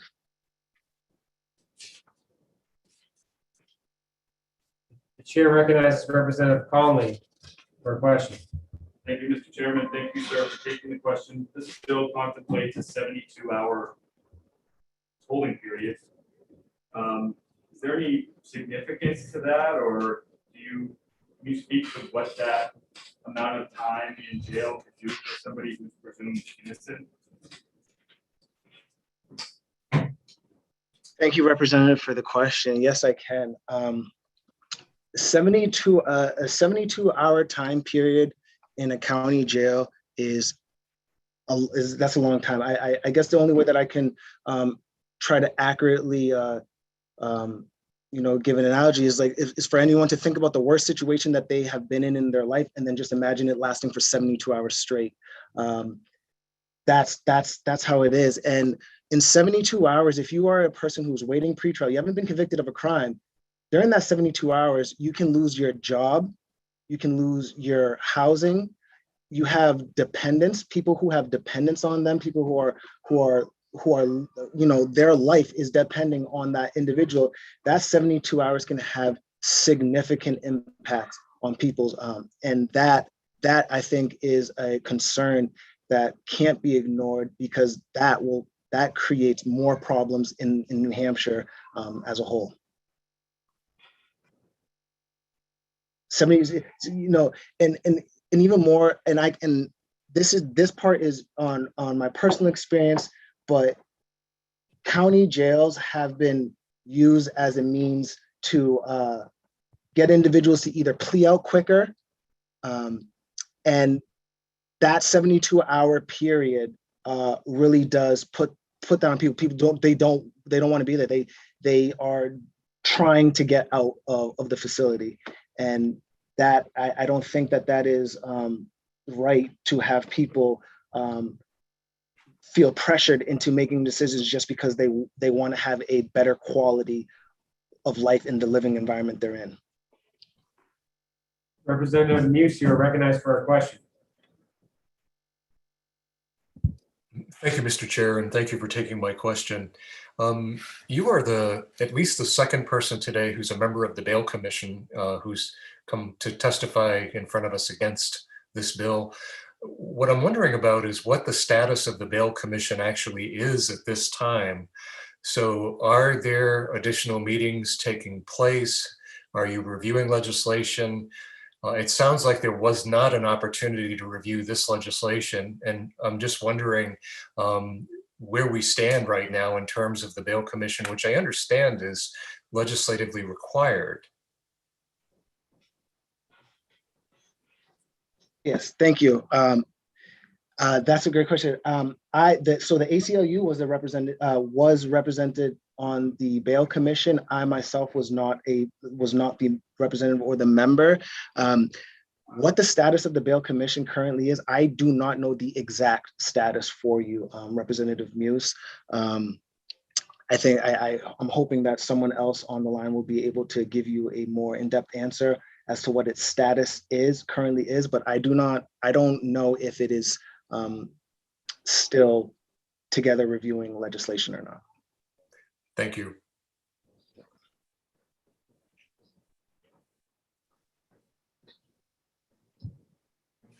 You're recognized for a question.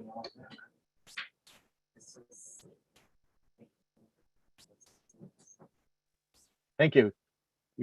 Since you're in the room, you're hard to hear, but I think I guess I did hear my name. So this is probably a pretty basic question, Mr.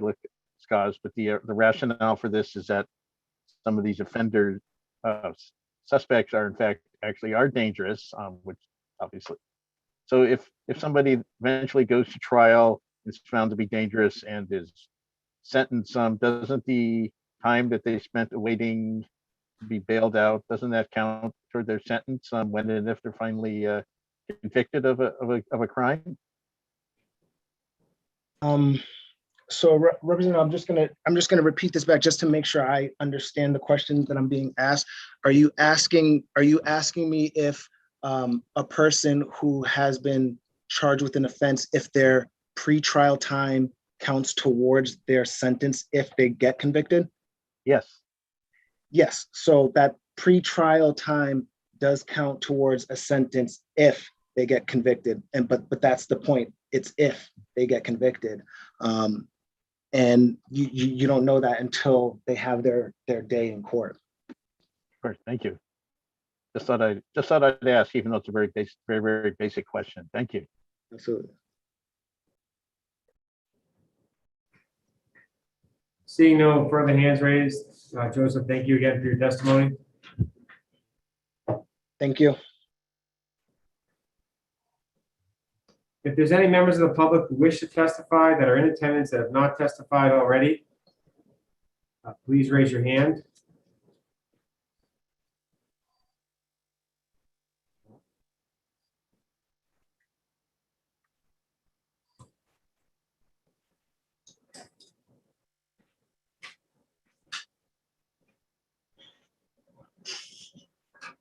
Seeing no hands raised, at this time, we will close the public hearing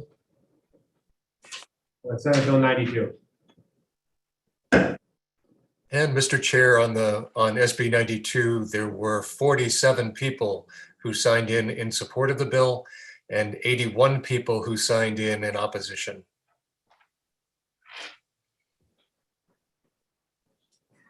Representative Pantelakis, any questions?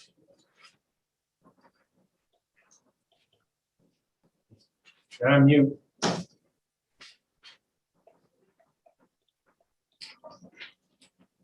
Mr. Chairman, could you find out where the bail commissioner report went? I was under the assumption that that commission would put it into legislation. And I thought that was the only way it could be done.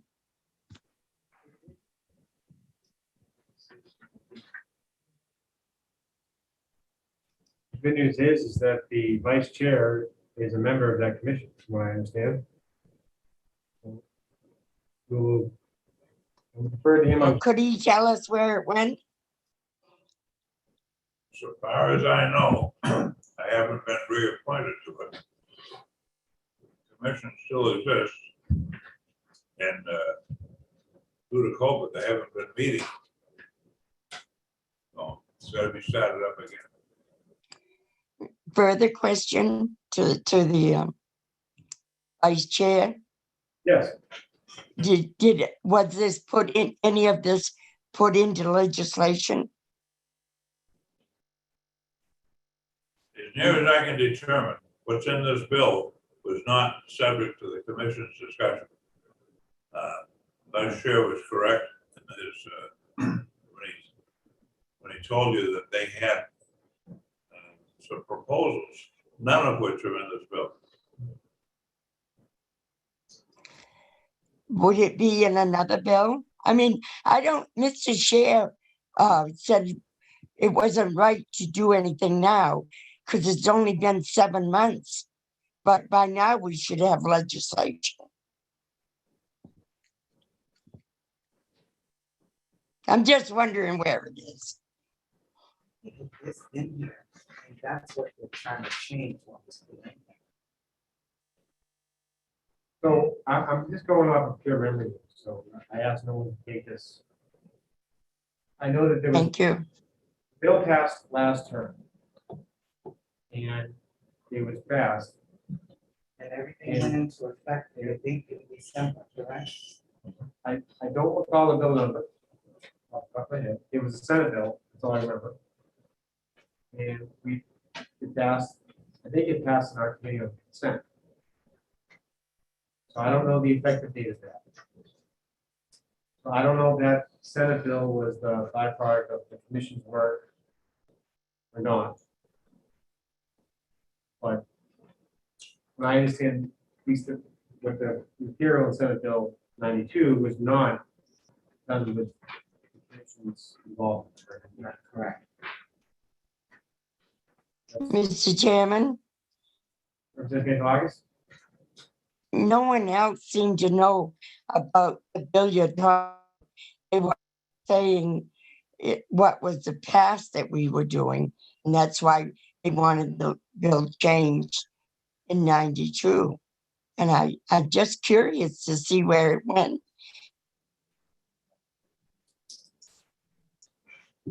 It's been 7 months before this was implemented. That's my only question. Right now, we have another public hearing at 2 o'clock. I think we can go into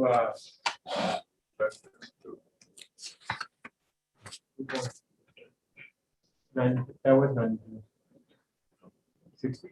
122 is that too? Another one of those omnibus ones. Yeah. Yes.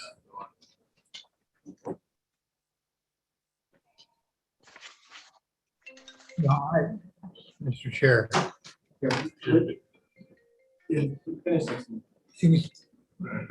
Yeah. I know what Jeff Bradley was trying to do, but putting these all together is just not the thing you're supposed to do. You're supposed to have some subject that's close. You put things together that are close to each other. But like this next one, it's just. Well, we'll talk about that one at the next one. In the meantime, we'll be in recess till 2 o'clock.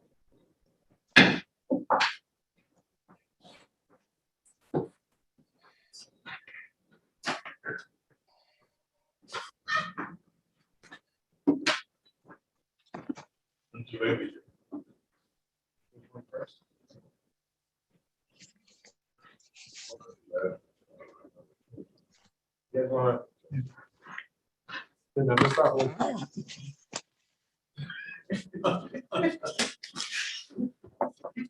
I want to end it with the Steve. We have a group of talkers, that's. That person then ask the question. I'm not even commenting on the statement being made, but they're recognizing the question. Mike's alive, just so you know. I know. I'm not yet in front of I've been complaining about that on the live mic during the hearing. Yeah. No different now. I'll be at the raindrops. Sure. The breaks? Okay. Sure.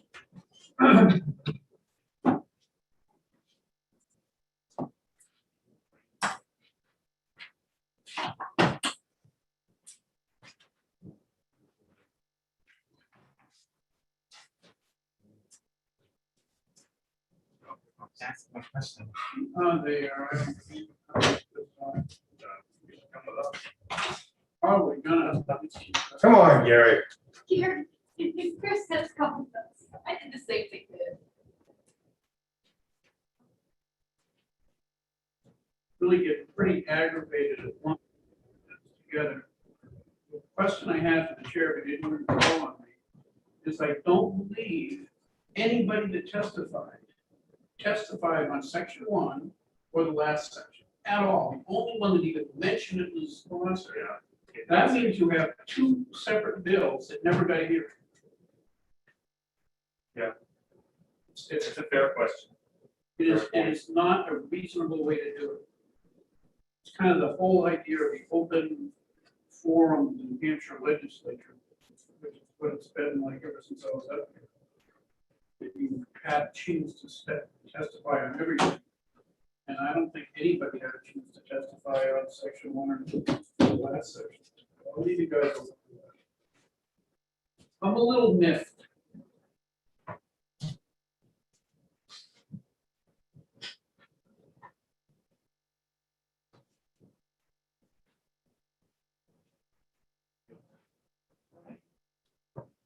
I want to see about.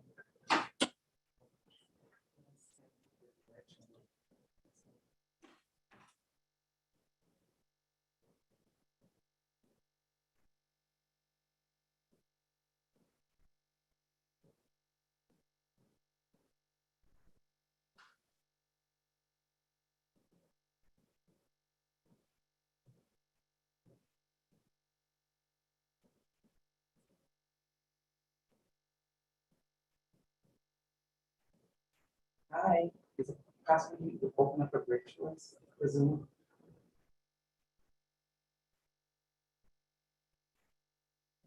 Okay. Thanks.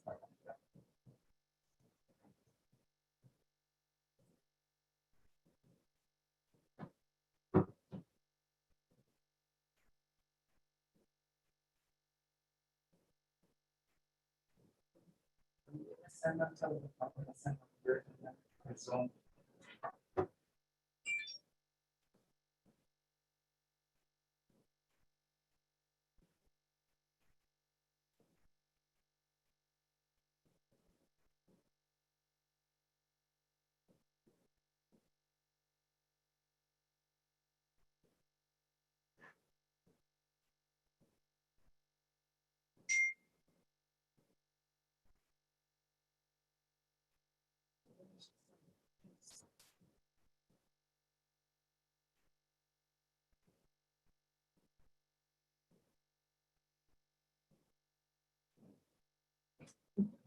I thought she was, it was her texting me. Oh. And I'm like, where did she send it at?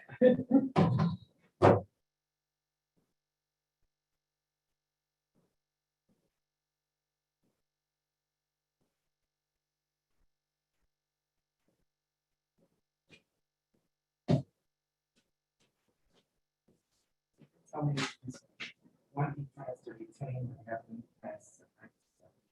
But I think it's a. Which one's he gonna play? The mic is hot. Oh, yeah, do you know what's gonna happen to that? No, I don't think it's not gonna do anything like that. I don't think it's gonna.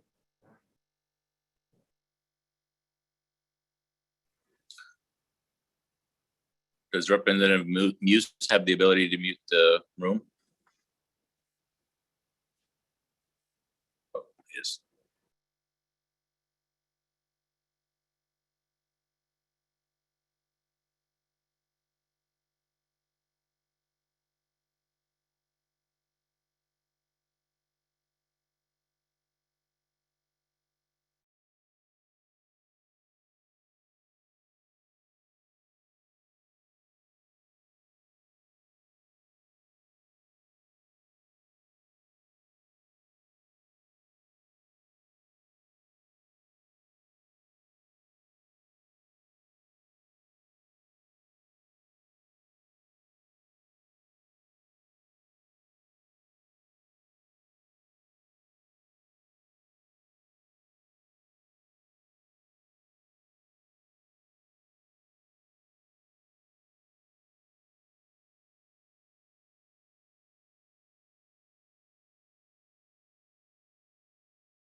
Did you get the link for the caucus? Newman? Check your email.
The room's on mute if nobody's mentioned it.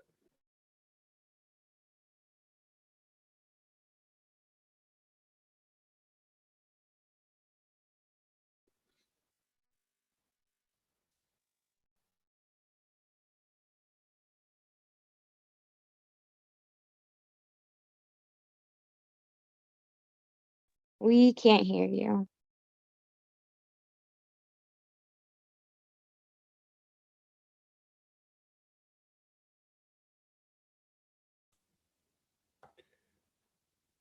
The room is muted.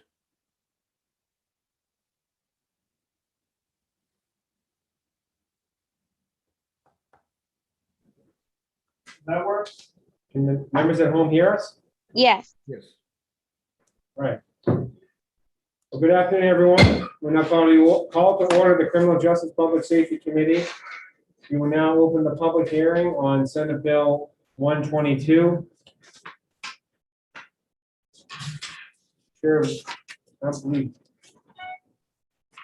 the sponsor is in attendance.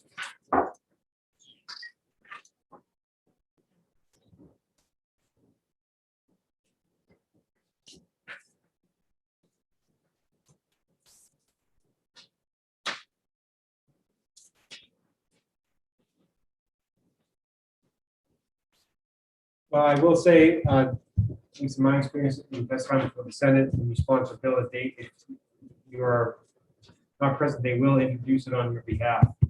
So is there a member of the committee that would wish to introduce Senate Bill 1122? Chair recognizes Representative True to introduce Senate Bill 1122. Excuse me, 122.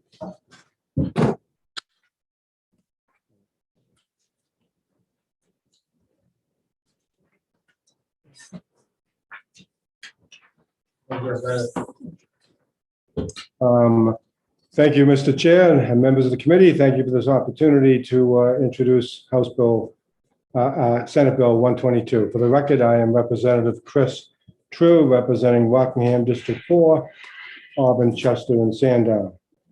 I introduced Senate Bill 122 FN, adopting omnibus legislation relative to certain crimes and judicial processes and procedures. I believe we have people more qualified than I who will be testifying to answer any questions you have.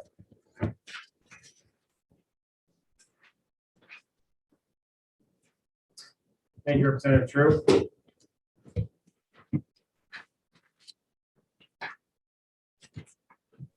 If there are any members of the public who wish to testify that are in attendance. Will the representative take a question?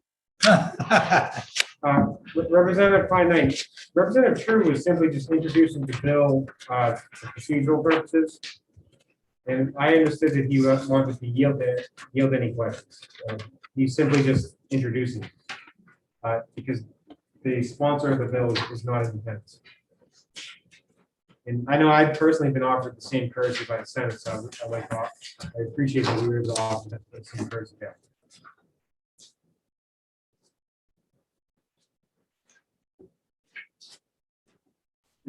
The chair now recognizes Kyle Morse. Hi, my name is actually Sarah Aiken. I work for a nonprofit, so we share our Zoom. So I apologize that it has the wrong name.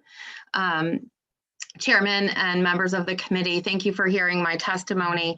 As I said, my name is Sarah Aiken, and I am the chairperson for the Autism Council. I come to you today only to speak on Part 5, Section 2 of this bill relative to the Autism Council. I am not an expert in any other portion of the bill, so I will only speak to that issue.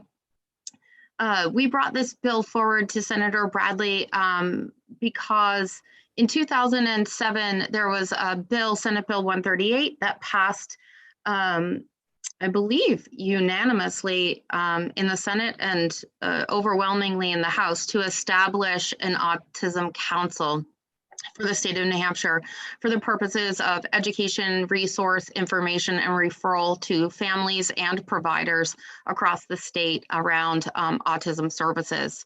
This bill here is just a technical bill.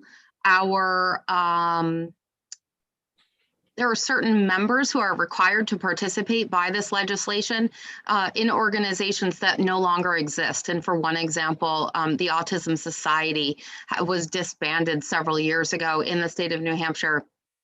And they are still required by law and statute to participate. So this is really just cleaning up the membership so that we can continue to have effective meetings with a quorum. And I'm open to any questions that you may have. But like I said, this particular section is just a technical part of the bill.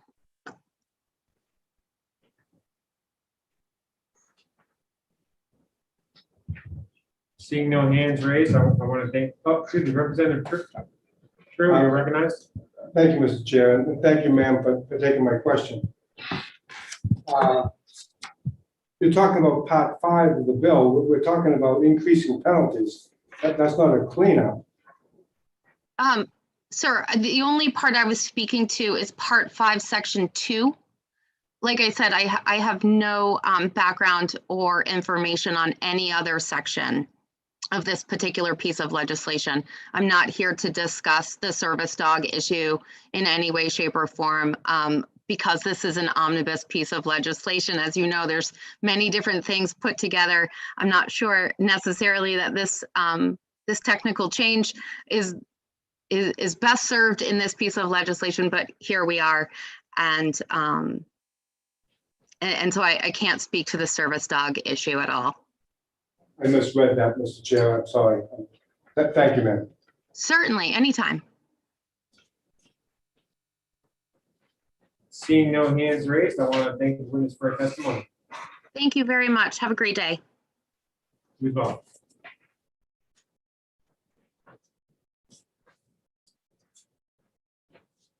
It's time to Chair recognizes Grant Boss. Chair Boss. Mr. Chairman, good afternoon, and thank you, members of the committee. My name is Grant Bossy. I'm the Majority Policy Director for the New Hampshire Senate, and I am here on behalf of Senator French and Senator Ward, who cannot be here to introduce their portions of the bill. I just want to, just as a courtesy, introduce them for you, speak very briefly on them, and then take any questions you have back to them to get you an answer. On behalf of Senator French, speaking to part one of the bill, this was brought forward last year and one of many of the bills that were delayed because of the COVID-19 pandemic. Senator French introduced this on behalf of the Merrimack County Attorney, who asked him to bring the bill forward again.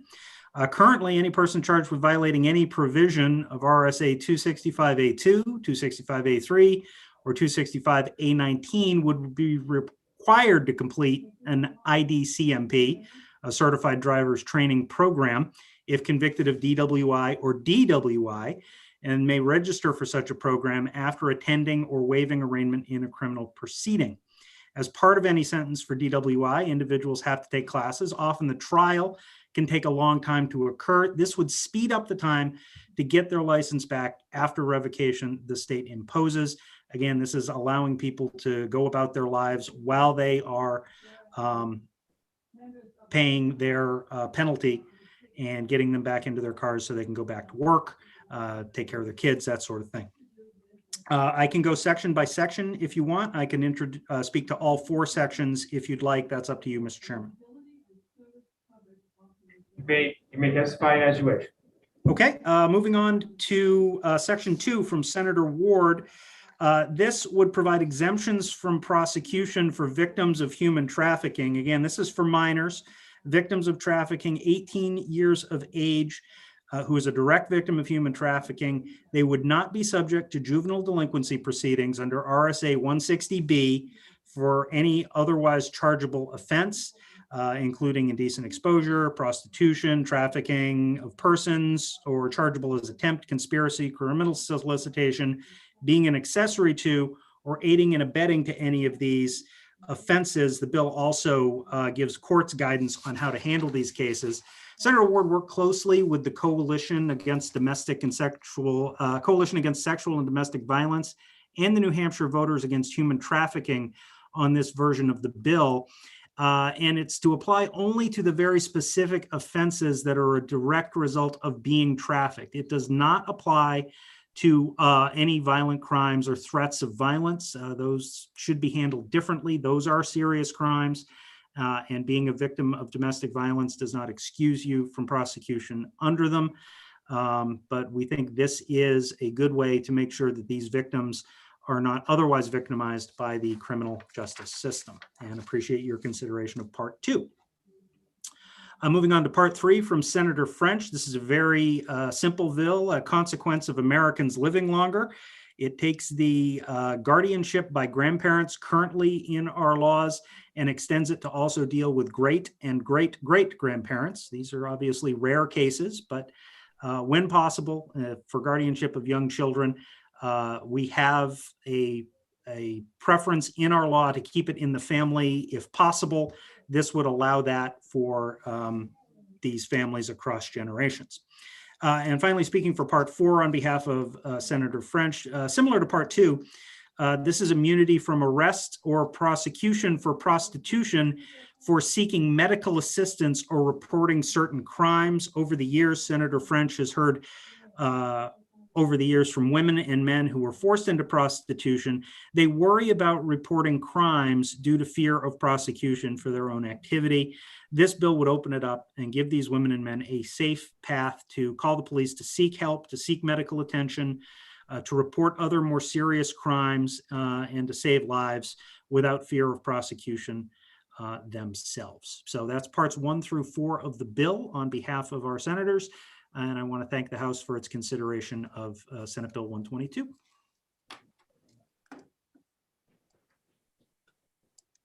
Part 5.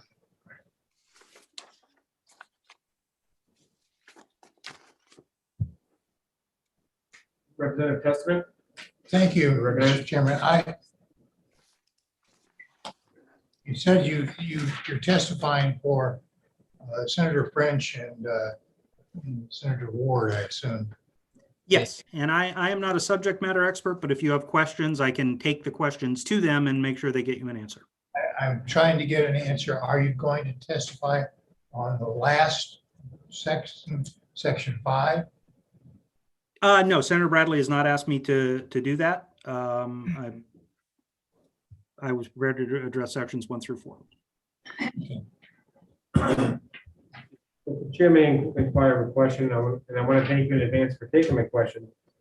Part 4, the effective date is January 1st, 2021, but is that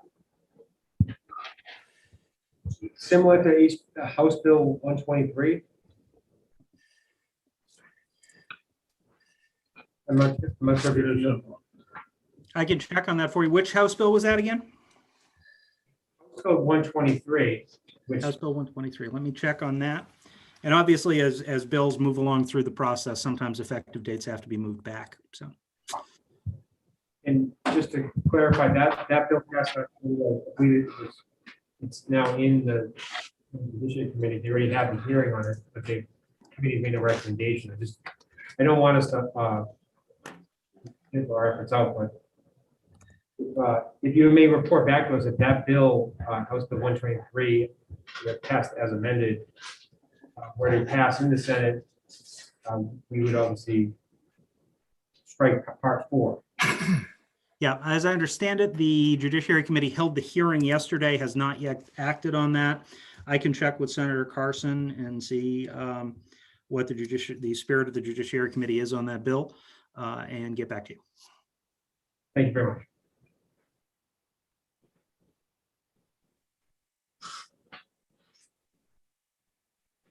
The chair recognizes Representative Muse for a question. Yes, Mr. Chair, I just wanted to also just start by pointing out that HB 123, the effective date, as it appears on the GenCourt website, the amended bill is the same, January 1st, 2022. My question for Mr. Bossi is, can you let people who may not be familiar with the processes of the Senate and the House know why a mirror version of a bill that we just passed earlier in the month in the House is appearing in a Senate omnibus bill? And I'm speaking specifically of Section 4 and HB 123. Well, Representative, as you know, any representative and any senator can introduce a bill. In normal times, there's often coordination through OLS to try to winnow down similar bills across chambers, and with people working remotely, sometimes that doesn't happen. And this year in particular, we've seen a lot of duplicates, sometimes even within the same chamber. You'll have 2 or 3 bills with very similar subject matter. And I think in several of your committees, you've seen that happen where there'll be several bills that probably are getting at the same thing, and individual representatives or senators had slightly different ways of going about it. So this was an idea that the House had and pushed forward. This was an idea the Senate had and pushed forward. They crossed in the night. They're now in the opposite chambers, and they seem destined for a conference committee at some point, and it's just a matter of deciding which vehicle is going to be the one that the general court sends to the governor. But I don't think there was any specific intention to have duplicates. That's just the way the legislative process cooked out. Follow-up? Representative Muse, you're recognized for a follow-up. Thank you. My understanding is that this was one of the bills that was passed last year in the House and did not, was tabled in the Senate because of COVID. One of the things that I'm curious about is, given the amount of elapsed time and given the fact that the Senate has office staff that we don't have necessarily in the House, how is it possible for a representative not to be contacted on a bill like this? And looking at the language of Section 4 and the language of HB 123, they are identical, which doesn't indicate that two people had an independent thought at the same time. So I'm just curious if you'd like to comment on that. Senator, I couldn't comment on what senators were thinking. I think a lot of the bills that were stalled before the finish line last year came back, and different people went to representatives and senators, and frankly, the coordination with people not being in the building at the same time during filing periods in November and December probably meant we had more duplication than we used to have, and that's because bills cross chambers. We get to the point that the House and the Senate will eventually decide, which bill goes forward. Thank you. Representative Muse, I'm not sure that the witness can answer such detail. I understand this is overlap, but even last term, there was two versions of the family medical leave. There's the House version, there's the Senate version. It's in my short time here, I've seen it, so it's not. It's just tough for the witness to say what the senators think. And I don't think that it's, if they cloned or copied HB 123, that's a credit to the quality of HB 123, and I hope that passes in the Senate. Just a hint. Representative Klein Knight, you have a question? Thank you, Chair, and thank you for taking my question back to Senator French, because I did testify in front of the Senate yesterday with this bill, and he had some tough questions for me. So I would like you to ask him what he has the problem with if he was going to take the exact same language and put in this omnibus bill. If you could get more information on exactly what his concerns are, because I'm very now confused myself, since I've been introducing this exact same legislation 2 years in a row. I will check with Senator French on that, Representative.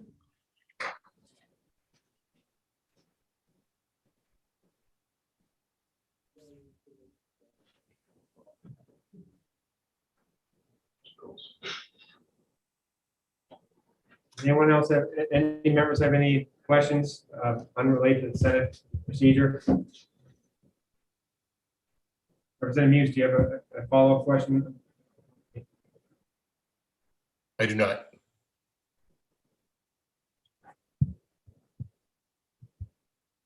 And I want to thank the witness for his testimony. Thank you very much. I have a few questions on House Bill 123 that I will check on and get that back to the committee. Thank you very much. Thank you.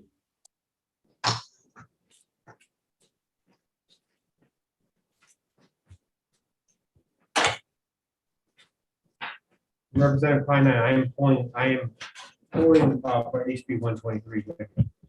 So I'm on your side.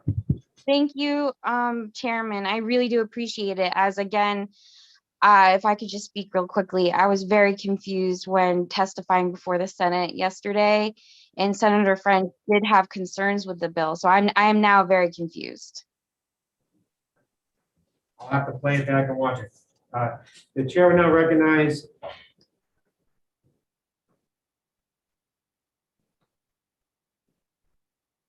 what would we have?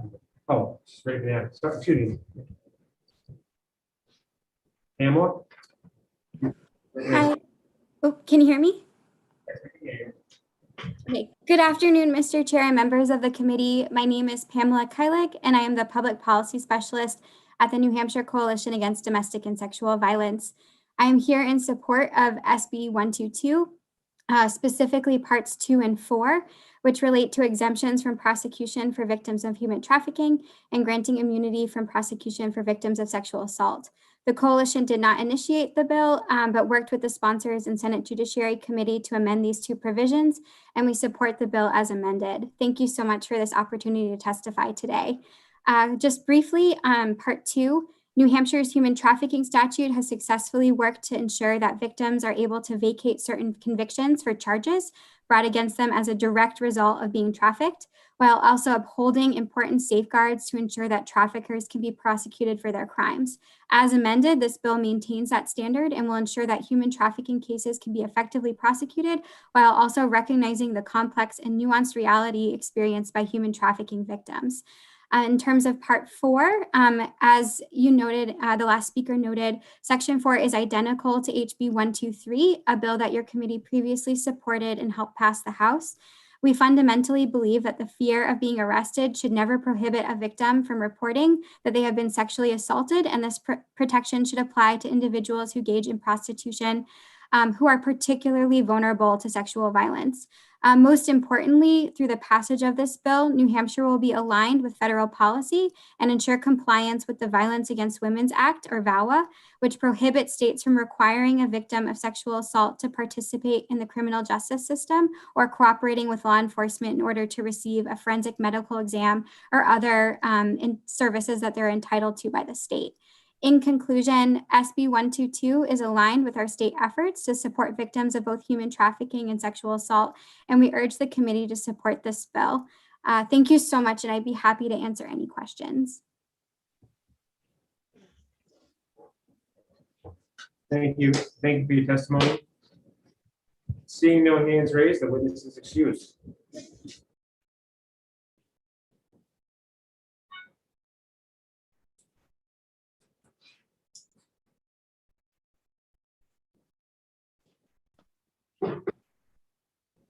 The chair now recognizes Crystal.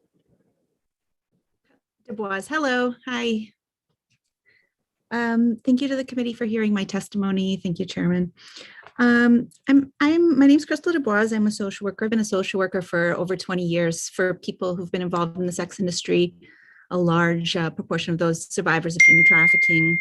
And I have a national focus now. I'm an expert witness for the federal government, as well as the states of Minnesota, California, and New York. I work with a couple of different nonprofits, and I'm here today with the SOAR Institute, which is based in Brooklyn, but we have a national and Northeast focus, pushing policy that helps survivors of human trafficking in the Northeast. I want to speak in support of SB 22 and speak a little bit more extensively on part 2. I've looked at both the current vacator bill in New Hampshire, HB 189, and I think that this new bill puts New Hampshire in line with a more modernization of vacator bills and makes it useful for the lived experience of survivors. As we know, human trafficking is a very complex crime. It takes numerous forms, and many survivors don't fit into a neat story that we would maybe read in a textbook. I consulted with the Polaris Project, which is a leading federal organization on human trafficking. They run the national hotline. They do extensive research in human trafficking. And about a year ago, they came up with a report card for vacator bills. But right now, there are about 29 states that have these bills, and they decided to rate those bills and help to bring all of these bills into a more modern way. Some of them are quite old, including New York's the first in the nation, who's going through the same process right now that we're talking about now in part 2. And unfortunately, New Hampshire's score with Polaris was only 44 out of 100, rendering it almost useless for the majority of survivors. And New Hampshire survivors, of course, deserve a 100 out of 100. Two of the most important aspects that needed to be addressed are to increase the eligible offenses that are available to be vacated, and to have victims of all ages qualify to vacate their convictions. And just to close, I'll tell a quick story about one of my clients, which is really typical of the many, many people I've worked with who have been survivors of trafficking over the years. Very typical story.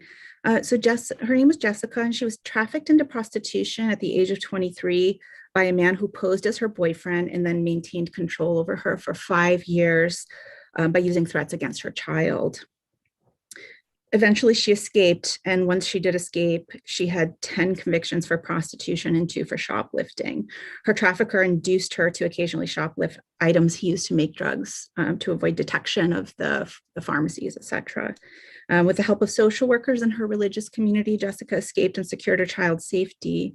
And she really wanted to rebuild her life, and she wanted to join the regulated work market. She wanted to work and earn money.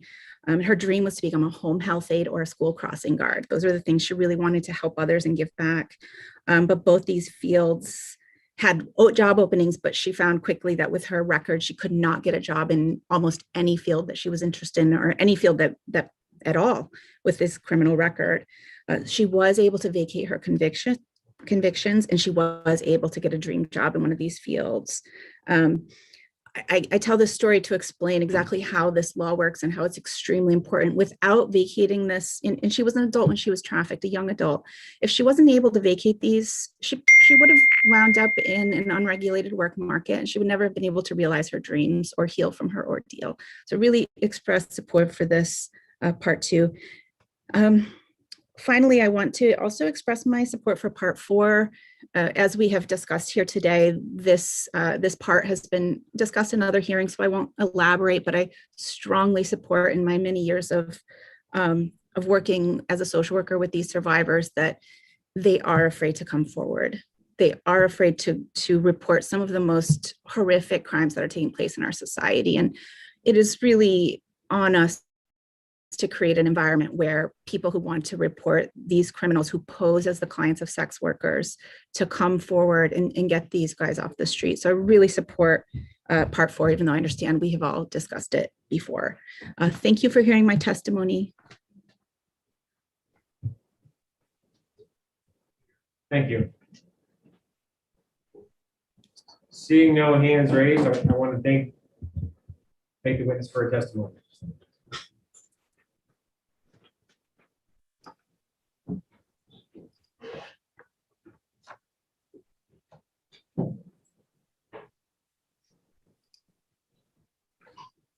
The chair now recognizes Melissa Perdue.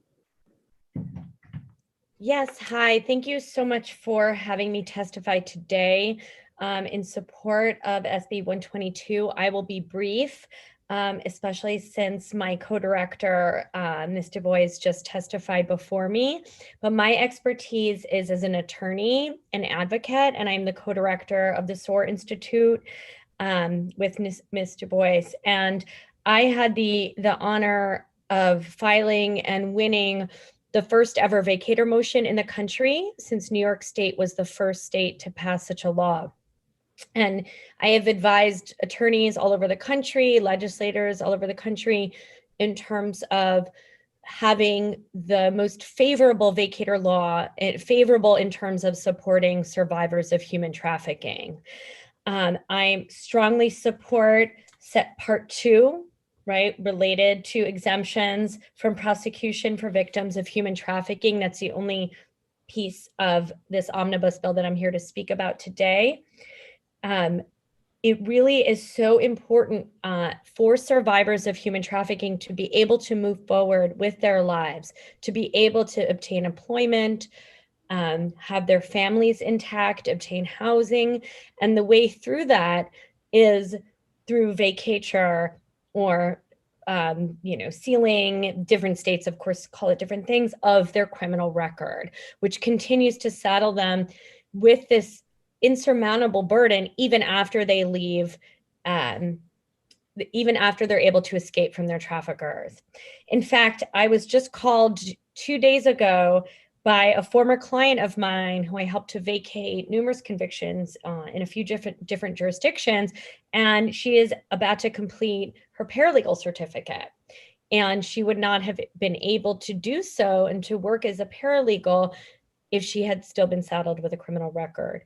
So I urge you to support this bill. I'm happy to answer any questions technical questions as it relates to vacatur motions. I want to make very clear that these motions are, it's a pretty high burden for the person coming forward to show that they are a victim and to show that the convictions arose as a result of being trafficked. So it is certainly by no means is it, just a wide open door for people to erase their records. It is quite a high burden, but we should really allow everyone that meets the standard to be able to vacate their convictions. Thank you so much for your time.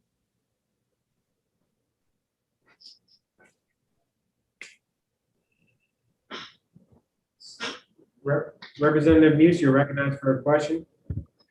Yes, thank you for taking my question. Just a quick hypothetical. I'm wondering if a person who's a victim of human trafficking kills the person who's responsible for trafficking her, would that be vacated under the bill that we're considering now? That's a really important question that we're, I'm located in New York, that we are also grappling with in our quest to expand our current vacatur statute. And the answer is potentially, but with a very, very large caveat, right? That all this does is allow that conversation via the litigation to occur. It is certainly by no means a stamp of approval to vacate that conviction.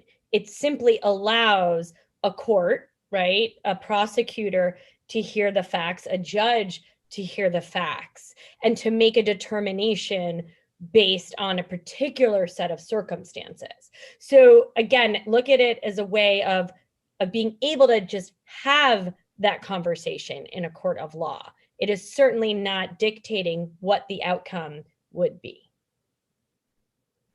Thank you. Thank you.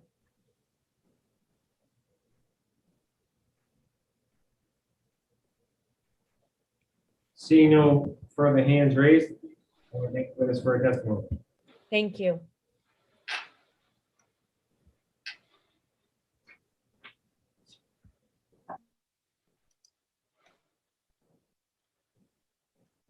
Chair now recognizes Brian Donnelly. Hello, can you hear me? Yes, we can hear you. Excellent. Again, my name for the record is Ryan Donnelly. I am an advocacy coordinator with Granite State Independent Living. GSIL is a statewide nonprofit organization that advocates and provides services for seniors and people with disabilities who wish to remain independent in their homes and communities. And I'm speaking to you today in support of SB 122, specifically on Part 5, Section 1 of the bill, which enhances the penalties against those who willfully cause harm to a service animal. I'm also speaking to you today as someone who has owned and used service animals in the past.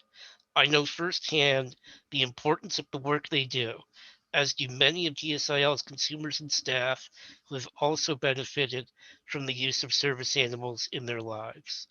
These dogs are not just lovable companions. They are instruments that can allow people with disabilities to live fuller, more independent lives and live out in their community.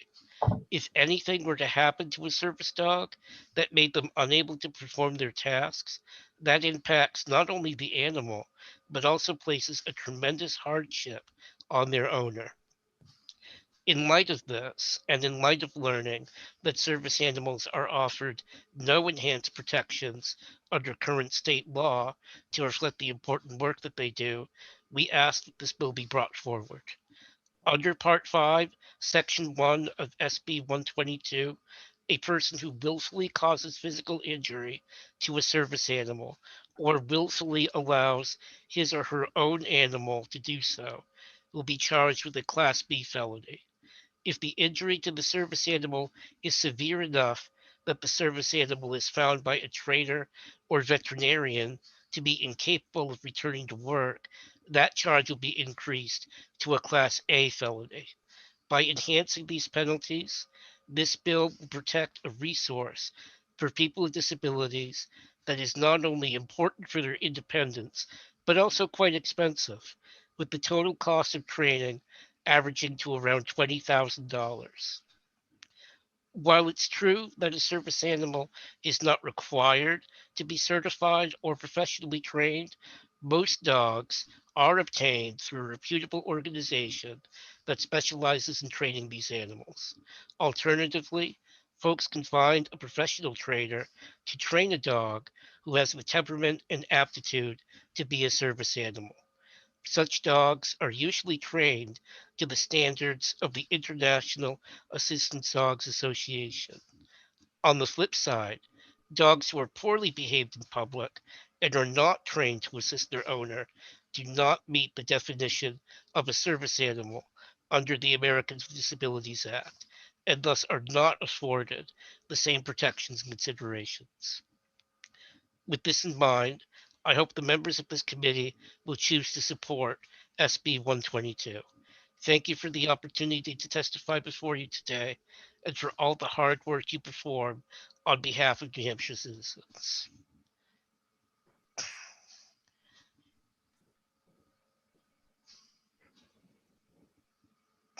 Representative True, you're recognized for a question. Thank you, Mr. Chair, and thank you for taking my question.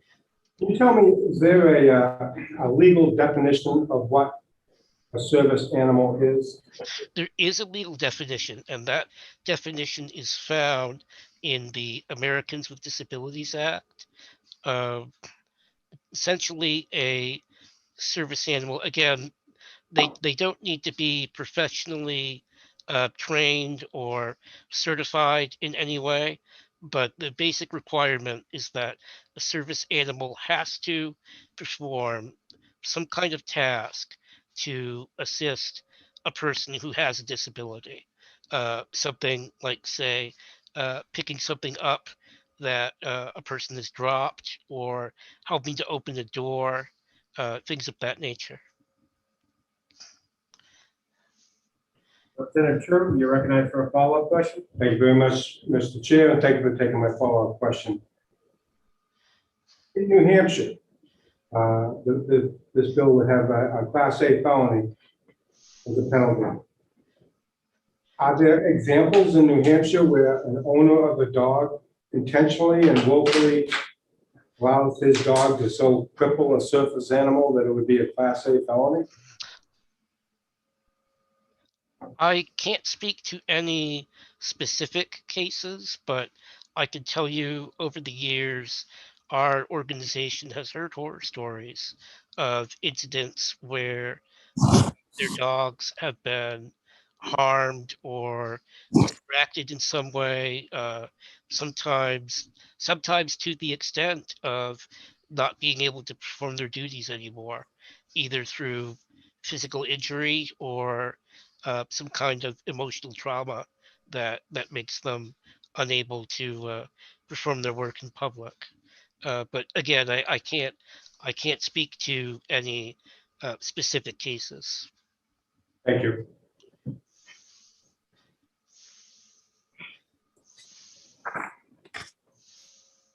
Representative Welch, you're recognized for a question. Yes, I'm aware that some people have what I usually call a therapy animal. Would that be in the same class as a service animal?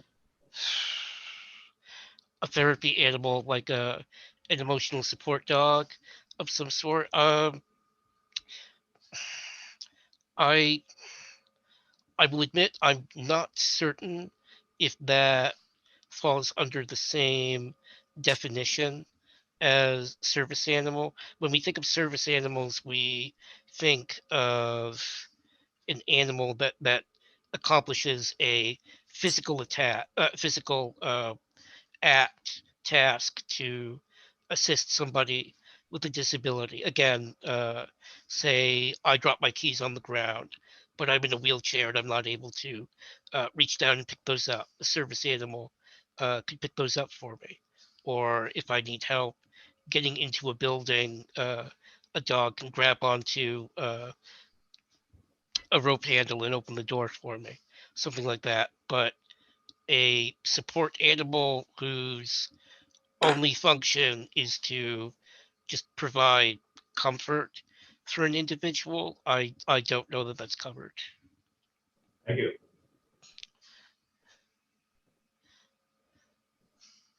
Chair recognizes Representative Oregon for a question. Thank you very much, Mr. Chair. Good to, well, virtually see you, Ryan, again. My question is about the adjective willingly allows his or her animal to cause physical, this is if you have a someone else's dog attacking your service dog.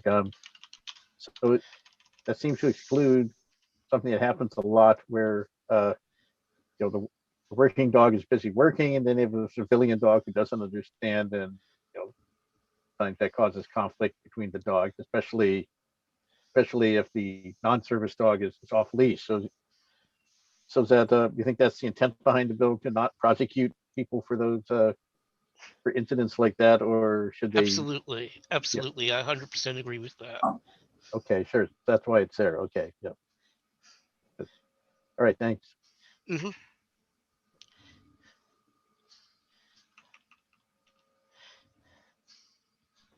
Representative Oregon, do you have a follow-up question? No, I'm good. He answered my question, so thanks. I just haven't lowered my hand yet. Thanks. There, now I'm lowered. Thank you. Seeing no further hands raised, I want to thank the witness for his testimony. Thank you very much. If there's any members of the public who are in attendance that wish to testify that have not testified already, please raise your hand.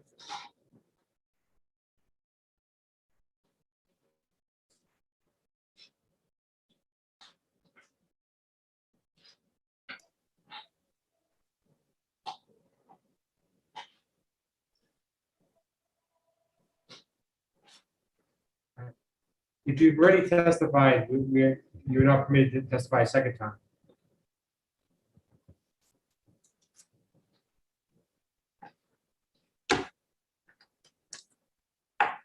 Seeing no further hands raised, this time we will now close the public hearing on Senate Bill 122. Mr. Chair, we had 16 people signing in support of SB 122, and we had 2 people who signed in opposition. Representative Muse. And we're going to be in recess for about 5 minutes, but we may hold one executive session on Senate Bill 6.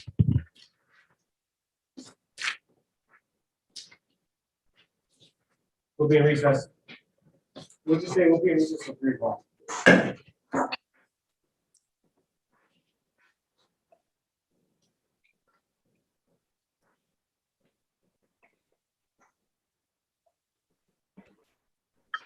Okay.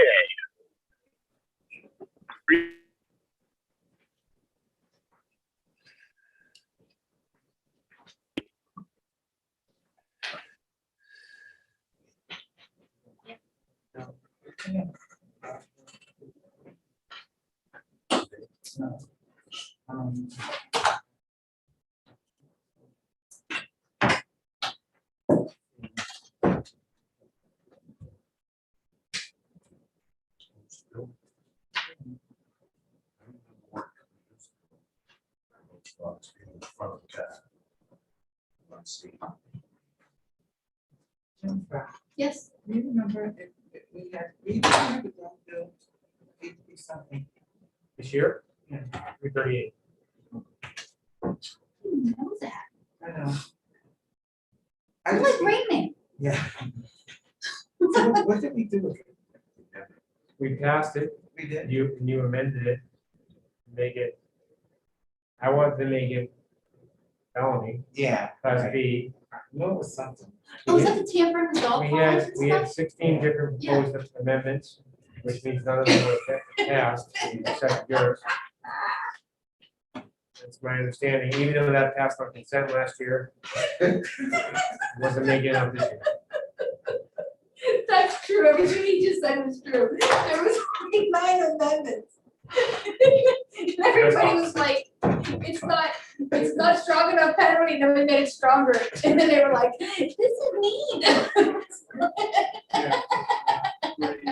The dog, in the eyes of the law, it's not, speech is not worth its value. It's not worth it. Oh, it's very interesting watching this from afar, folks. How do I look, Scott?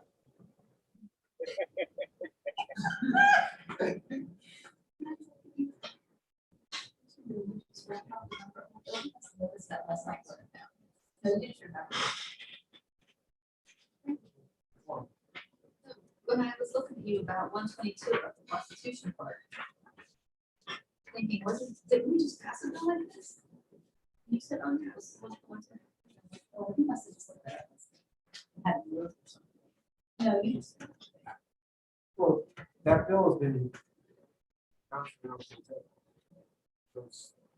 has it had the same number every time? No. No, so nice try. I'm impressed, I guess, is what I'm saying. Ridiculous.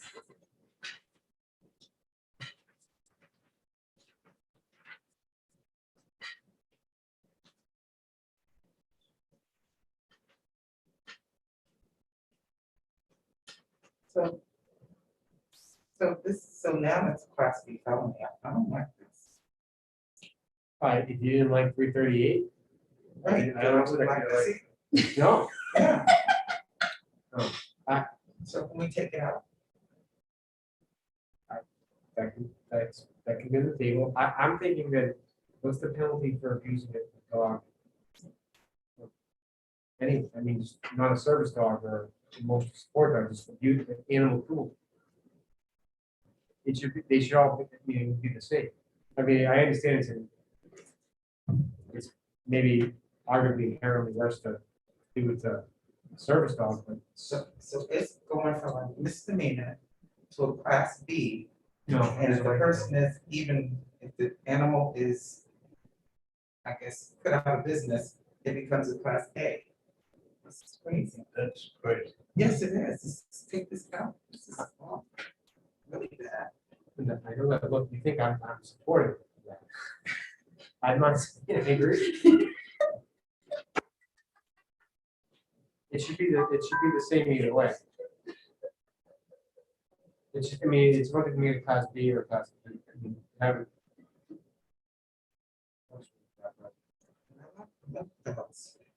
Dogs are my favorite. I don't get cats. Oh, but even with that. That's why you do. 174.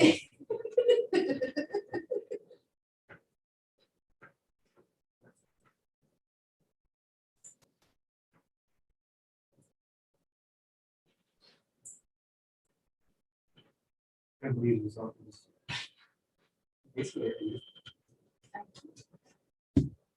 That's strong.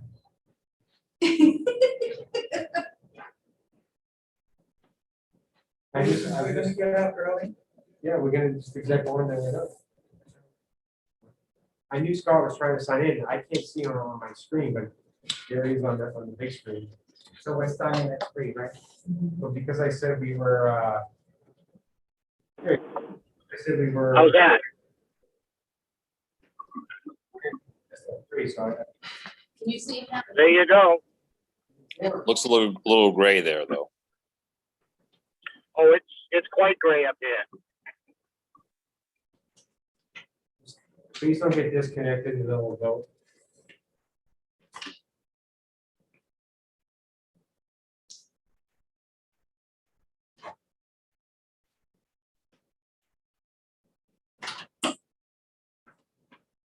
So because I said we'll be in recess till 3, I don't want to start before 3, so that's my mistake. What I'm just thinking out loud with Senate Bill 40, we won't do anything with that for now. We'll see what happens with, if believe it's HB 485, that was Representative Roy's bill that we passed. They've already made a positive recommendation to the Senate. We can vote on it. If well, Virginia, whatever. Then I just want to remind everyone, if there's amendments to any of these omnibus bills, there has to be only one amendment can be adopted. So we must, if there is something that's going to be passed, we must work together on it. Whether we like working together or not, it's the only way to do it. There's only one amendment to come out.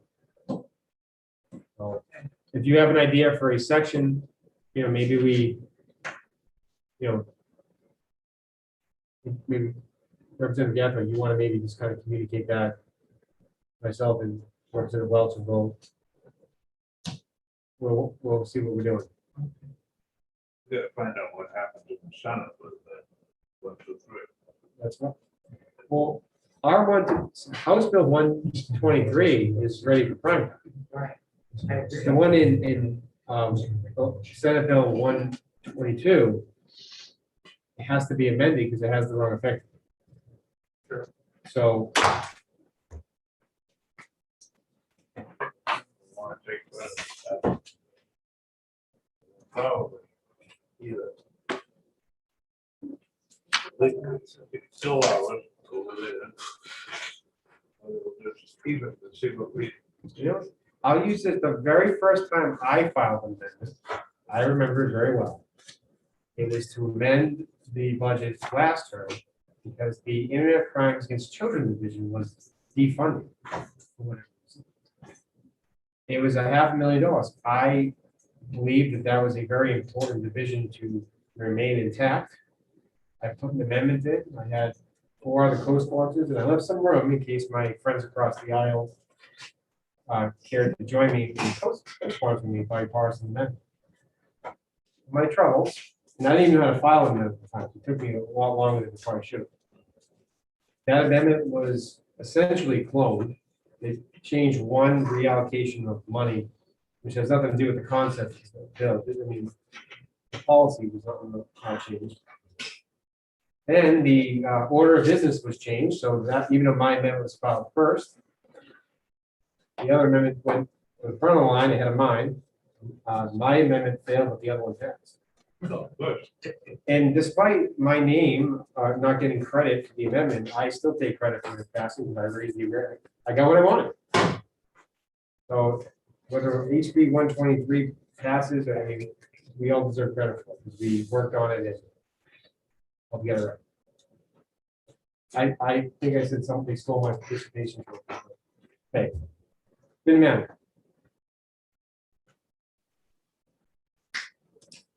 For the members at home, just while we're in the executive session, once the matters put the question, you have to have your camera on. So it's a good practice to have it on in advance.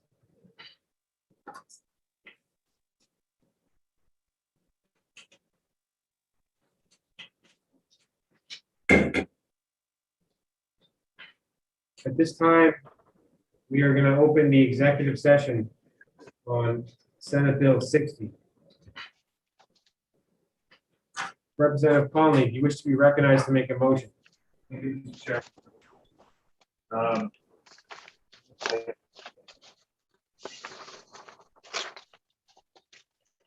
Is there a second? Second. I will give Representative True. Representative Conley, do you wish to be heard on your motion of NXP yesterday? Briefly, I'll just, we all listened to the testimony. I think identified some concern, questions, and issues with this bill. And that is best the ideal.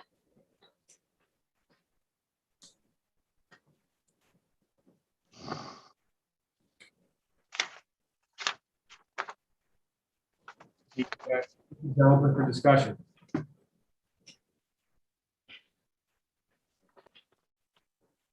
Representative Testerman? I'll support the DTL. I think this brings to light a bigger issue.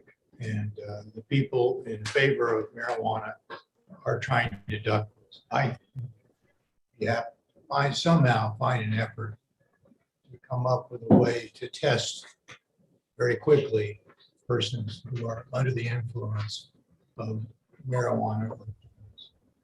We tried it by training certain policemen, and that really doesn't work.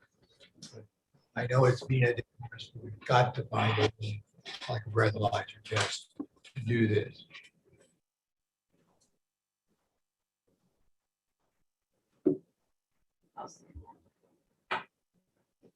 I'm in agreement with you on that one. Representative Welch, you're recognized.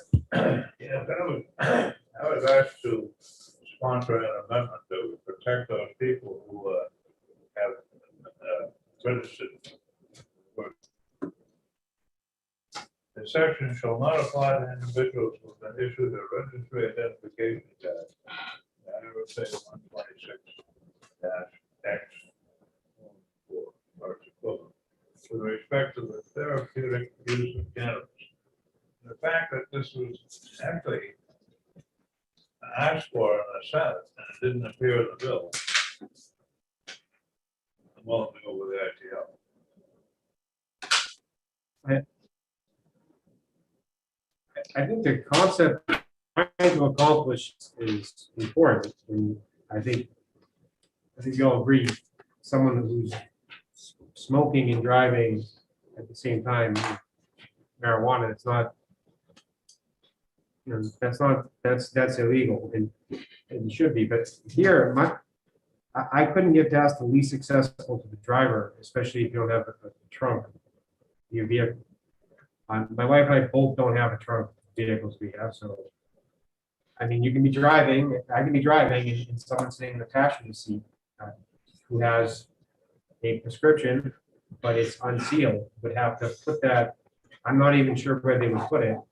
I think it's somewhat subjective on what the least accessible to the driver is.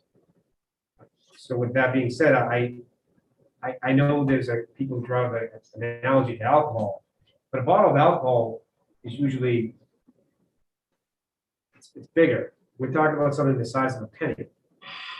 They can be referring to, it has to be put somewhere else. So I don't, the fact that it's in the passenger's pocket, it's not okay for it to be there. Again, without having a precise, clear understanding of how this can be applied, I can't support it. I think that's a problem. And I understand that this, as written, is not being abused. I'm not saying the police would abuse it, but I know just from reading it, I see some problems here. We would have to rewrite the whole thing. I don't think the policy itself is the problem, but it can't be done this way. I think we have to separate. And at the same time, now you have exceptions for bus drivers, taxis, limousines. I mean, if I'm driving, someone's riding in the passenger seat, for all intents and purposes, I am the taxi driver. I'm not getting paid, but there's no functional difference. I'm driving, the person's not. You'll allow an exception. Again, I'm not. I have some concerns with that as well. I do appreciate there is public safety concerns that we have to be aware of, and I agree with Representative Testman. Hopefully there's a field sobriety that's a reliable one that we can come up with fast, because this is a public safety concern. This issue is not going away, but I just don't feel Senate Bill 60 minutes.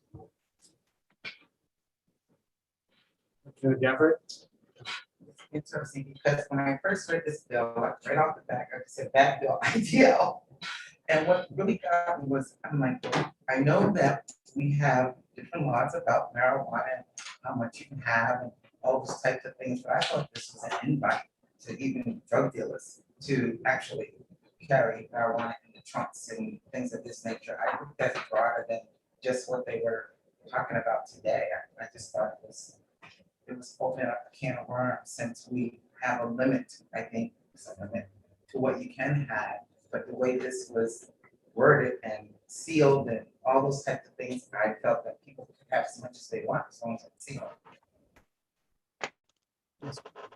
Sealed and unsealed, Look at this way, you can have an opioid prescription in a, a pharmacy pill container, pharmacy label on it, but the seals get broken because you open it once. And that can be in your mail console or in your pocket. But the marijuana can't. So. Yeah.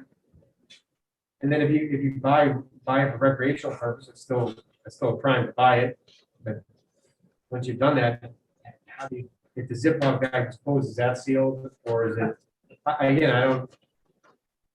Again, there was for a short bill, I raised a lot of. It's an open container is an open container. I mean, it's pretty clear when it's a can of beer or a bottle of liquor.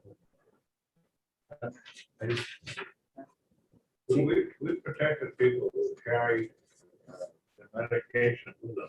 Say they go on from Congress to Charleston, they get a stop, an open container, maybe not labeled, but it's got their prescription medication in it. And we passed a bill 4 or 5 years ago to allow that. If it had been sealed, had to be in the original container. This is. I'm ready. Although I don't have a medical card, it just, if I did, I Representative Collins, we appreciate this. I have my son, the children sit in the back seat. So I don't put it in the back seat like that. I'm just saying that this, again, the goal here is well intended, but anyway. Anyone wish to offer any more? Seeing no further hands raised, the matter will now be put to question. Support of the motion of Phoenix being to legislate, please say yay. Opposed, please say nay. Clerk will now call the roll. Vice Chairman Welch, Aye. Representative Burt, Representative Hopper, Yes. Representative Green, Yes. Representative Wallace, Yes. Representative Testerman, Yes. Representative True, Yay. Representative Pratt, Representative Marston, Yay. clerk votes yes. Representative Harry Gathright, Yes. Representative Pantelakis, You've done mute. Yes. O'Hearn, Yes. Representative Bourdonnais, Yes. Representative Muse, Yes. Representative Newman,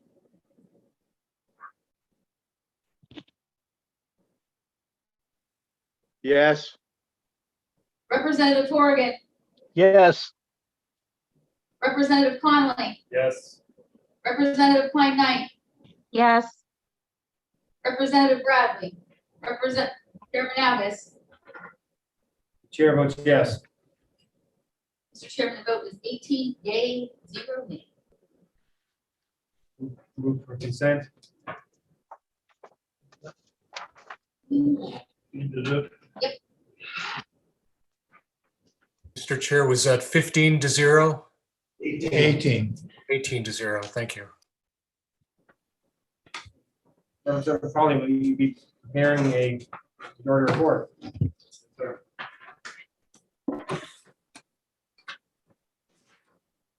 This time we will now close the executive session on Senate Bill 60. I will conclude the day.